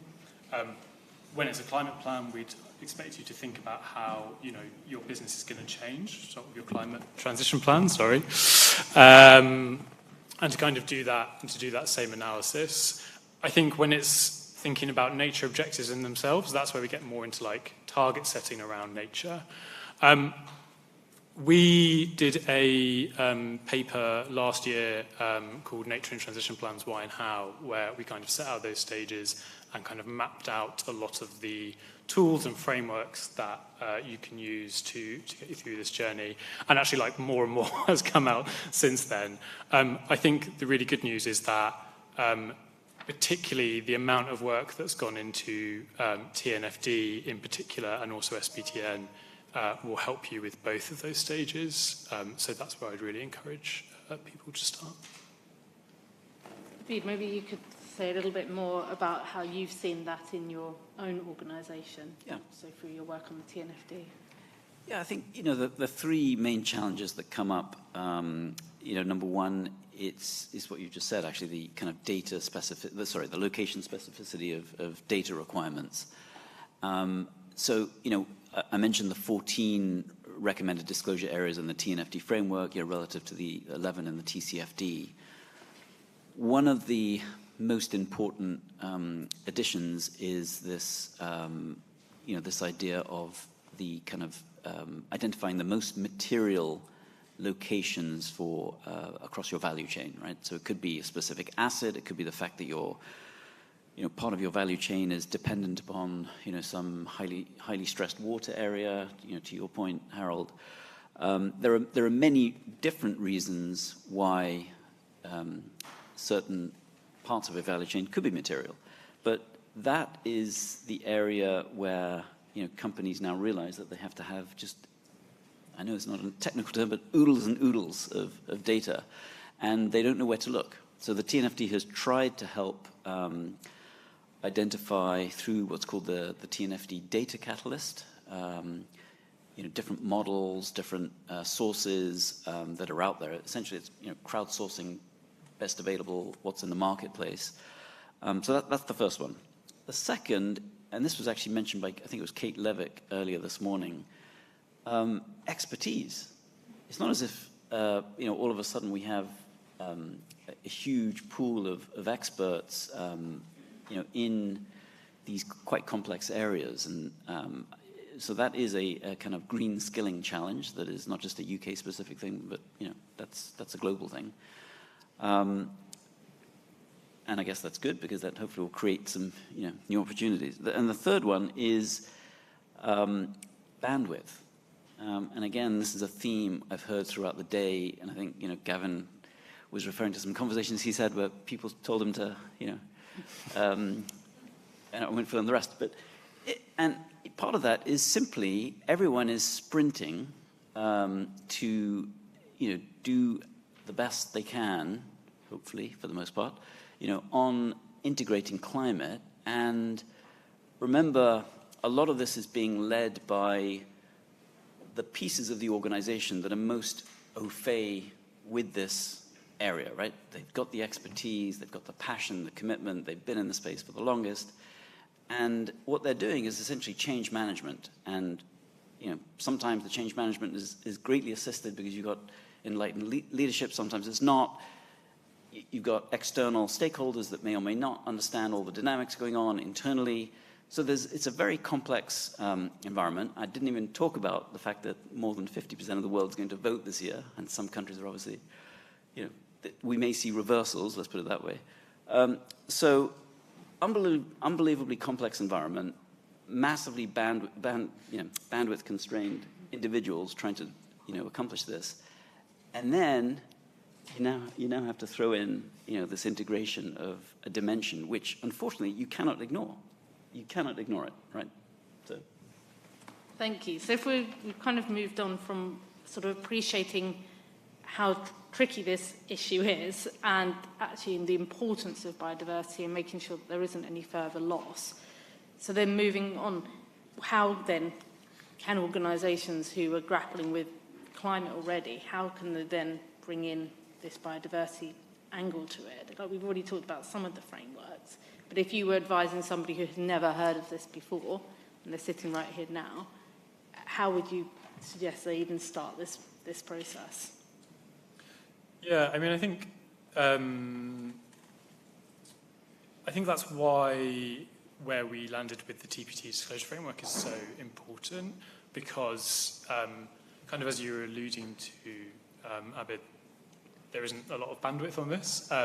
And we know that organisations really need like a very strong C-suite mandate, basically, to engage on these issues and get the resources they need to do these assessments. Hopefully because of what is happening with climate transition planning and kind of the momentum behind that, that is a kind of a good starting point for organisations to start to think about these issues. And fundamentally, there are risks and opportunities that you will miss if you aren't integrating nature into those plans. So I think that is really where I would encourage people to get started. And I think, you know, we've talked a lot today about how that is an iterative process, and that is absolutely right. But I would really just encourage people to kind of start those iterations now.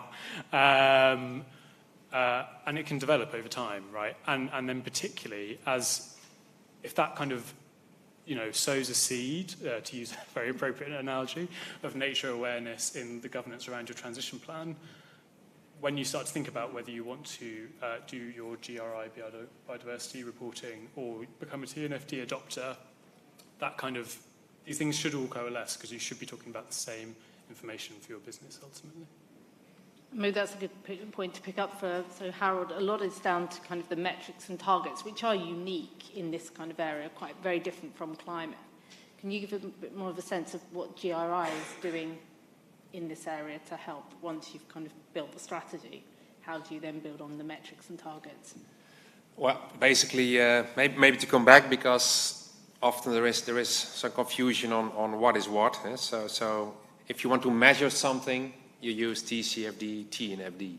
That's the methodology, and that's extremely important because 3 years ago when we started to work on our disclosure framework for disclosure standards for biodiversity, there was nothing to be used. In the 3 years' time now, we had a huge number of pilots.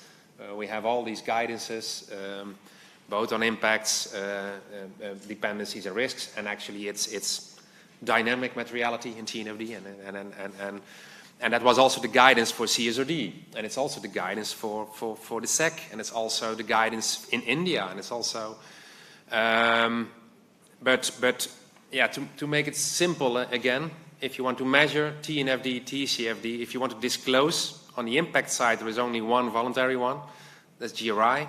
If it's regulatorily, then on the impact side, you have double materiality, CSRD, all the ESRS standards. If you have financial investor materiality, it's the S1 and S2. That's why we cooperate so much on the interoperability side with both CSRD, with EFRAG, I have to say, European Commission, European regulator, with SEC in UK, but also with XRB in New Zealand, in Australia, just to make sure that in 1 or 2 years' time from now, there is one data set all over the world which you can use as a starting point, especially for the people here in the room, extremely important. Even if we then have 80 regulatory frameworks all over the world, that's nice, and that probably is going to happen because any regulator in the world wants to make its own regulation, whether it's on TPT or whether it's on something else. That's probably going to happen. Is that terrible? No. And if we compare it with climate, so for climate we have the Greenhouse Gas Protocol as a methodology to measure, to make sure that you have the system. And then you, from a disclosure framework, again, voluntary GRI. So and for nature it's almost the same. So we have TNFD. TNFD is somehow included, to a high extent included in the CSRD system. For sure, if nature is in the agenda consultation, as Marty was saying this morning, is coming up as the next item in the ISSB as one, or a discussion whether it's the next agenda item to be taken on board, probably it is. I can imagine they will also embrace TNFD. So these are very important directions. So it's not as complex as we think from the system-wise. On the knowledge, which you were saying, the knowledge is of course key. It's not like any of our jobs here, it's complex. You need to be educated, you need to start working, having all these data sets together, that's complex. And that's your job, that's our job. So, but start with it. The systems are there, you can do pilots with our standards, with TNFD standards. We have free mappings available with TNFD, with CSRD. We have data points available. XBRLs will come out later this year from both European Commission, together with IFRS, ISSB, with GRI, so the system is there.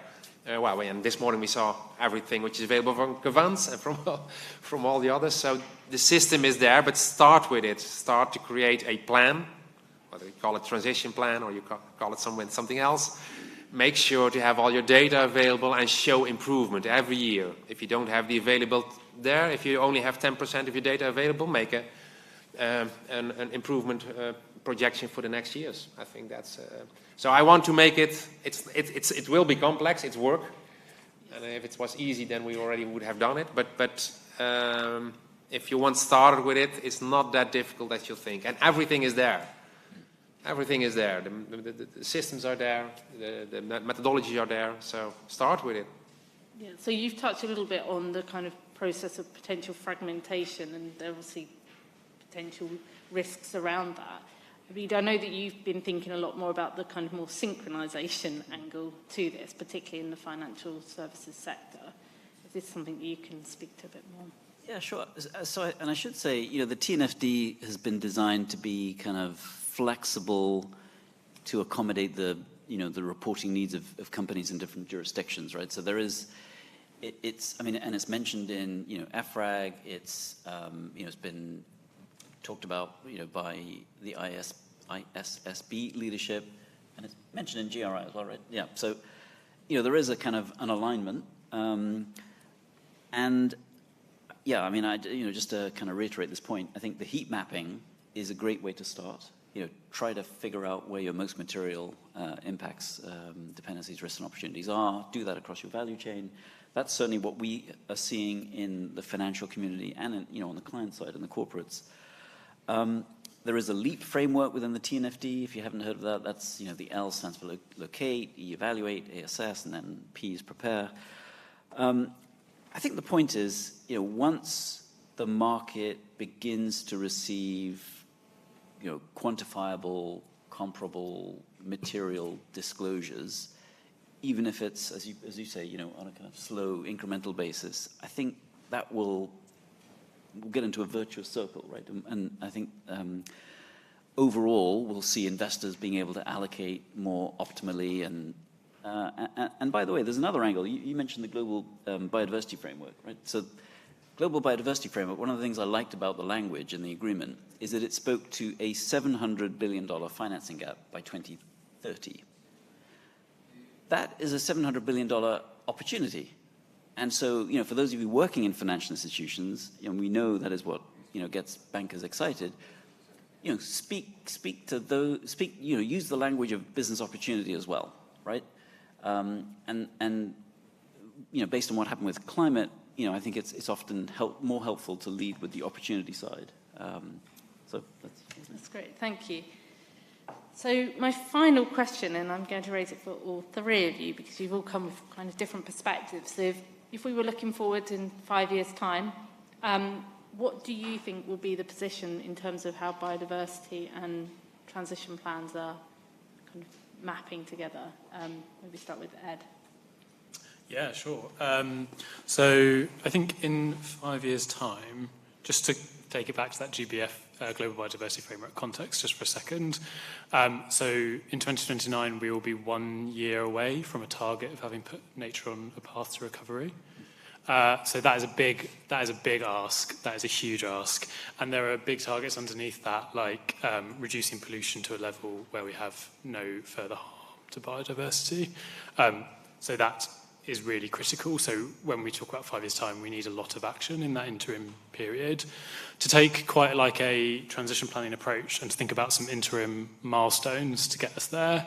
I think it's really important that this kind of first set of iterations of transition plans that come out in the next couple of years, kind of take that mantle up and think about how their climate strategy interacts with nature. And we need that across the piece. And then the companies having gone through that process are kind of leveraging that to think more widely about nature and how they can support those kind of global biodiversity framework goals and how they can act more directly on nature. That's going to be, that's going to require more work. That's going to require more guidance from civil society and technical organizations. That's going to require assessment and action from businesses. And it's going to require governments to not just set out, kind of clear pathways of regulatory requirements and disclosure requirements that bring us along that journey, but also do things like set out how their economies are going to have to change to meet those kind of global nature goals on a national level, so the companies refer to that as well. So there's a lot to do. I think that's starting, but if we start with cycles of iterations now, then we build that momentum so we can actually make that happen. All right. So I'll give you 3 quantitative metrics, and then I'll give you signs of success if all is implementing well. So the quantitative metrics, we've got 320 early adopters of the TNFD. So by 2029, we should have 3,000, right? 10x. We have 7 of the 29 globally systemic important banks who are early adopters. I hope we get all 29 by 2029. We have, and to your point, in 5 years' time, I think it would, I can't imagine there would be a transition plan that's published that doesn't include nature in some, shape or form. So hopefully 100% coverage across that metric. And then in terms of, what should we be looking for? Anecdotally, we should be seeing, companies recognizing that through their transition plan, they've identified new revenue streams that, are addressing new, positive nature climate opportunities. We should see companies deriving comparative advantage for being on the front foot, looking at nature positive and net zero. And we should be looking for companies who are deriving, cost efficiencies from reducing negative impacts on nature. And a good example might be, chemical fertilizers. And then I think somebody made the point earlier about stranded assets. The lady from Carbon Tracker. We should be seeing less, stranded assets due to nature and climate if it's going well. We should be seeing less, fines and litigation, and the number of companies who are experiencing higher costs of capital because they haven't paid attention to nature and climate. Hopefully that number is diminishing. And Harold, last. Yeah, but maybe give it, I think, from the business perspective, Abid gave very good, explained it very well. I would say in the general ideas, of course, from sustainable reporting is that we want to achieve something. So hopefully it's also an accelerator for the thinking in society and even political discussions all over the world because we want to save nature. We want to reverse biodiversity loss but also our emissions, etc., but also the impact on people, on human rights. So that's what we strive for. On biodiversity, if we look at the CSRD, so it will be implemented for at least 50,000 companies, and if you look at all the suppliers and everybody importing, exporting, it will probably be hundreds of thousands. They will probably not all be ready in 2029, but I hope so. But for sure, it will. This mandatory push will give a huge acceleration. I'm pretty sure, depending, of course, on the elections. But it's legislation already, so I would imagine that's not changed. But you never know in the world. At least let's say several, maybe 100,000 companies are in, and they can make a big change all over the world. So let's give it a go. And on that note, we can have any questions for the panel? Everybody's exhausted.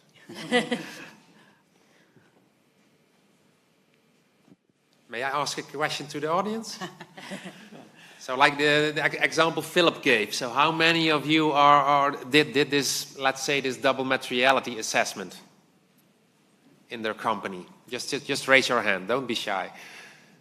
And Philip then probably? Yeah, it's only 2, okay, that's interesting. I think I can. That's interesting. Just to be a bit more optimistic, I think I can. But it shows us where we are, I think, also with the CSRD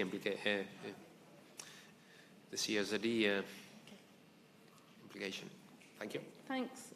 So just to kind of summarise, I think then the key points are that everyone is waking up to the fact that sustainability isn't just about climate. Obviously, biodiversity is extremely important, and there are obviously links that we cannot sever between climate and biodiversity. It's very much an interesting area of this space because, as we've said, there's so much different guidance coming out. But I think in the continuing theme of what's been discussed this morning, it's very much about just rolling up your sleeves and getting going and using the various forms of sort of data and guidance that's there, not probably striving for perfection. But as I think very optimistically at the end, and hopefully that does come to fruition, is the comparative advantage that can come from actually understanding the risks associated with biodiversity loss and actually what biodiversity can bring to companies and to financial institutions, and things like the cost efficiencies and savings that you were mentioning earlier. I think it's something that a lot of corporates in particular won't necessarily be thinking about yet. But hopefully over time, we'll see much more about the opportunities and not just the risks associated with biodiversity loss.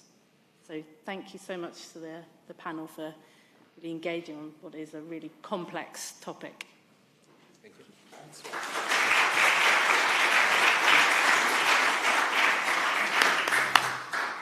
Big thank you to Sam and the whole of the panel there for explaining why we need to keep biodiversity in mind. There's now a short coffee break until 3:40, so if you could be back here in half an hour, that'd be fantastic. Thanks very much.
minutes?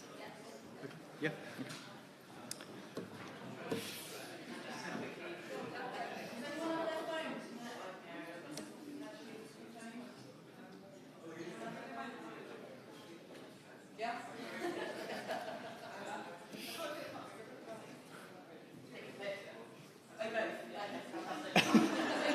I'm glad that all worked out.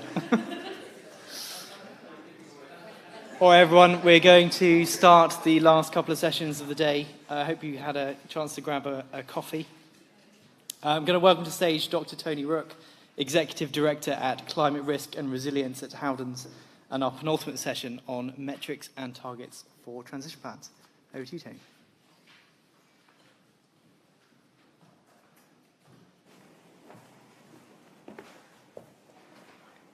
Two things I noticed with this is I'm too short to step up onto the stage.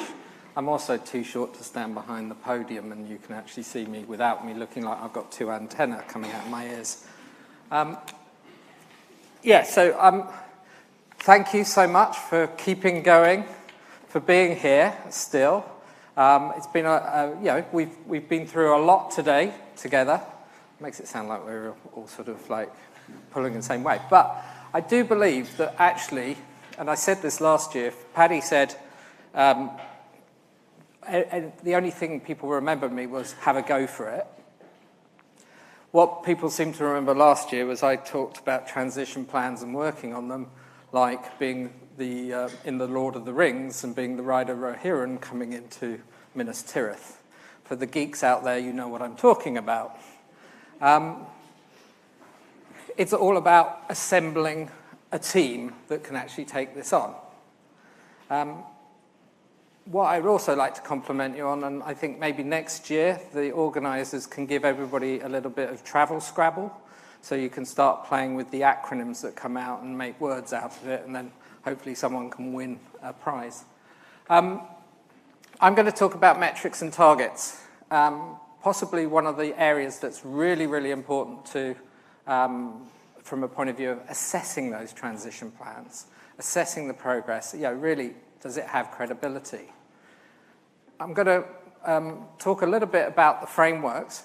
I was really surprised. No one's actually flashed up either the TPT framework or the GFRANS framework today, so you get to see that. I won't spend too long on that. Then, how do you go about selecting metrics and targets for your transition plan? A little bit of a dive into the emissions target side of things, the transition finance as well, that's important inside a transition plan. What would be assessed as being credible and having integrity? And then getting into a few examples with finally wrapping up with how to avoid some bear traps that you can get into when setting your metrics and targets. So, you've heard it today. I think this is the most important thing in terms of message of what you take away. Transition is the greatest economic opportunity of our age. There are jobs to be created. If we talk about what Baroness Veer said this morning, she said, we need to talk about it in language that people understand. So this is really the language. This is all about, it creates jobs, high-paid, well-paid jobs for people. It creates more jobs than it actually removes from the market. There is money to be made out of this as well, and it affects the whole of the economy. So it's everywhere will be touched by this. I promise the frameworks. On the left, you've got the GFRANS framework, the hexagon, and also on the right, you have the TPT framework. As you can see, they both have 5 elements. You talk about the foundations, what your business is trying to actually achieve through its strategy, how you implement it in your business, how you engage across your value chain, what metrics and targets, and ultimately also how you govern this, how you make people accountable, and very importantly in that, how do you make sure the culture is there to deliver your transition plan. I'm going to talk about the 4th one of those, the metrics and targets. So, how do you really sort of put this into that framework? So what you measure, and include and account for matters to your credibility and integrity of your plan. That goes across, and I can't even read it myself now, the sort of, what are you trying to achieve? How transparent are you being? Can you show your ambition? What are you covering? What are you not covering? And is this aligned to an ambitious vision, a bit ambitious pathway? So this is where you would look to get that guidance. So under the TPT, divided into 4 areas of metrics and targets. The first area, what are the governance metrics? What are the business operating metrics? How do you actually measure what's happening in your business? The second one, and again, I can't read my own writing here. What financial metrics and targets are you using? Third one, what are your emissions targets? And then the fourth one, how are you using carbon credits and what are your targets there? So as you can see, governance, business operating metrics might include, if you're in an industry where you produce stuff, what are your production intensity targets? What are you actually building in capacity? And I think this is really important. What is the ratio of the high carbon to low carbon? And how is that going to change over time? What are you predicting? What are you investing to do on that?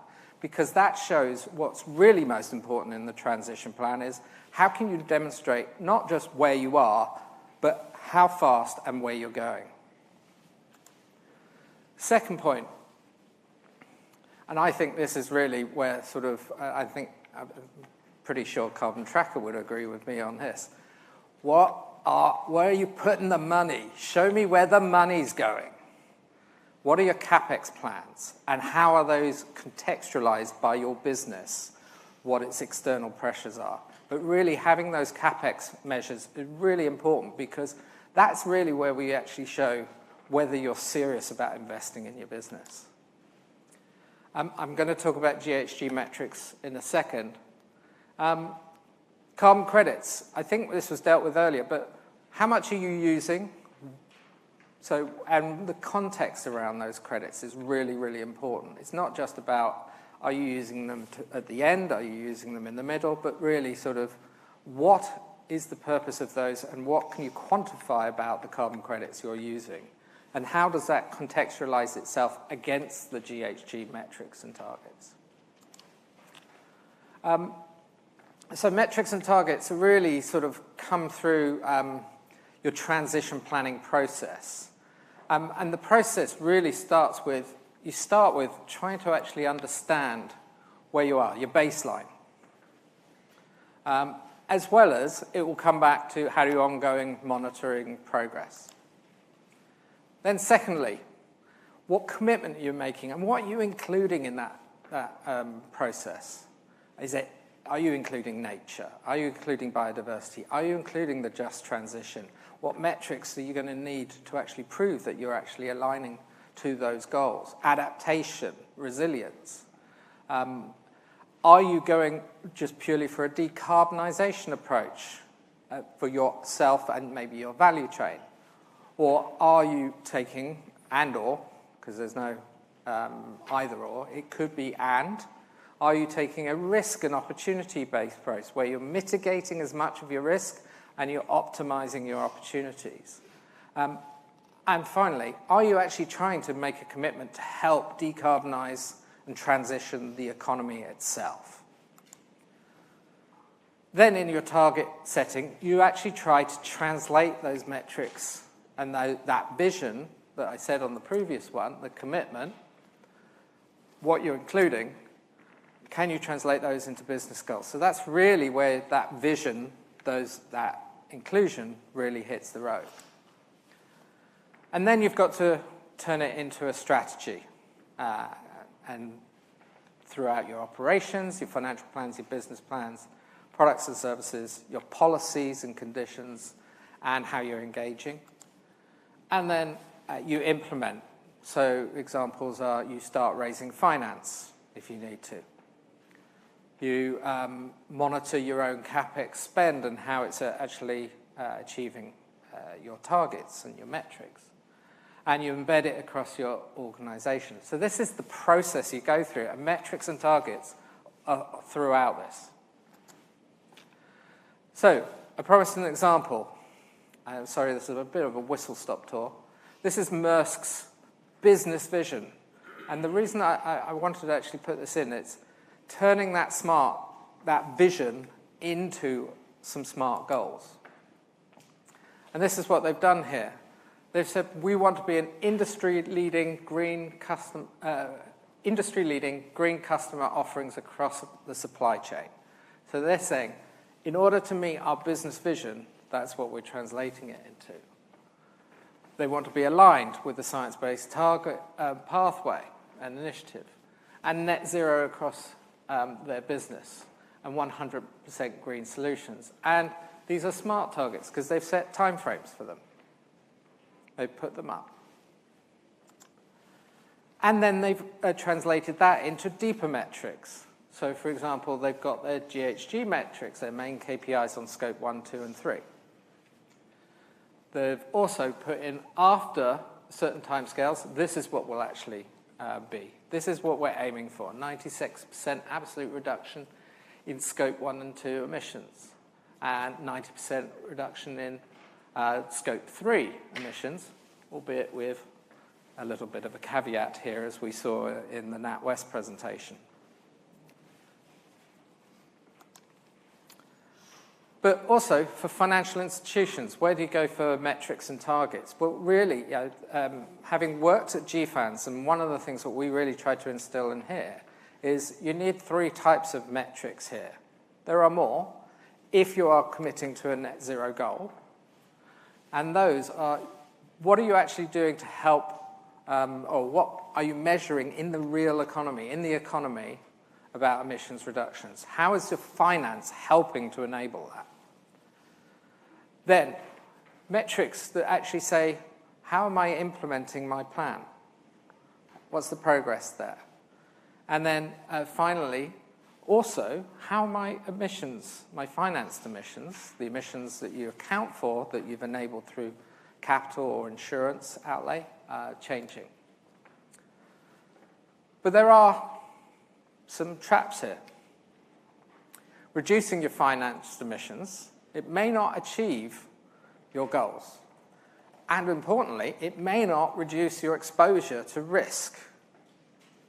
So it's really important to understand that the financed emissions metrics are there, but they are there in context with other metrics and targets.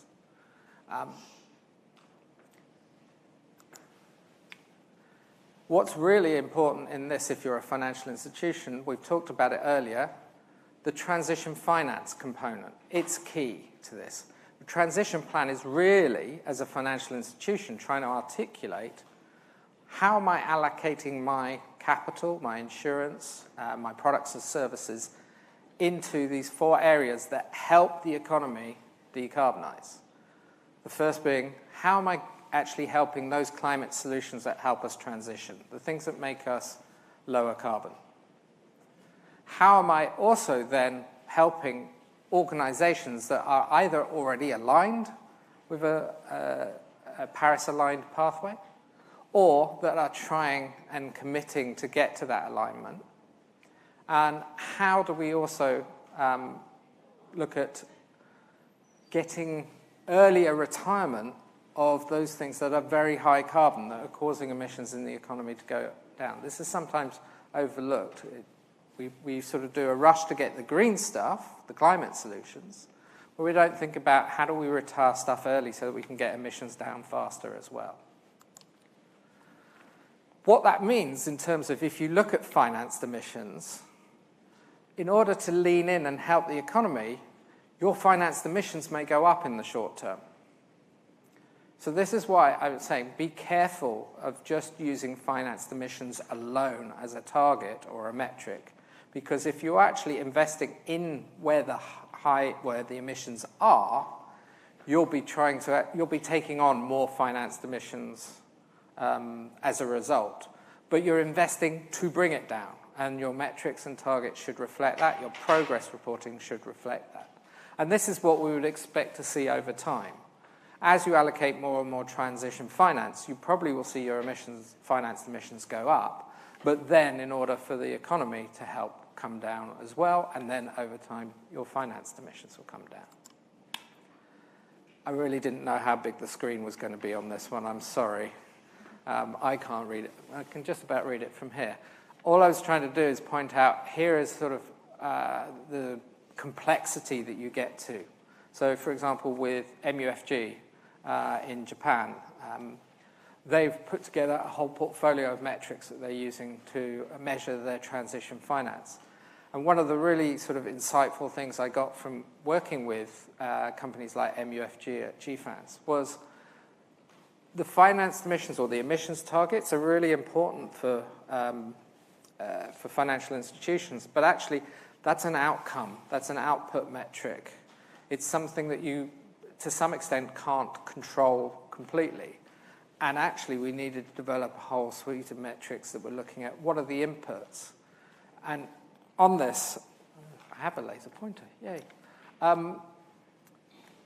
The really important thing is actually, well, where are you allocating your capital?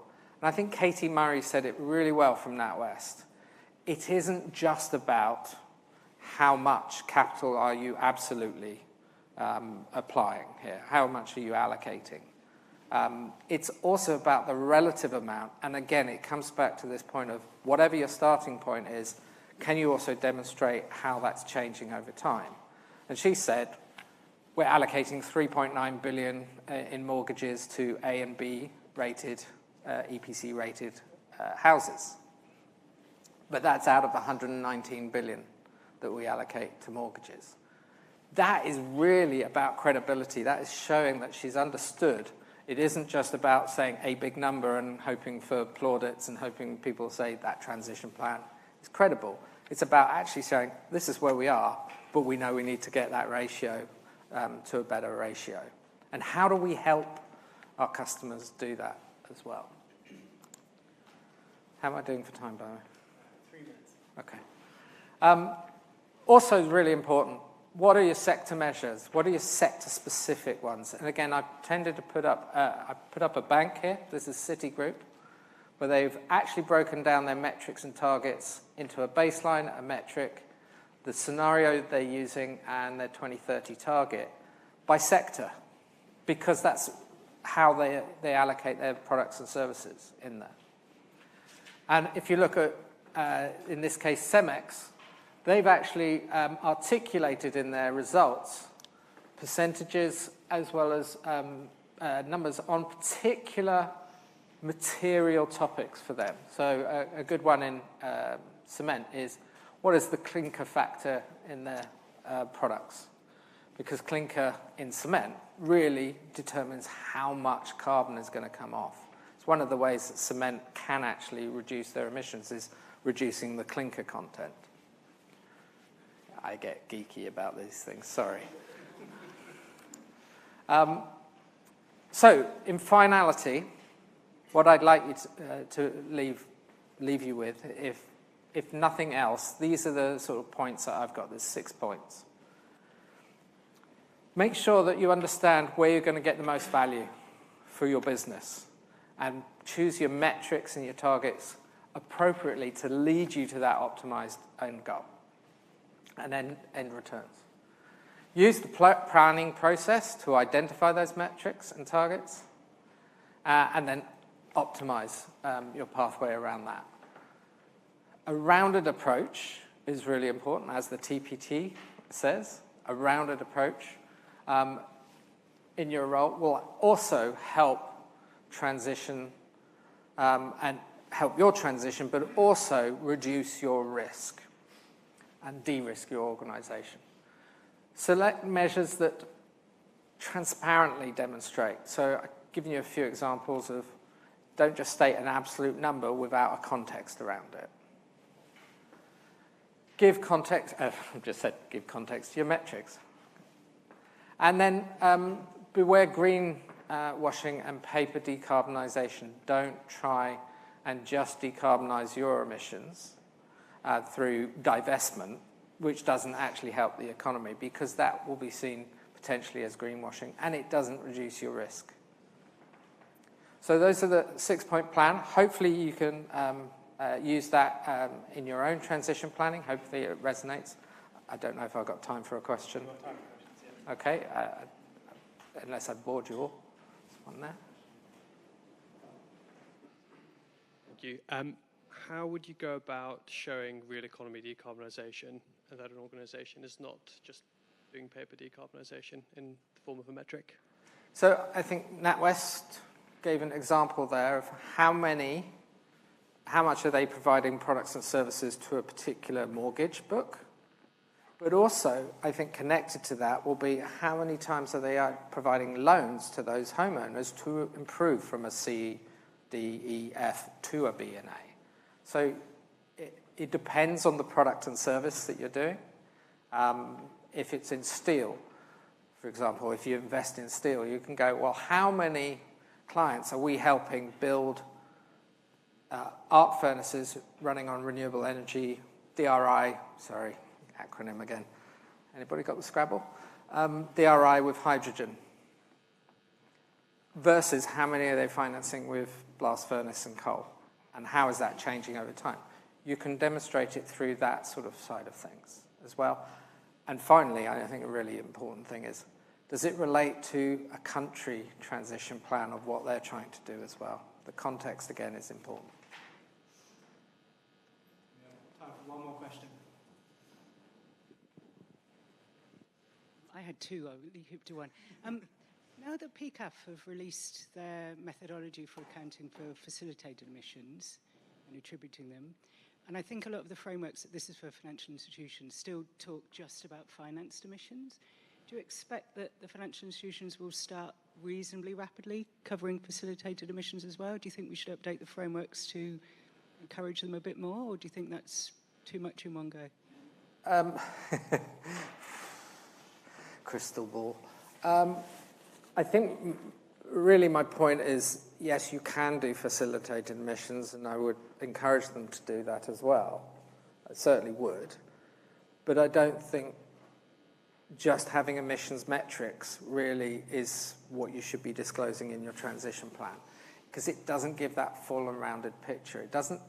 It sort of tells you what may be the outcome and what may be the starting point, but it doesn't tell you actually how are you actually doing? What are your inputs to making the transition? So I'm slightly dodging the answer a little bit to say yes, and it should be about these other metrics as well, because focusing for financial institutions on financed emission metrics really helps you actually understand what the inputs are as well as what the outcomes are.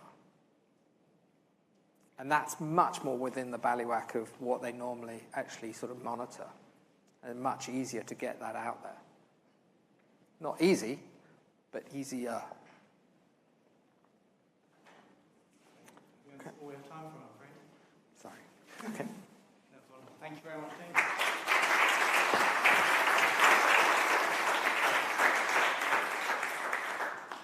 Sad not to hear another Lord of the Rings analogy, but perhaps next year. Sorry. I was trying to think of one, but I couldn't come up with one in time. And thank you, Tony, very much for that. I think, to summarise, from my perspective, it's not just a question of where you are, but where you're going, how fast, and show me the money. So we're now on to our final session of the day. I'd like to invite Eduardo Francesco Sabatino, CEO of Climate Kick, to lead our panel on transition plans as a tool to mobilise sustainable investment. Welcome to the stage. Thank you. Thank you.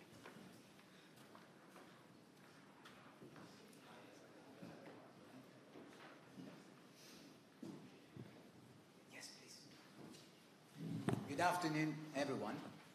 I've been told there are great expectations about this panel, and I can promise we'll do our best to keep up with it.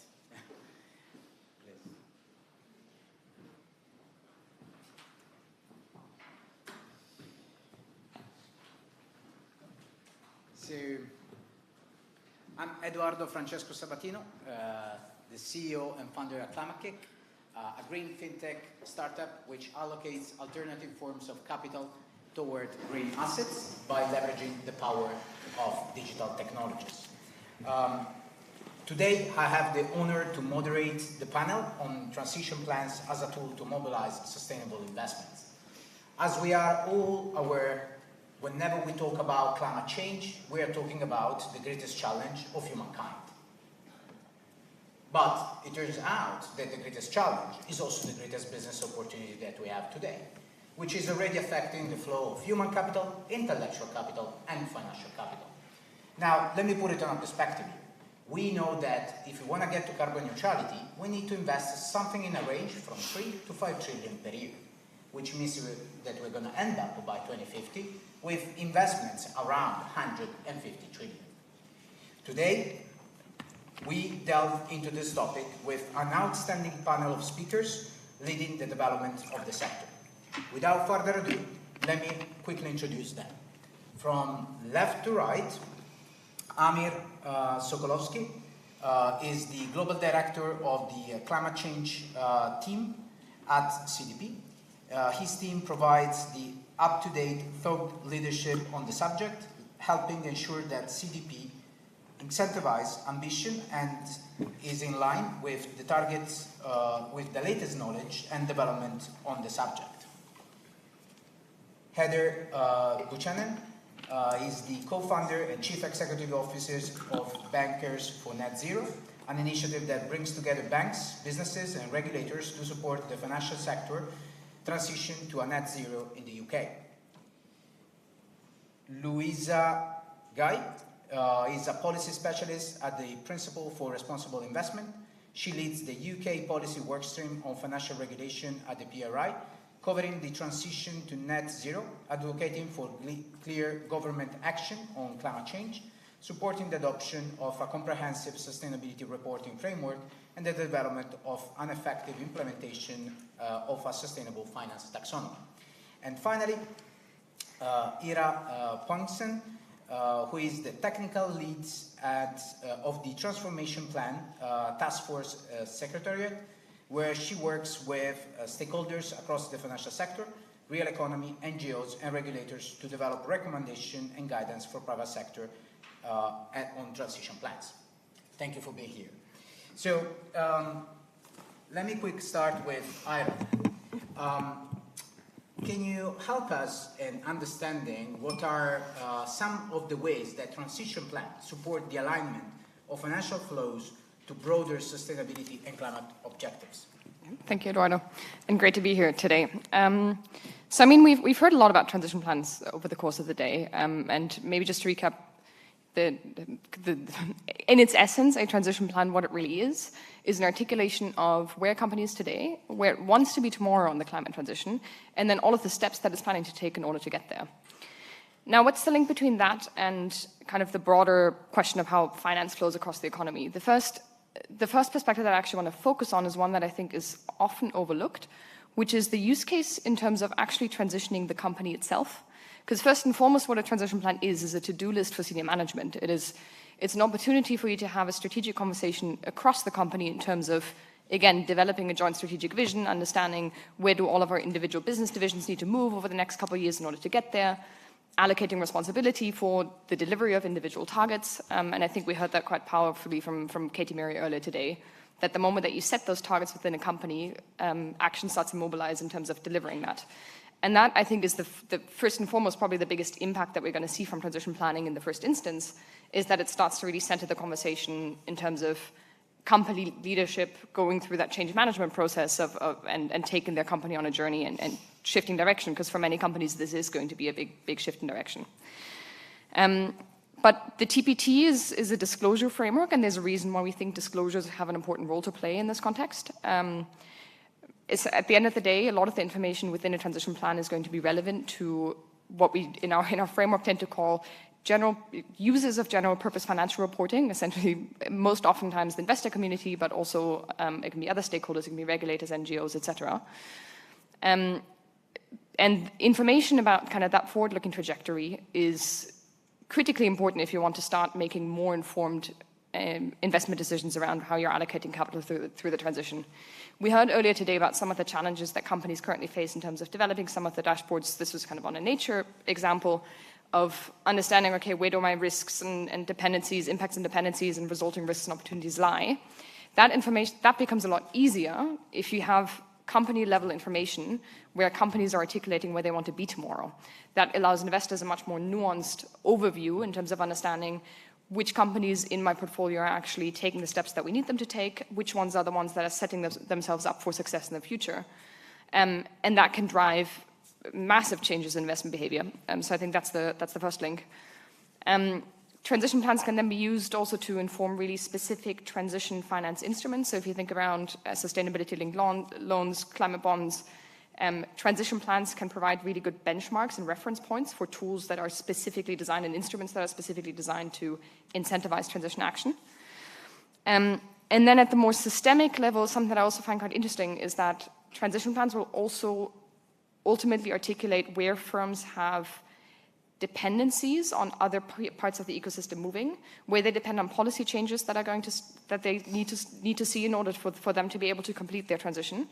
And that can become really powerful information for policymakers and regulators, because you have bottom-up information where if your 10 largest firms in a sector are telling you, without these changes, we can't transition in the way that you want us to, that can be extremely helpful in unlocking really, really kind of the targeted policy interventions that we need to see in order to navigate the transition. But that's probably plenty, so I'll stop there.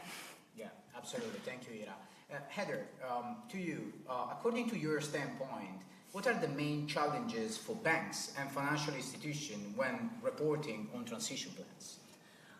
So kind of to the point actually to our previous presentation by Tony, there's been a great deal of work that's gone on in this area for larger corporates and financial institutions, and the amount of work that's gone on just in the last couple of years since the commitments were initially made has actually been quite extraordinary in terms of the pace.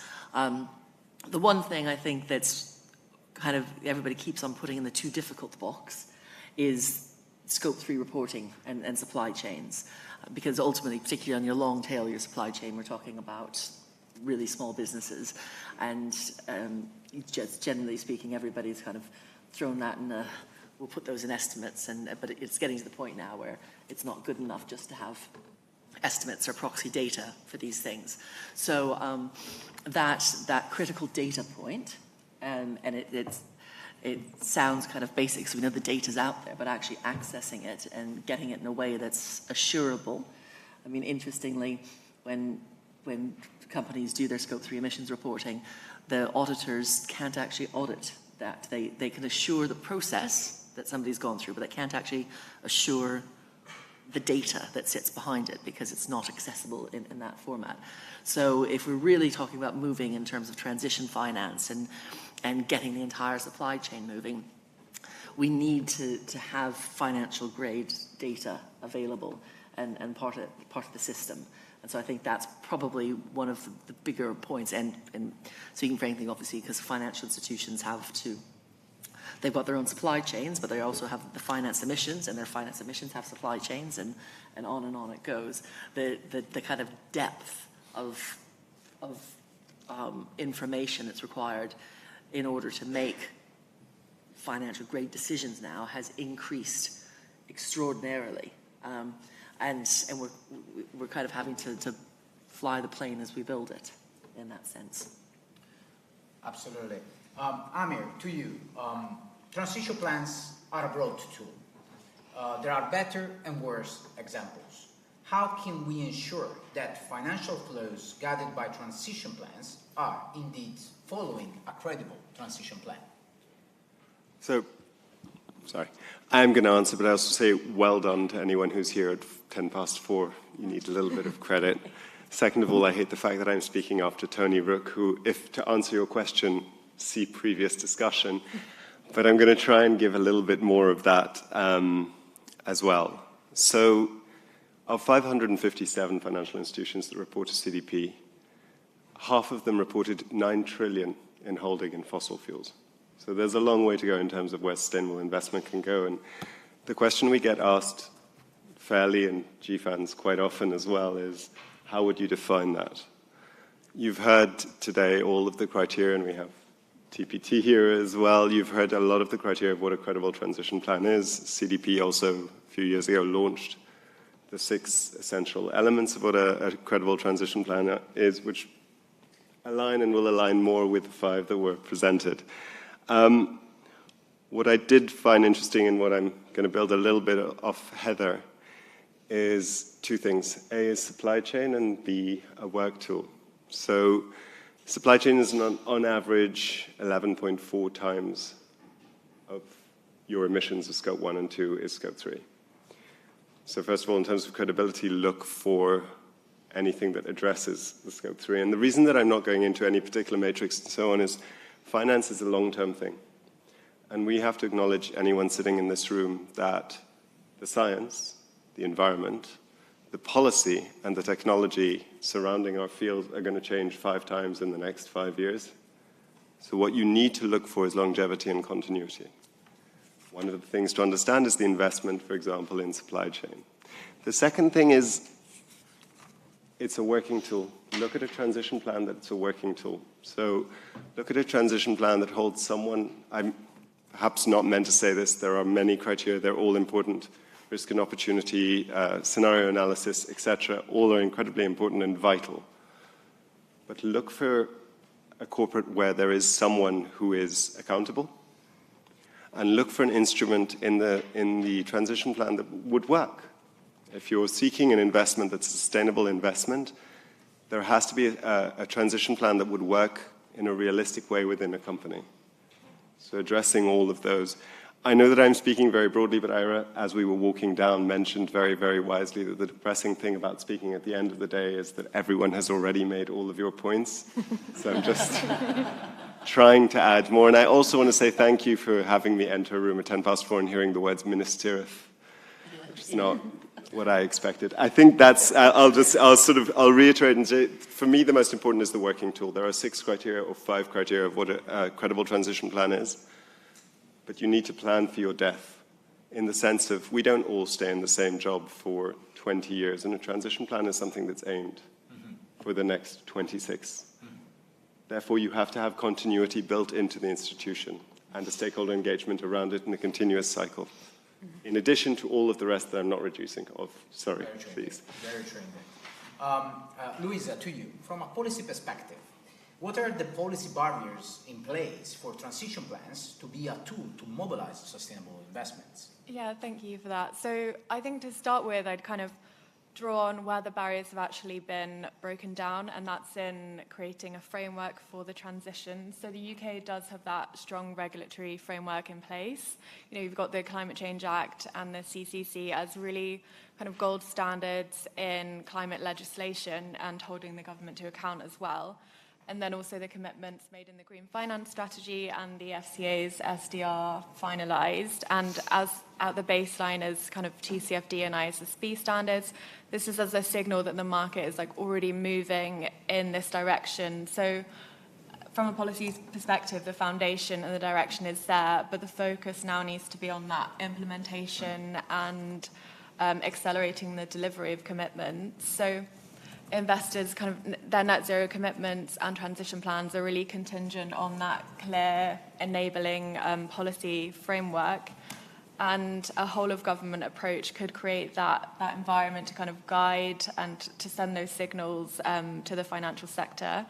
So the PRI has worked with investors and regulators across the globe to kind of pinpoint those areas of a whole of government approach to the transition, and the elements that we've pinpointed are for the transition to be a central goal of public policy, for a national transition plan to be created, for all major areas of government policy to be aligned for the transition, and for public and private finance to be leveraged, and for international collaboration, and then lastly for a monitoring and review process in place.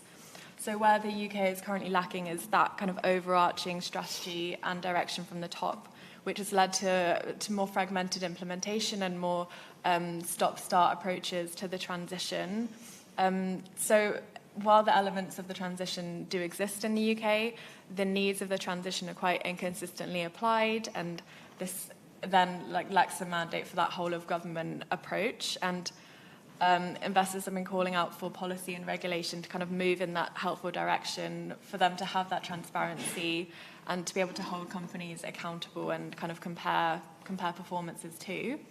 So in terms of just briefly how these areas can be kind of overcome, maybe more of a refocus on the delivery and mechanisms for action can be helpful to achieve a successful transition, so that those sectoral roadmaps and sectoral pathways, and financing roadmaps could help increase that transparency over those investment gaps and where opportunities for public and private finance can be leveraged towards the transition.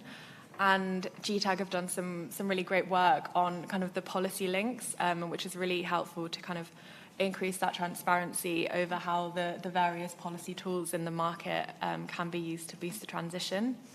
And then a final area would be kind of addressing those economic externalities through pricing instruments. So the role of carbon markets can play in kind of reorientating capital towards the transition and away from more harmful investments and incentivizing those market solutions. Absolutely, absolutely. So let's now move more on an ecosystem perspective. Amir, back to you. Building upon your words, transition plans are meant for the entity itself. Can you share us a bit more color about the reason why supply chain is vital to ensure that finance is correctly mobilized? Well, I mean, going back to the stat from before, and it's an old stat, and it's being updated, and its update is not a positive one in the sense that it doesn't go down. 11.4 times is the average of the emissions from supply chain compared to your scope 1 and 2. Obviously, there are industries in which that's different and significantly low, and obviously there are industries such as finance in which it's significantly higher. That's sort of the raw, broad why that is incredibly vital. CDP data says that only 16%, I just see this number and it makes me laugh, report any supply chain engagement. CDP has a program around supply chain members.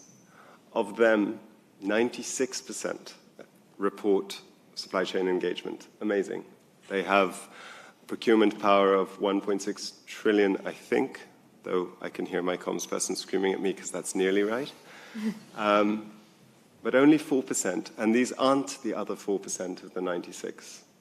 These are just 4% of the 96, not completing to 100, that's a chance.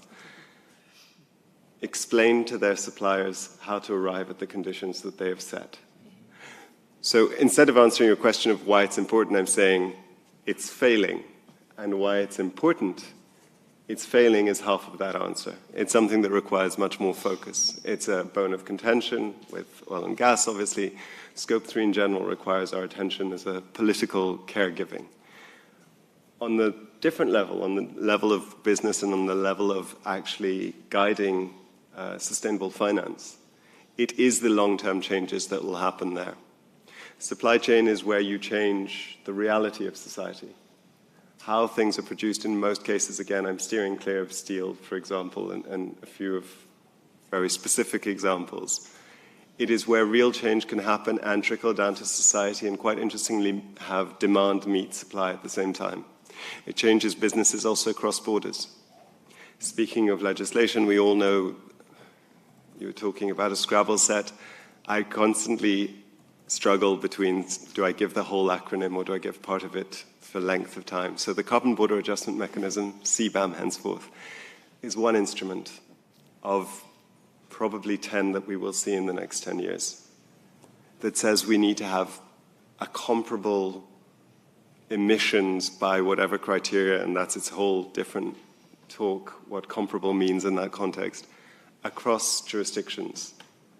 Getting your system ready for that, or having an organization that has already considered that, the cross-border need for equal treatment of carbon, is a business that is more sustainable itself, but it also has a larger impact. Sorry, I also see the watch next to you, so I'm going to stop there. Absolutely, absolutely. Heather, back to you. You mentioned the importance of SME data. Can you share with us why it's so important for banks to report on their emission? Well, certainly, and I mean, kind of moving on from the points, 11.4% for Scope 3 emissions, and it's times for SME, for Scope 3 emissions, but I think financed emissions is closer to the 90%. So, you know, when you're actually looking at financial portfolios, and I think what a lot of people don't really realize yet, I mean, when financial institutions signed up to decarbonize their financed emissions by 2050, what it means is they've committed to understanding and decarbonizing every single mortgage that they write, every small business loan, every large business loan, and corporate loan, and their supply chain. So everything. And so you now have, I think, you know, in the kind of flurry around COP26, everybody signed up to these things, and I think then we had a good several months of sheer panic where everybody went, oh my God, what have we actually signed up to? And realizing that there's absolutely no way that anybody can do this on their own. It needs, in things that are particularly tricky, like retrofits, finance emissions, I mean, every mortgage, you're not going to, you know, setting aside the fact that there hasn't really been a huge amount of demand necessarily for green mortgages, you're not going to inspire the level of change and investment required by taking a couple £100 a month off of somebody's mortgage. It just doesn't, the economics don't work in that way. So in order, and I think this is a really important point as well, is not just SMEs and supply chains and everybody, you know, within that are going to need to be reporting on this just to stand still, never mind start to decarbonize. It's going to become part of your normal financial banking relationship at a really basic level. And I mean, people don't really realize that that's kind of coming down the track. I think, you know, businesses and even small businesses, if they're part of supply chain, get it because they're starting to hear things from their customers and whatnot. Most people don't realize that that's going to start to become part of your mortgage application process and be setting your rates. And so there's a lot of, and back to what I was saying before, there's a lot of data and information that in order to make investment grade decisions, it's just not readily available, and a lot of that's, whether that's regulatory barriers or whatnot. So there's a lot of knots and kinks in the system that actually need to be worked out just to get the basics right on this. Yeah, absolutely. Ira, you mentioned that transition plan can be a tool to help companies transform their operation and activities. Now, looking ahead, what are some of the next steps that need to happen for this benefit to materialize? So despite some of the knots and kinks that still need to be ironed out, I think it's important to take stock and realize that we're now actually at a moment in time where we have so much good, useful, applicable guidance that is out there for companies. What we really need to start seeing is companies doing it. And luckily we are starting to see that, right? We have, NatWest has just come out with their second transition plan already. That's quite a fast turnaround. You are starting to see some really big players start to mobilize. HSBC launched theirs a few weeks ago. Same in the real economy, but we need that to accelerate and that pace to pick up and scale. Earlier we had someone from the TNFD talking about scaling up, or TNFD adopters by a factor 10. I think we need a similar, if not bigger, scale on the transition planning side as well. And as I said, the tools are out there. Companies can get started on putting out their first plan, and that will then help, I think, feed through, and it'll help the market then figure out, okay, where are there the specific challenges that we're still facing? Because, for example, we need to answer some questions that are specific to what information do we need from SMEs, or what information do we need to see from retail mortgage lenders, and all of that kind of stuff. But yeah, so that's number one, get going. I think if we look again at the systemic level, there is still further work to be done around international coherence. The good news there is that conversation is ongoing, and I think it's really positive to see the amount of market consolidation behind the ISSB standard that we've seen in recent years. Great to see kind of consisting or continuing conversations between European regulators and ISSB and GRI and ISSB, et cetera, and to see that push towards more consolidation and more international coherence around what do these disclosure norms actually look like. I think that's been a really positive development over the last couple of years. Specifically then on transition plans, there is, I think, an interesting question around what are the next steps within the ecosystem that then link transition plan disclosures to actual financial decision makings. How does transition plan related information start to feed through to risk assessments? How do we make sure that the information is actually retrievable? There's really sexy topics like digital tagging of sustainability reporting, et cetera, that need to be ironed out. But maybe something to flag from our side is that the TPT will be publishing a forward pathway document towards the summer where the Secretariat is going to be kind of pulling together some of the thoughts that we've learned from the last 2 years of engagement with the market on this, and setting out some of the steps that we think need to happen next. So it's kind of a flagging that there's a publication that is coming towards the end of our mandate, which will set out some of that in more detail. Absolutely. Thank you so much. Luisa, to you. You mentioned that one of the key point for government to deploy these policies is to accelerate in enabling this market to scale up. In the short term, what the government should do to make the delivery of the transition happen? Yeah, so I suppose a lot of the PRI's policy work is kind of on building that sustainable financial system, which is naturally more longer term in focus. But through our engagements with government more recently, I guess ahead of the general election, we've had a lot more conversations on kind of what should be prioritized more in the shorter term. So, and that's kind of focusing, I guess, the lens more on those easily implementable quick wins ahead of an election.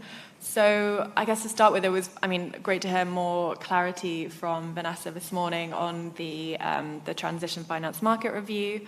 And again, from the PRI perspective, I guess, the outcomes of the review, we're really wanting them to provide more clarity on the policy interventions needed to kind of scale up transition-focused capital, and also we want the review to kind of offer those recommendations for how the UK financial ecosystem can kind of maintain that leading role on transition finance. And I think the focus on kind of developing those innovative solutions, the tools and the products to kind of facilitate transition finance flows will also be critical. And then next I would draw on blended finance. There's huge potential to be leveraged here, and it has been touched on in a lot of the other sessions, but we think there's scope for the government to really improve that strategic public investment and kind of capitalisation of public finance institutions through the UK Infrastructure Bank and through the British Business Bank as well. And in the short term, this will require, I guess, more strategic coordination and better integration and kind of stronger governance structures between central government funding programs and also the public finance institutions. And also, more in the long term, there should be kind of more of a focus on how those blended finance models could be further deployed. But fundamentally, I would say that it is those policy signals that are just crucial for delivering on the transition. So there really is no substitute for policy incentives than that long-term stable government signals or planning. And so the government really needs to ensure that the signals it sends kind of provides investors with that confidence and the certainty to invest in the transition. And even though the UK can't compete with the US and the EU in terms of scale, it can compete strategically. So the UK's response to initiatives like the Inflation Reduction Act and the Net Zero Industry Act, they should really focus on that additional targeted policy incentives where the UK already has that clear competitive advantage. So yeah, those were just some kind of shorter term actions, kind of not diminishing the value of the kind of the longer term priorities and eventually making transition plans mandatory. Absolutely. Heather, given your position in the market, you deal on a daily basis with institutions active in this space. From your point of view, what is needed from policy and regulation to accelerate the transition? That's what Louisa said. The long-term clarity and certainty is absolutely, and the framework. One of the best kind of policy interventions of recent years that everybody kind of used to speak about was the EV vehicle policy, and said, that was a good example of set a date, set a time, and we're going to go with it. Which is why when there was a U-turn on it, not a U-turn, but an extension of it, there was such a backlash to it. Even if, by that time, that kind of the wheels of the market had started turning anyway, and so I'm not sure if it's going to make that much of a material difference. But in terms of the perception and the expectation from the markets that there was policy certainty, that was probably where most of that damage of that U-turn game was people kind of going, well, you just said that. And so that framework and creating a framework and getting buy-in in a framework that must, as we well know, be able to span political cycles is going to be a clear thing. And so the sooner that we can get this discourse, and we're lucky because we're not the States in this, but the sooner we can kind of get this out of the realm of political football, the better, because it just needs to exist no matter who's sitting around. And I think it is happening in terms of the global economy. It is transitioning, and to a certain extent, I've met with ministers recently who were kind of banging on about some stuff, and I said, at the end of the day, the global market's moving. You go to New York Climate Week and Wall Street, where TNFD is getting launched on the floor of the New York Stock Exchange, and you've got Michael Bloomberg kind of standing up saying this ship is already moving. So to a certain extent, what a minister in the UK or anybody else jumping up and down about things is not really going to make a huge difference. It can, different politicians can certainly kind of just put the ship off course a bit or get it in the right direction, but that it's happening, and I think as soon as we can kind of depoliticize this more, the better. Yeah, absolutely. As we say in the innovation sector, it's not a solo game. It takes a village to get there, and climate change is definitely linked to it. So Amir, to you, transition plans are an ever-changing landscape. What are the predicted next steps and hurdles in this development, according to your vision? So I'm going to answer that. I have a 100% mistake in predicting Brexit vote and Trump and anything else. So this will be my prediction, but pinch of salt or sea of salt. We discussed financial planning as one of the elements of a transition plan. CDP data from 2022 gives it that 3% of companies are able to do financial planning. The big rift between GFANZ and Race to Zero is around financial planning and the capacity to know things. I think both Louisa and Heather here had mentioned the question of predictability and knowing something that is factual. In 2035, X will happen, which for finance I think is harder. I think that's one of the biggest hurdles, and I think we're moving towards harmonization on that. Even if it's not perfect harmonization, we're definitely moving towards, okay, we all need to agree at least that 1 ton of CO2 is 1 ton of CO2 measured by that person in that room at that point and not anything around that. I think it's one of the hurdles. It's what's called a task. It's hard, but not at all impossible. The second is nature. And I think that everyone expected me to say nature or environmental impact, and that's fine. The line that's associated with that nobody expects, definitely given my title, is climate's easy. Climate's one matrix, one number that you need to get to. Even if we just had 6 numbers, which we don't, let's assume we have 9 in accordance with planetary boundaries, how do they trade off with each other? And I'm begging this whole room, not as CDP, not as anything else, for us to give up our egos and say, they're going to be TNFD and Business for Nature are supposed to align with each other, with SBTN, which is also supposed to incorporate SBTI. And all of these CDP works with very, very closely, and there are more. We just need to find one agreement that is not yet perfect, because we don't need a net zero company in terms of carbon. We need net zero environmental impact. So that's the next challenge for transition plans. How do you do one transition plan, not an additional? Then you have credibility, and that goes down supply chain, sort of addressed, and also sort of seeing the time over there. And then the last is harmonization, I think, as well, everyone here, I was going to put Iris specifically, but everyone has actually mentioned. It's great that there are lots of good pieces of legislation, and even assuming the best about all of the pieces of legislation. The US is a litigious society, therefore legislation within it is formed in a certain way. Europe believes in personal accountability, therefore a lot of European points of reference within a transition plan will have to do with the accountability and where they tie in. Just those ecosystems, just the taxonomy around them. Between the best intentions pieces of legislation, that's our next hurdle. Put all of these together, it's just a maturation. There's a concept that was set sail a while ago, and that concept is transition planning, and it's growing up. And suddenly it has competition. There are other kids in the playground, so lots and lots of pieces of legislation. Suddenly it has to pay its taxes. It has to balance its day beyond two things, so there's nature. And suddenly not everyone automatically loves it and believes it like mummy and daddy do, and therefore there's its credibility. And it has to be fiscally responsible. So those are the four hurdles as far as I see. I'm not necessarily providing a solution. CDP does provide mapping for all of these because we consider harmonization in terms of matrix to be the important one. But let's join in on the discussion on nature and trade-offs. I think that's, yeah. Anyway, I'll stop there. Sorry. Yeah, thank you. Thank you so much, Amir. Luisa, I believe you would agree with me that transparency and accountability are two key principles to make this sector develop in the next future.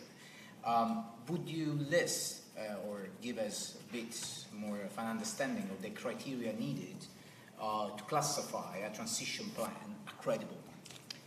Yeah, I mean, I feel like elements of a credible transition plan have been implicit in every discussion today. So just to kind of, I suppose, tease some of them out, I guess if you take transition plans as allowing investors to understand if or to what extent companies' strategies and investments align with the 1.5 degree goal, from this lens, they're both kind of a prerequisite for capital allocation and also on climate risk management. And I mean, this has been touched on before, but transition plans comparable, kind of following that compulsory framework, can ensure comparability and can also mitigate the risk of greenwashing. And the government should really introduce more in the long term kind of regulations to be phased in and also monitored over time to ensure that companies are producing those transition plans in accordance with kind of existing guidance.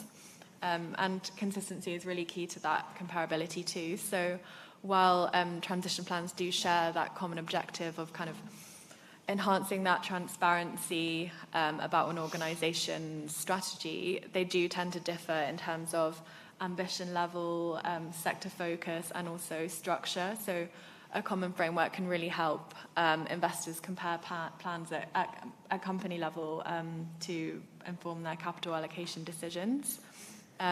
They should also provide meaningful, plausible information on targets, and these should be supported by interim targets too, which really does allow for those science-based scenarios to be kind of translated to the level of corporate planning that they need to be.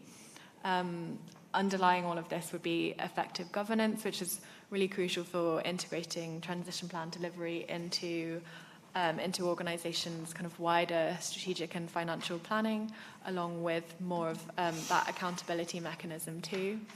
And metrics disclosure can also hold transition plan preparers to account and help them assess credibility and make those informed decisions.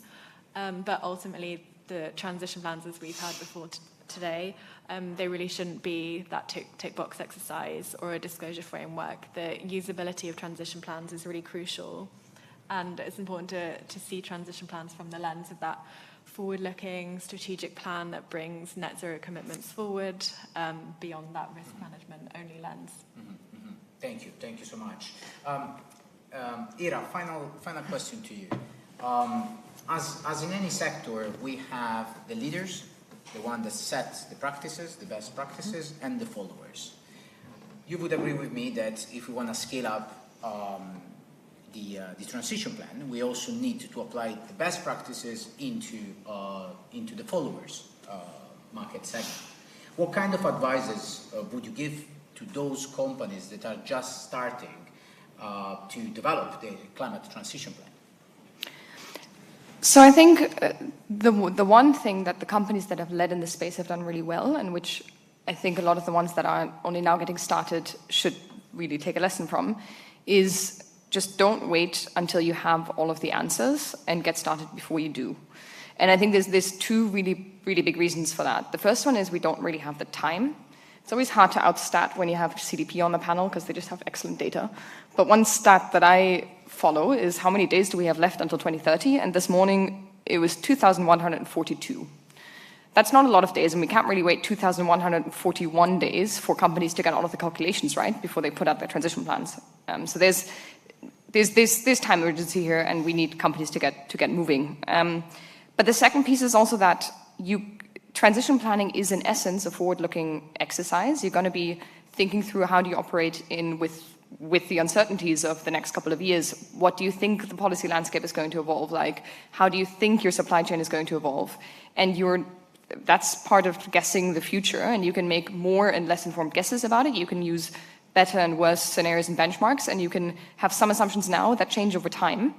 But I think the important piece is that you start with what you know now. You make decisions on the best available knowledge, as you do with any other piece of corporate strategy, and then you build on that and you deepen on that over time. And I think the last slide that Katie showed again earlier is a really good example of that. And disclosure and being clear and articulating, this is what I know now, this is what I don't know now, these are some guesses about the factors that I don't know now, is going to be really powerful in allowing you to build the confidence internally to take those first steps. So I think that's probably the number one message, I think, is just don't worry if you don't know everything. The picture will improve over time.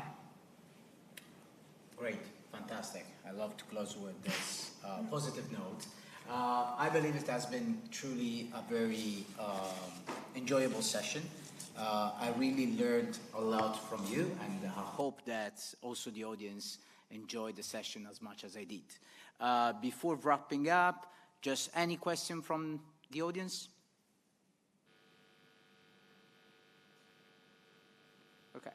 Okay, there we go.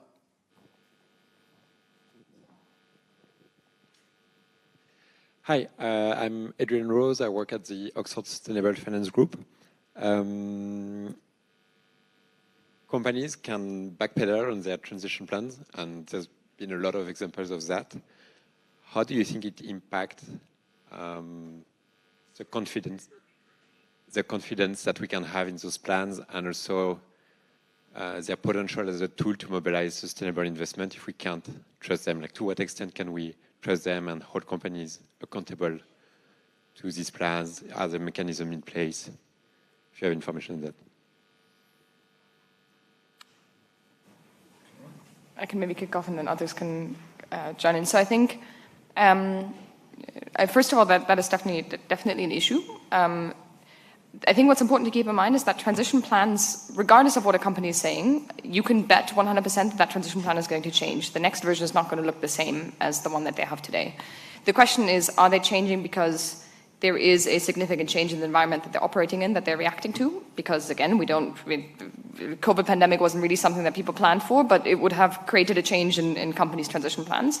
Or is it driven by kind of a dramatic shift in climate ambition and credibility? The only way that you're going to be able to really credibly distinguish that in a few years is, again, if you have clarity on dependencies and assumptions today. So this is another one of those reasons why it's so important that companies articulate what are they basing their plans on, because that means in 3 years down the line, they can have a much more credible conversation with their investors saying, we're changing direction because this is something that we thought we needed. We don't anymore. Technology shifted faster than we thought. Or this technology that we thought was going to be around is actually not going to be around for these reasons.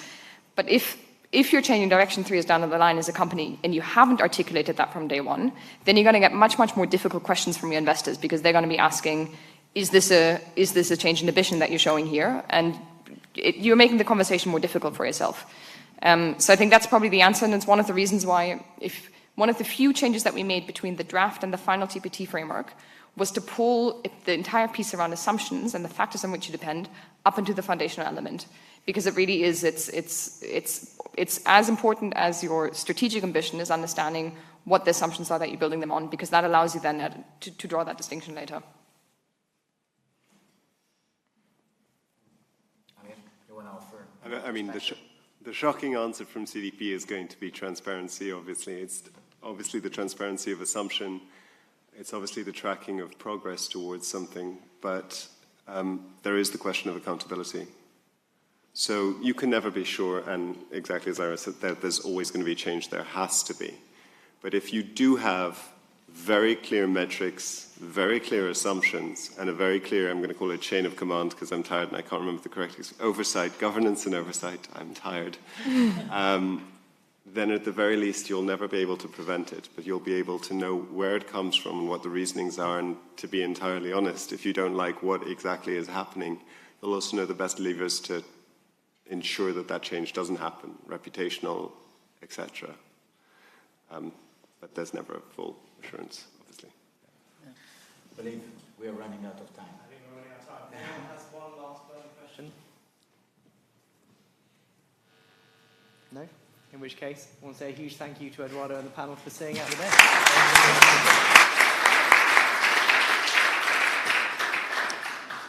Great, and just say a quick thank you to all our speakers for today for their time and insight, and our sponsors and our hosts, Citi and Financial, and of course all of you as delegates, and well done to everyone who made it to the end of the day.